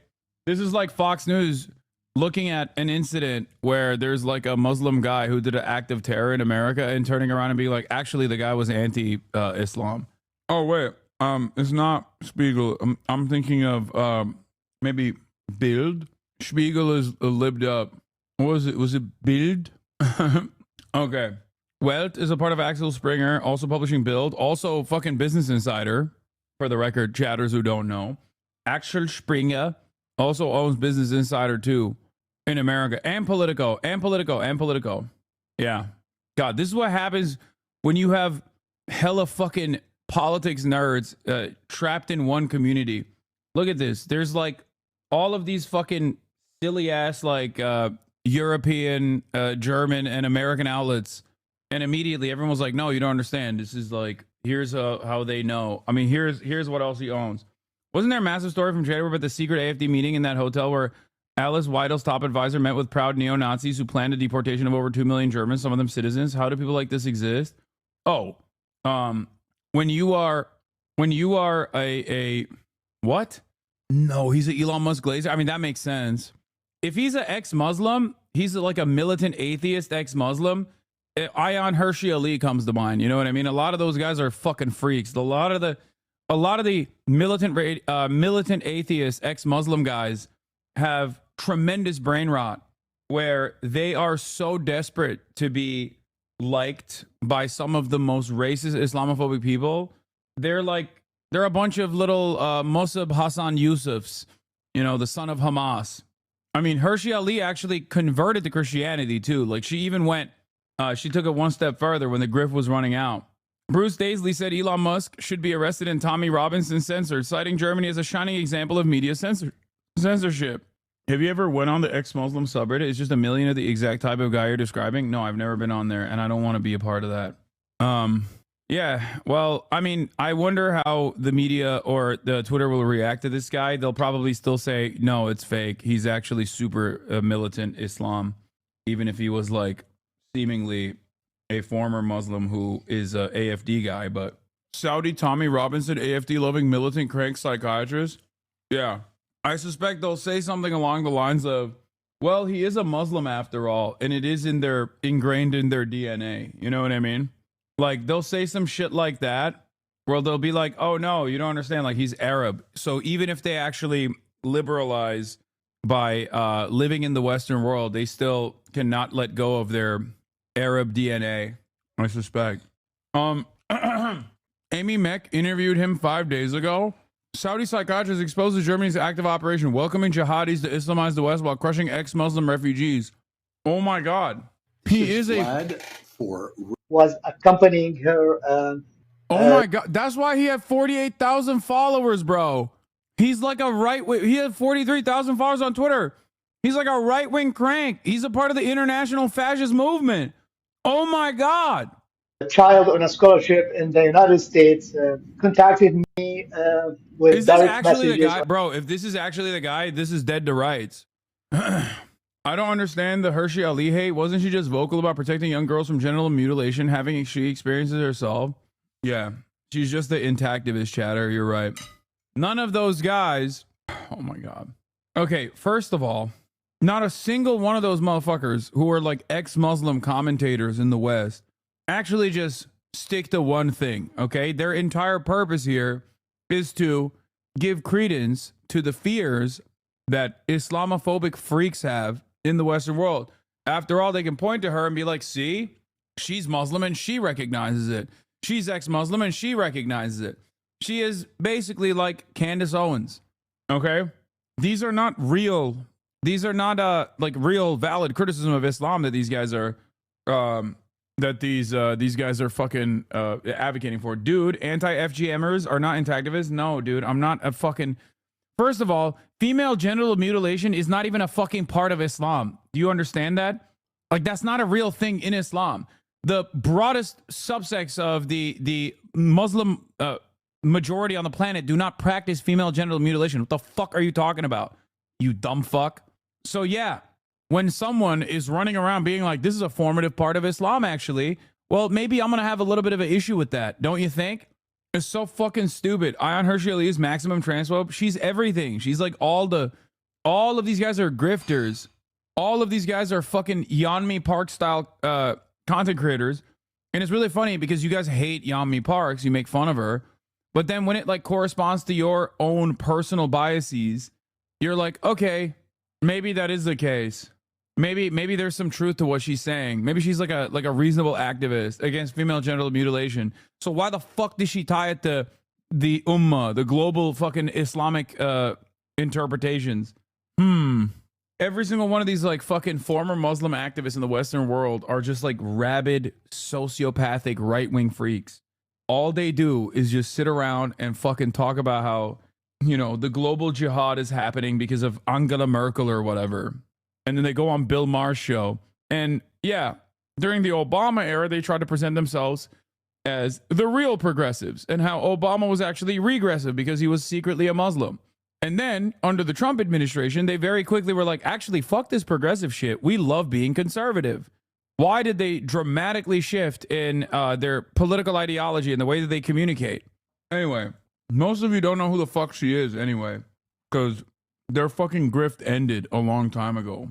But it's funny that there are 48-month subscribers in the chat being like, no, you don't understand. She's a principled, she's principled and against female genital mutilation. And that's it. Nothing else. What don't you understand, please? Yeah. On Twitter and asking me for help to apply for asylum. And that's where I started my activism, helping refugees from particularly Saudi Arabia, but in practice actually from anywhere in the world, if I could help. So it was not planned. I mean, I started my activism to criticize Islam initially, and then people just flooded me with requests for help regarding asylum and refugees, and I just responded to them and helped them. That's how I started my refugee activism. That is great. So from the point of view of the Western world, there has been a great deal of distortion of important language concerning things, like a number of things, but one of them is the... Who's this guy? This is allegedly the German terrorist. This is the German terrorist, Saudi Arabian doctor living in Germany since 2006, who's an anti-Islam guy, who is actually an AFD supporter, it turns out. Term refugees. So a great deal of people that are coming to the West under the rubric of refugees appear actually to be something quite different. Can you tell us specifically the people who are looking for your help to get refugee status? What differentiates them from the teeming throngs, and where do you see the issues here? Well, most of the people who approach me come from... I'd be careful saying before it's confirmed. I said allegedly. I don't know. This is what I'm operating off of, what Welt reported on. Funny how that one news lady immediately was like, oh, it's related to October 7 and Islamism? Yeah. Saudi Arabia. That's because I am from Saudi Arabia. So basically, when you want to ask someone about how to get a visa, how to get into an asylum country legally, you naturally tend to ask someone from the same country. And that's why most of my, let's call it clients, actually, I don't take any money. I give them money from my own salary. But I call them clients in this context. Most of them are from Saudi Arabia. But I'm open for everybody. I mean, I had people from Canada even, literally asking for help to seek asylum in Europe because they are threatened by their Muslim families, what is called honor killing. I had also requests for help from India, Pakistan, Bangladesh, many other countries actually. So I'm open for everybody if I could help. But most of the people who ask me for help are from Saudi Arabia, and most of them are actually ex-Muslims or tend to be secular.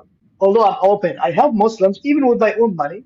Equally, if I can do that, I don't pay attention. I don't ask people about their religious backgrounds. But most of the people who ask me for help happen to be ex-Muslims because I am ex-Muslim, and they feel that they are communicating with someone with the same background.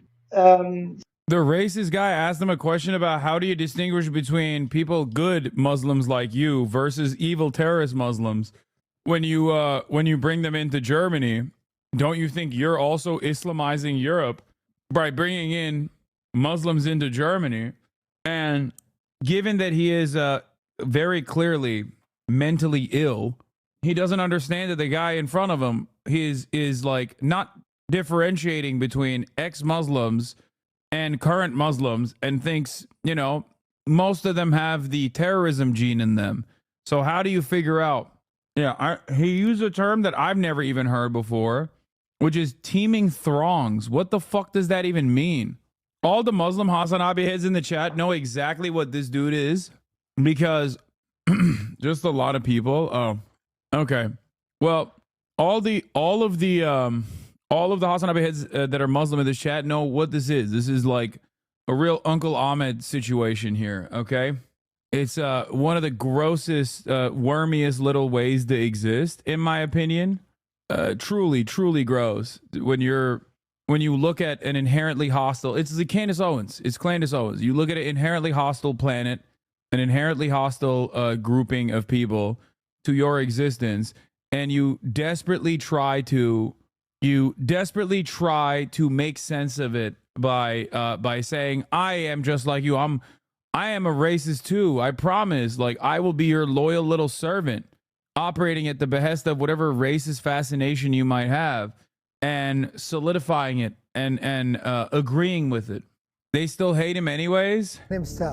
So the Islamist lunatic who drove to the Christmas market in Magdeburg is a Saudi doctor who spent his life getting asylum seekers into Europe. Yeah, except he is, again, a fucking former Muslim. Bro spent his life saying, I'm not a Muslim, I'm an atheist, and drove through a Christmas market. We've all heard about this long list of atheists attacking Christmas markets. Germans, be prepared for the gaslighting. When an Algerian Muslim stabbed 3 kids last year in Dublin, we were told he's a citizen. He's been here for decades. He's practically Irish, and he didn't practice Islam. Well, if you commit an act of jihad, yeah, they don't give a fuck. See? They're like, nah, he's Arab, dog. He's Muslim. Hi, my name is Talib. I'm from Saudi Arabia. I'm an activist. I created a website to help people seeking asylum, especially from Saudi Arabia and the Gulf region. Hi. That fedora is an Islamic crime. Yeah. So let's summarize that by saying that most of the people I help are Saudi ex-Muslims. Very interesting. So it sounds to me like the people that you are trying to help would be legitimately classed as refugees in using the old language, prior to what we call refugees now. Yeah, he means like only if you're an atheist in a Muslim country are you truly a refugee that needs shelter in Europe. If you're a Sunni Muslim in a Shia country, or if you're a Shia Muslim in a Sunni country, or if you're a Sunni or Shia Muslim that happens to be gay or whatever, or happens to, be a victim to political persecution or a victim to the destabilization that American imperialism has caused, you are not a real refugee. You can only be a refugee if you're like, I'm an atheist and I am scared of the Saudi government killing me. You know what I mean? You can't be escaping a war. You just have to be escaping the real war, which is the war against atheism. And further, that these would be refugees in the sense that, especially women, I guess, who would be looking to escape the consequences of a oppressive Sharia law. And that would include people in Canada and other non-Muslim countries where Islam has now taken a toehold. Is that fair to say then, to summarize? That's right. Most of them, let's say, definitely there are, I'm not trying to say that they are, perfectly clean, but most of them are literally legit, and they are basically escaping the persecution from the Islamic Sharia. I just need you to understand what level of mental illness we're experiencing right now. We're watching a Rumble video of an American guy, I don't know who the fuck this person is, interviewing the guy who allegedly did, according to Welt's reporting, this is the guy that did the Christmas drive terror attack, okay? And the guy is like a known entity, I guess, in the right-wing, universal right-wing fascist circuit. He's a Saudi doctor who's been living in Germany since 2006, applied for asylum in Germany in 2016, has a YouTube channel, has a sizable following on Twitter, and is pro-AFD, and sometimes even to the right of the AFD. And not only that, but also he is so fucking insane that he said, I help Muslims or ex-Muslims in Canada escape Sharia. He said Sharia law has overtaken Canada. For reasons, related to the oppression, like imposing the head cover called hijab on women, or basically some of them even threatened because just that they left Islam or they criticized Islam. Like one of the last cases I helped, he is a Saudi guy who had a Twitter account with 9 followers, only 9 followers. And he was complaining on Twitter because he was forced to fast Ramadan. So the Saudi Dog, what the fuck are you saying? Like, in your own house, who's gonna know if you're drinking water? Like, what the fuck? Most people in the Muslim world spend most of the fucking daylight sleeping anyway. I mean, not everyone, but I suspect that if you're, if you're indoors, you can do whatever the fuck you want. There's no like government surveillance or the haram police. I've never been to Saudi Arabia, so I don't know, but like it would be shocking. The prosecution, literally, the Saudi prosecution did some, intelligence work to get his identity, literally, on Twitter. And they were able. Okay, this part I do believe, though. I'm not even joking. The Saudi government has literally done this for like the Shia Saudis and shit. This part is actually not fake. He's insane. I don't know if the story that he's specifically talking about is real. I don't think that the Saudi intelligence would use their resources on one guy being like, they're forcing me to fucking not drink water during Ramadan or anything. But yes, the Saudi intelligence agencies absolutely persecute people, and they use Twitter, which is now owned by Elon Musk, who's also in the pocket of Saudis, that to actively out Saudi dissidents and maybe even kill them. Now, the honor killings in Canada, he's out of his fucking mind. Saudi intelligence is incompetent, as we saw from 5 explanations they gave about Khashoggi within 48 hours. It doesn't matter. They might be bad at PR, but they're still, it's easy for them to just literally go to Elon Musk and be like, give me the fucking information of this account. And Elon's like, here is the IP address. You can go kill him now. To identify him, I'm not sure if they did that with IP address or with social engineering, but they identified him. They opened a case for him. They summoned him for interrogation. And after the interrogation, he contacted me immediately. And I told him, if you want to escape, you can do it tomorrow, because the UK allows for an electronic visa, some sort of electronic visa. So you can get that immediately within minutes, and you can buy the air ticket immediately. So he said, well, tomorrow, I'm not that in a hurry, but I need probably 3 days maximally. And in 3 days, he was in the UK. He escaped from there, and he has, right now, a public presence on Twitter. He narrated his story on Twitter publicly, and he got asylum. Bro, assuming that honor killings are like a regular process is so fucking insane. It's like, dude, yes, insane people engage in heinous acts.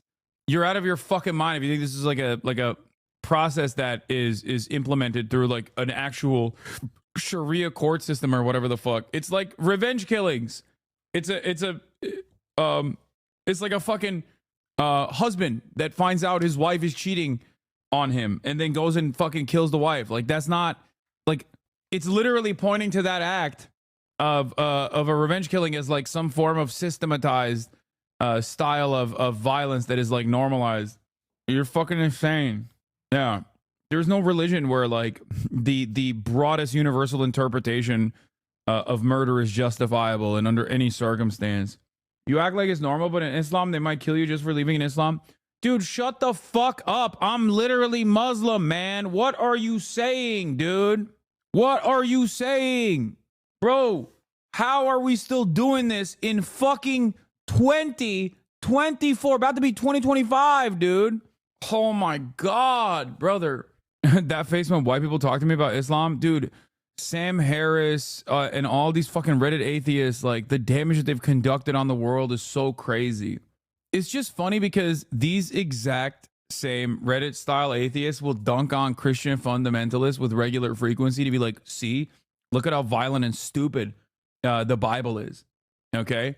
But they can't comprehend that like any sort of passage they read from the fucking Quran is also subject to the same interpretation. Like, people don't do that. People are not like, oh yeah, we're fucking running around murking. You see, I know the Bible is stupid, dumbass. Oh my God. Every time there is like literally a Muslim or a former Muslim or any sort of like understanding of Islam comes up, white chatters have to come in and just fucking have a r/atheist off in the chat. They're like, nah, you don't understand, dude. At any given moment, you're subject to a fucking death penalty. What? The suspected Magdeburg attacker, anti-Muslim activist Talib, published this video shortly after his car drove into the Christian market. The government itself is the criminal. I consider the German nation, German citizens responsible for what I'm facing. For what I'm facing. How the fuck did he film this and post this? He was a supporter of the AFD and made conspiracy videos about Sasan Shebli and Ali Utlu. Wait, Ali Utlu? That's another Turk. He was previously in Magdeburg, but reportedly lived in Bamberg. Also, Utlu is such a funny last name, but that's another fucking Turkish right-wing grifter in Germany. What is happening, bro? What is happening in fucking Germany, dude? What the fuck is going on, bro?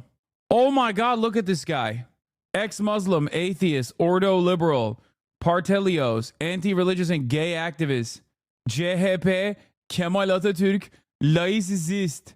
Oh my God. Shut the fuck up. Is this like a ex-Muslim right-winger who also is a Kemalist in Germany? Bro, I'm sorry. We're so fucking cooked, bro. Turks, listen, we got to pack this shit up. We really got to do a cultural reset. We got to get together, okay? We got to shut this shit down immediately, okay? You understand me? We have to literally get together in our communities and just be like, what are we doing? Because from what I see online, notwithstanding the fucking community members that are in here, but German Turks are either like trying to behave like fucking their own version of the Salafists in the UK, but like in a very different way, in a very like ultra-nationalist, Turkish ultra-nationalist kind of way, okay? Or they're whatever the fuck this is. Why? What is going on, man? What the fuck is happening? Ali Utlu is an ex-leftist turned AFD supporter. Don't hate on Almancıs. Never will you get inside infos again. Bro, I'm sorry, but the Almancıs are so fucking right-wing, especially when it comes to Turkish politics, all right? Almancıs are so fucking... I mean, this is Almancı. This is it. Show chat. What? The German Turk neo-Nazis? What? Arcane and the Dangers of Snow Bunny Mind Control? Sana ben de dahil bir sürü kişi söyledi ama anlamıyorsun. Kemalistlerin bir kısmı batıdan ve bağımsız olarak İslam ve Araplardan nefret ediyor. Yo biliyorum. Bir de Kemalistler değil. Şimdi bir de nasyonalistler de var değil mi? Neydi o diğer parti? İyi değil. Bir tane daha var. Zafer. Değil mi? Zafer miydi? Bayağı bildiğin adamlar artık iyice kafayı yemişler. Herkes kafayı yemiş amına koyayım. Ne yapacağız bilmiyorum. Ekonomi boka gitmeye devam ettiği sürece herkes iyice kafayı yiyecek daha da. Ali Utlu wants remigration, the Nazi word for deportation today. Bro, you would be fucking deported, dog. What the fuck are you saying? CHP çok solcu diye zafere geçtiler ama kendilerine hala Kemalist diyorlar. Unbelievably typical for the media to immediately invoke Hamas to frame it as an Islamist terror attack only for it to be an anti-Islam fascist. Yeah. Normal bir adam yok yani. Ya illa ya şeriatçısın ya da manyağın önde gideni sağcı faşistsin yani. Yok ortada normal bir adam yok amına koyayım. Kalmadı Türkiye'de. Solcu yok zaten. Bir de gelen göçmenlerden burada bayağı bozu söylemi var yeni dalga içinde. Evet bir de o da var. Tabi 6 milyon adam koyduğun zaman ülkenin içerisine direkt kafayı yiyor herkes. Amerika'ya baksana amına koyayım. Amerika'da 330 milyonluk ülkede 1 milyon adam geldiği zaman kafayı yiyor manyaklar. Aynı zamanda o 1 milyon adam da yardım ediyor ülkeye.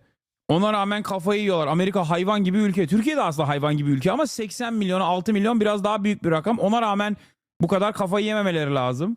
Herkes manyak. Bir ben sağlıklıyım. Oh my God, he's trying to distance himself. If the perpetrator is Taleb al-Abdul-Mazen, then I blocked him months ago because I, like other critics of Islam, thought he was a Saudi agent who spied on renegade Saudis and ex-Muslims in Germany for the Saudi state. I am shocked right now. I didn't believe it. I still don't believe it that he's an apostate. Everything he did was rather confused. He even attacked me until I blocked him because I didn't believe a word he said. I need to let all of this sink in. Manyak? What is manyak? Think about it. What could it be? It means maniac. Bro, dude. German politics is fucked. For sure, but the Turkish German community is also like in a state of disrepair, it seems. Like how the fuck do you turn around? This motherfucker has an Israel, Ukraine, and German flag, and right next to it he's like, I'm a Kemalist. Atatürk in all caps.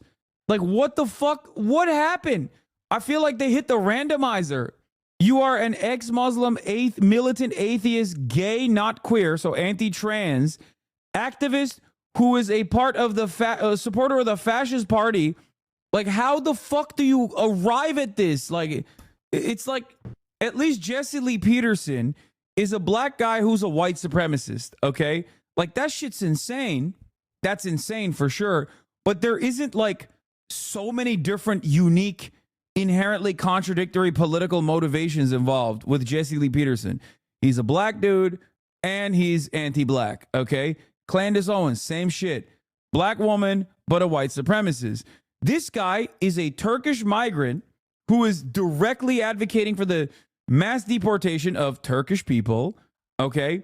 And simultaneously fucking complaining about like the Islamization of Germany, not realizing that the party that he's advocating for is going to deport him as well.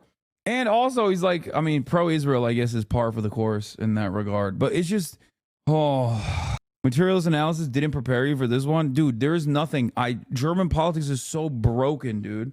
He's retweeting the Nazi Genocia account, known to the police, obliged to leave the country, Islamist, every day. Didn't we just see that in your election too? I guess you're right. There's a hell of Latinos that voted for Donald Trump, but also, no, it's one step further. It's like having those actual neo-Nazi Hispanic accounts. Many such cases, Nicholas Fuentes notwithstanding, you know what I mean? So I guess we do have that as well. You got Hispanic neo-Nazis who are like leading the Nazi movement in America, you know what I mean? The accounts that are like Groyper Himmler, Groyper's Cunny Himmler 1488, and then they like will post like a photo of their arm or whatever. They'll be like, I'm white, and it's like clearly a Mexican dude, you know what I mean? No, you don't understand. I'm actually white as fuck, dog. You don't get it. And then it's like all of the rest of the fucking 4chan dweebs who are also fucking Latino and Indian and varying degrees of white as well. They're shitting on him for not being sufficiently white. Radio Genoa is a Cambodian man. I'm done. I can't tell if you're fucking around or not. I don't. It's just like the starting position for racist people is so stupid. So I guess like if you build your foundational worldview on like stupidity, you're gonna have stupid politics that make no fucking sense. You know what I mean? So I guess in a way that senselessness does make sense. Bro, so fuck, think about it. I'm German Turk and I'm in the stream regularly because there's nothing like you in Germany.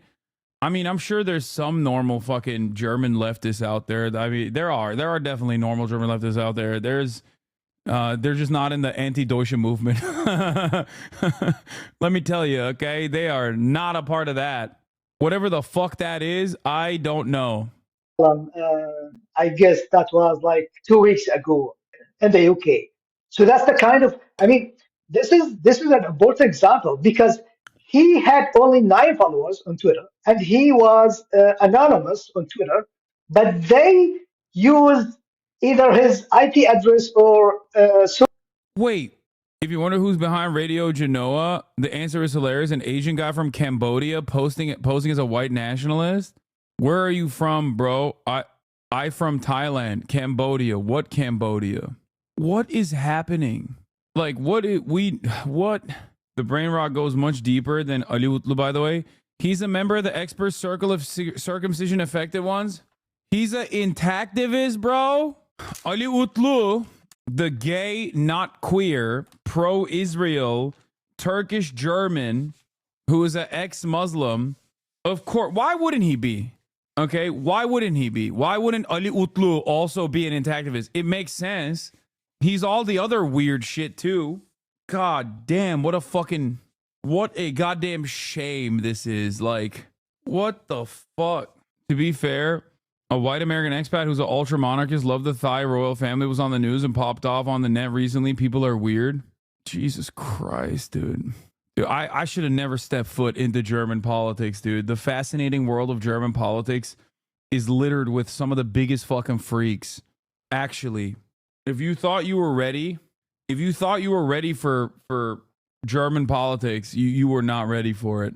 What is this? OSINT defender Saudi accounts are not claiming that the reason he fled Saudi Arabia in 2006 was accused of rape and that the Saudi government requested that Germany extradite him, but they refused.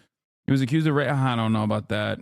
I mean, I'm not discounting it. I'm not saying that I don't believe it, but if he was like a dissident of the Saudi government, it's I'm sure that they immediately fucking would would just post shit like social this. engineering to identify him, and they summoned him. They opened a case, investigation case for him, and if he is like if they proved what that he was criticizing Islam, he would have been definitely gone to prison. So they do this actively. It's not like just if someone is confronting them or publicly speaking. No, they do this actively. They search for anyone criticizing Islam actively. They invest money into that, and that's why people are escaping. So, just by the way, had he not escaped Saudi Arabia, what would be the consequences of not being caught not fasting during Ramadan or skipping lunch? Right. Let me first talk about the legal and then the some kind of the usual consequences. So the legal consequences, if he does not deny that he criticizes Islam or fasting in Ramadan, and they did not claim falsely that he is mentally ill, so he is destined to be killed officially. And it happened already to someone called Ahmad Frayeh al-Shamari, who, as you can find his name on the, what is that called? The American Commission for Religious Freedom. I'm the one who contacted them to add his name to their list. So Ahmad Frayeh al-Shamari teared the tables of the Quran up, and they caught him, and his lawyer argued that he was drunk and he was drug intoxicated, but that did not help.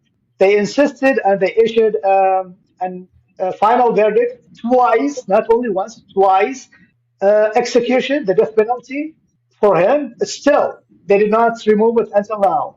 And they want to execute him just because he teared the Quran up. Yeah, he's not dead. He's alive. They captured him alive. So you'll be hearing from him. Who is this guy? Apparently, he's a known ex-Muslim, Saudi, former Saudi national, and a right-wing fucking freak who's constantly talking about how Germany is Islamizing. He is, according to Welt's reporting, and reporting is coming out about him now, this account, he's the guy who drove into the Christmas, the Christmas market in Germany. He killed 2 people. One was a child. He injured like upwards of 50 people. No, the number is not 11. This is the problem with breaking news coming from Twitter accounts. The initial number was 11 dead. It's actually 11 critically injured, I think. But it was mostly like, that's what I heard from you. No, I didn't say 11 dead. I didn't report on it until verified outlets covered it. So why did he do it? Because he's fucking insane. What do you mean? He is, like, why? Why would he have done such a thing? I don't know. Why is he a fucking ex-Muslim who thinks that Germany is in the throes of jihad? Why is there another right-wing German guy by the name of Ali Utlu, who is a gay anti-trans AFD activist that wants to do remigration of Muslims in Germany, not realizing that he himself is also a part of the people that will be deported? He's also pro-Israel, but that much, that's normal. From fascist to anti-fascist alike, I think most Germans are pro-Israel. Are Turks okay? I mean, the guy is this guy is Saudi. This is just another new Turkish German guy that I found out about and immediately feel deep shame about. Not anti-fascist and pro-Israel, brother. I know they just call themselves anti-fascist. Most Germans still feel guilty about what happened. Yeah, except these guys are like Turkish Germans. Only once. Although he apologized and he claimed that he was drug intoxicated and the drug at the time. So most of them, I mean, from my own experience, I know that many of the rejected, 30%, many of them are ex-Muslims. So Germany seems to be welcoming Syrians like without any issues, although many of them are not only Muslims but Islamists in the literal meaning of the word. And while rejecting many Saudis, 30% of the Saudis are rejected, and some of them I know them personally are ex-Muslims, definitely. Well, the results of this policy are becoming quite obvious in Germany and across the West, frankly. So, and I know, actually, I can tell you anecdotally that in Canada, we rejected any people from Syria that weren't Muslim. We'd only accept Muslim refugees in Canada, according to people that I've met on the street who were Christian and had to lie and say they were Muslim, which is very curious because the Christians, you would think in a Muslim country, would have a better case for being, especially when that country was under attack by the Islamic State. Anyway, neither here nor there. So what do you see needs to be done to solve this issue? I love the fucking right-wing fascist freaks, dude. They're so funny. He's just like, this guy he's talking to at the Rare Foundation USA straight up just said Syrian refugees have to lie and say they're Muslim to be accepted because Christian Syrians are not allowed. Christian Syrians are not allowed refugee status in Canada, so they have to lie and say they're Muslim. Well, before talking about what we need to be done, we need. Incredible stuff is happening in the world. I don't know what else to say about this fucking guy. He's also an Obama is a Muslim truther. The school registered lists Barack Hussein Obama with his childhood name Barry Soetoro, his date and place of birth in Hawaii, his Indonesian nationality, and his Islamic religion. Obama, his teacher Puck Effendi in gray, and his classmates in front of his old school SDN Menteng 01 Jakarta. Can you point to a year when this right-wing shift worldwide started, or was it always there waiting in the shadows? Yes, it was always in the shadows, but it has come to the forefront it's become the prominent fixture of Western liberal politics in general, but it's always been there. Anyway, let's get to fucking Luigi again. Let's get to more comfortable waters here. What a fucking insane situation. This is a funny ass way to post this though. A gay Saudi ran people over in Germany and he's pro-Israel. We'll link his account below. Go screenshot as much as you can. A gay Saudi. Also, it's funny that like even that fucking guy who's pro-Israel is like, I wish it had been done peacefully. Like even the fucking militant atheist ex-Islam guy's like, man, I really love that Israel is doing the gay pride shit in Gaza in the ashes of children's bodies. But like, I wish they were a little less violent about it. No, he's referring to Hamas. Oh, he's saying Israel's official account celebrates raising the gay flag in Gaza after the end of the Islamic occupation. I wish it had been done peacefully. Is he saying like, if only Hamas gave up arms peacefully, and that this is a cause for celebration? I guess that makes more sense. Anyway, here is Ryan Grimm talking about LUIGI Mangioni. On TikTok, a woman whose parents have been in prison and a former inmate said the taper fade haircut and facial hair grooming LUIGI Mangioni received while in jail was a message for prisoners to guards in his future facility not to abuse him because he's being looked after. Like many, I assume the grooming was a result of services Mangioni received through his attorney and was oriented towards a media audience. I mean, I could see that. I don't know if it's a warning or whatever, but I think it's just like, yeah, people are nice to him. You can get a fade from any other dude in jail. That's what I'm saying. I thought that they said he was in solitary, so I don't know. I don't know if that's real or not, but okay. Let's watch what Ryan had to say. Ryan got interviewed by Sky News on a Sky News TikTok account about LUIGI Mangioni. I wouldn't say that I endorse murder. No. But no, I don't endorse murder, but what? But I'm glad that they're a little bit nervous. Ryan! He is no hero. How people can like this guy, that's a sickness, actually. This was LUIGI Mangioni at his latest court hearing. A villain or a hero? Ryan! On that question, America is divided. America! He's the alleged assassin who spawned a line in merchandise and in tattoos, condemned and celebrated simultaneously. If the motive... Yeah, I don't know if they're like condemning him that much. I think the condemnations are mostly coming from like institutions. Like I've yet to meet a person who's like, this is completely unacceptable. I can't believe this happened. Maybe I'm wrong. Maybe I'm only surrounded by other people that are like-minded. But the most is like, yeah, it's kind of crazy that a murder happened in broad daylight, But that's it. That's it. Like that's it. It's never like we must, under no uncertain terms, immediately criticize Luigi Mangione. He is such a bad fucking guy. You're definitely in an echo chamber. Brother, I'm not talking about online, man. I'm talking like, why do you say you're in an echo chamber? I'm not like talking about people that I encounter online, okay? I think at most it's just like, yeah, that's crazy that it happened, but also most people don't give a shit. You know what I mean? For murder was anger with health insurance companies. Here, the sentiment, at least, is shared.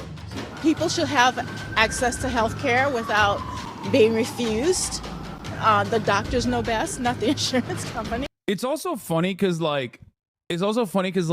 hella fucking news outlets have written about this, and they're talking about jury nullification now.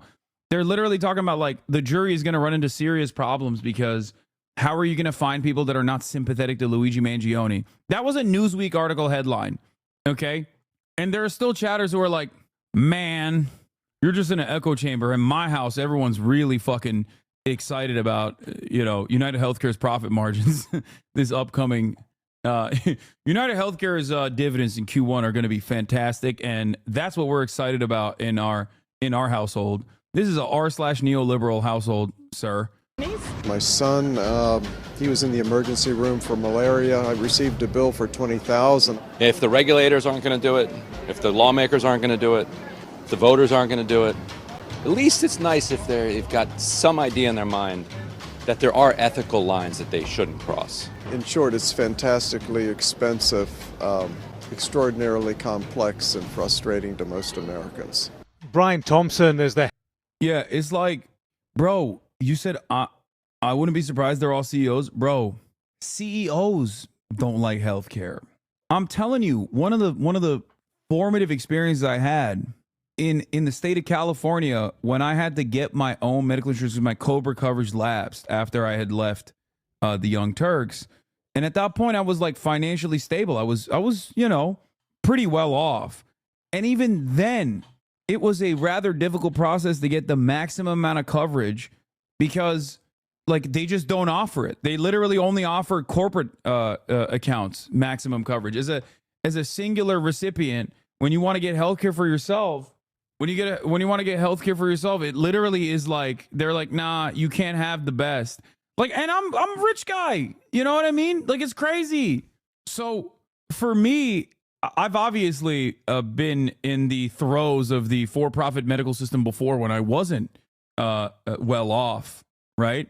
And obviously that was a radicalizing factor for me.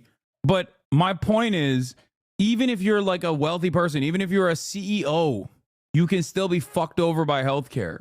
Do you understand? Like, that shit is crazy. That's why I'm saying, like, there are other CEOs out there that are like, yeah, man, this for-profit healthcare shit is like crazy. Really fucked. Yeah, with 7-figure prices for shit, even a millionaire could get a bill that makes them sweat. Yeah. Anyway, on that note, chatters, I must leave. Unfortunately, well, not unfortunately, but fortunately for you, I'm still going to be live. I'm just not going to be live on this account. I am cutting the stream short today because I'm going to go to Nephew's stream, Jason the Ween, and I'm going to be participating in a 20v1 Riz off where I will be in Jason's ear feeding him communications, okay, with the hopes that we find him some true love. All right. I think he's live streaming it, but I'm not sure. I think he is live streaming the process. I don't know if he's live already. But yeah, I gotta go shoot that. Is he live? Or is he not live? Oh, he is live. All right, I'll rate him. Anyway, love you guys, and I will see you on the other side. Okay? All right. Peace.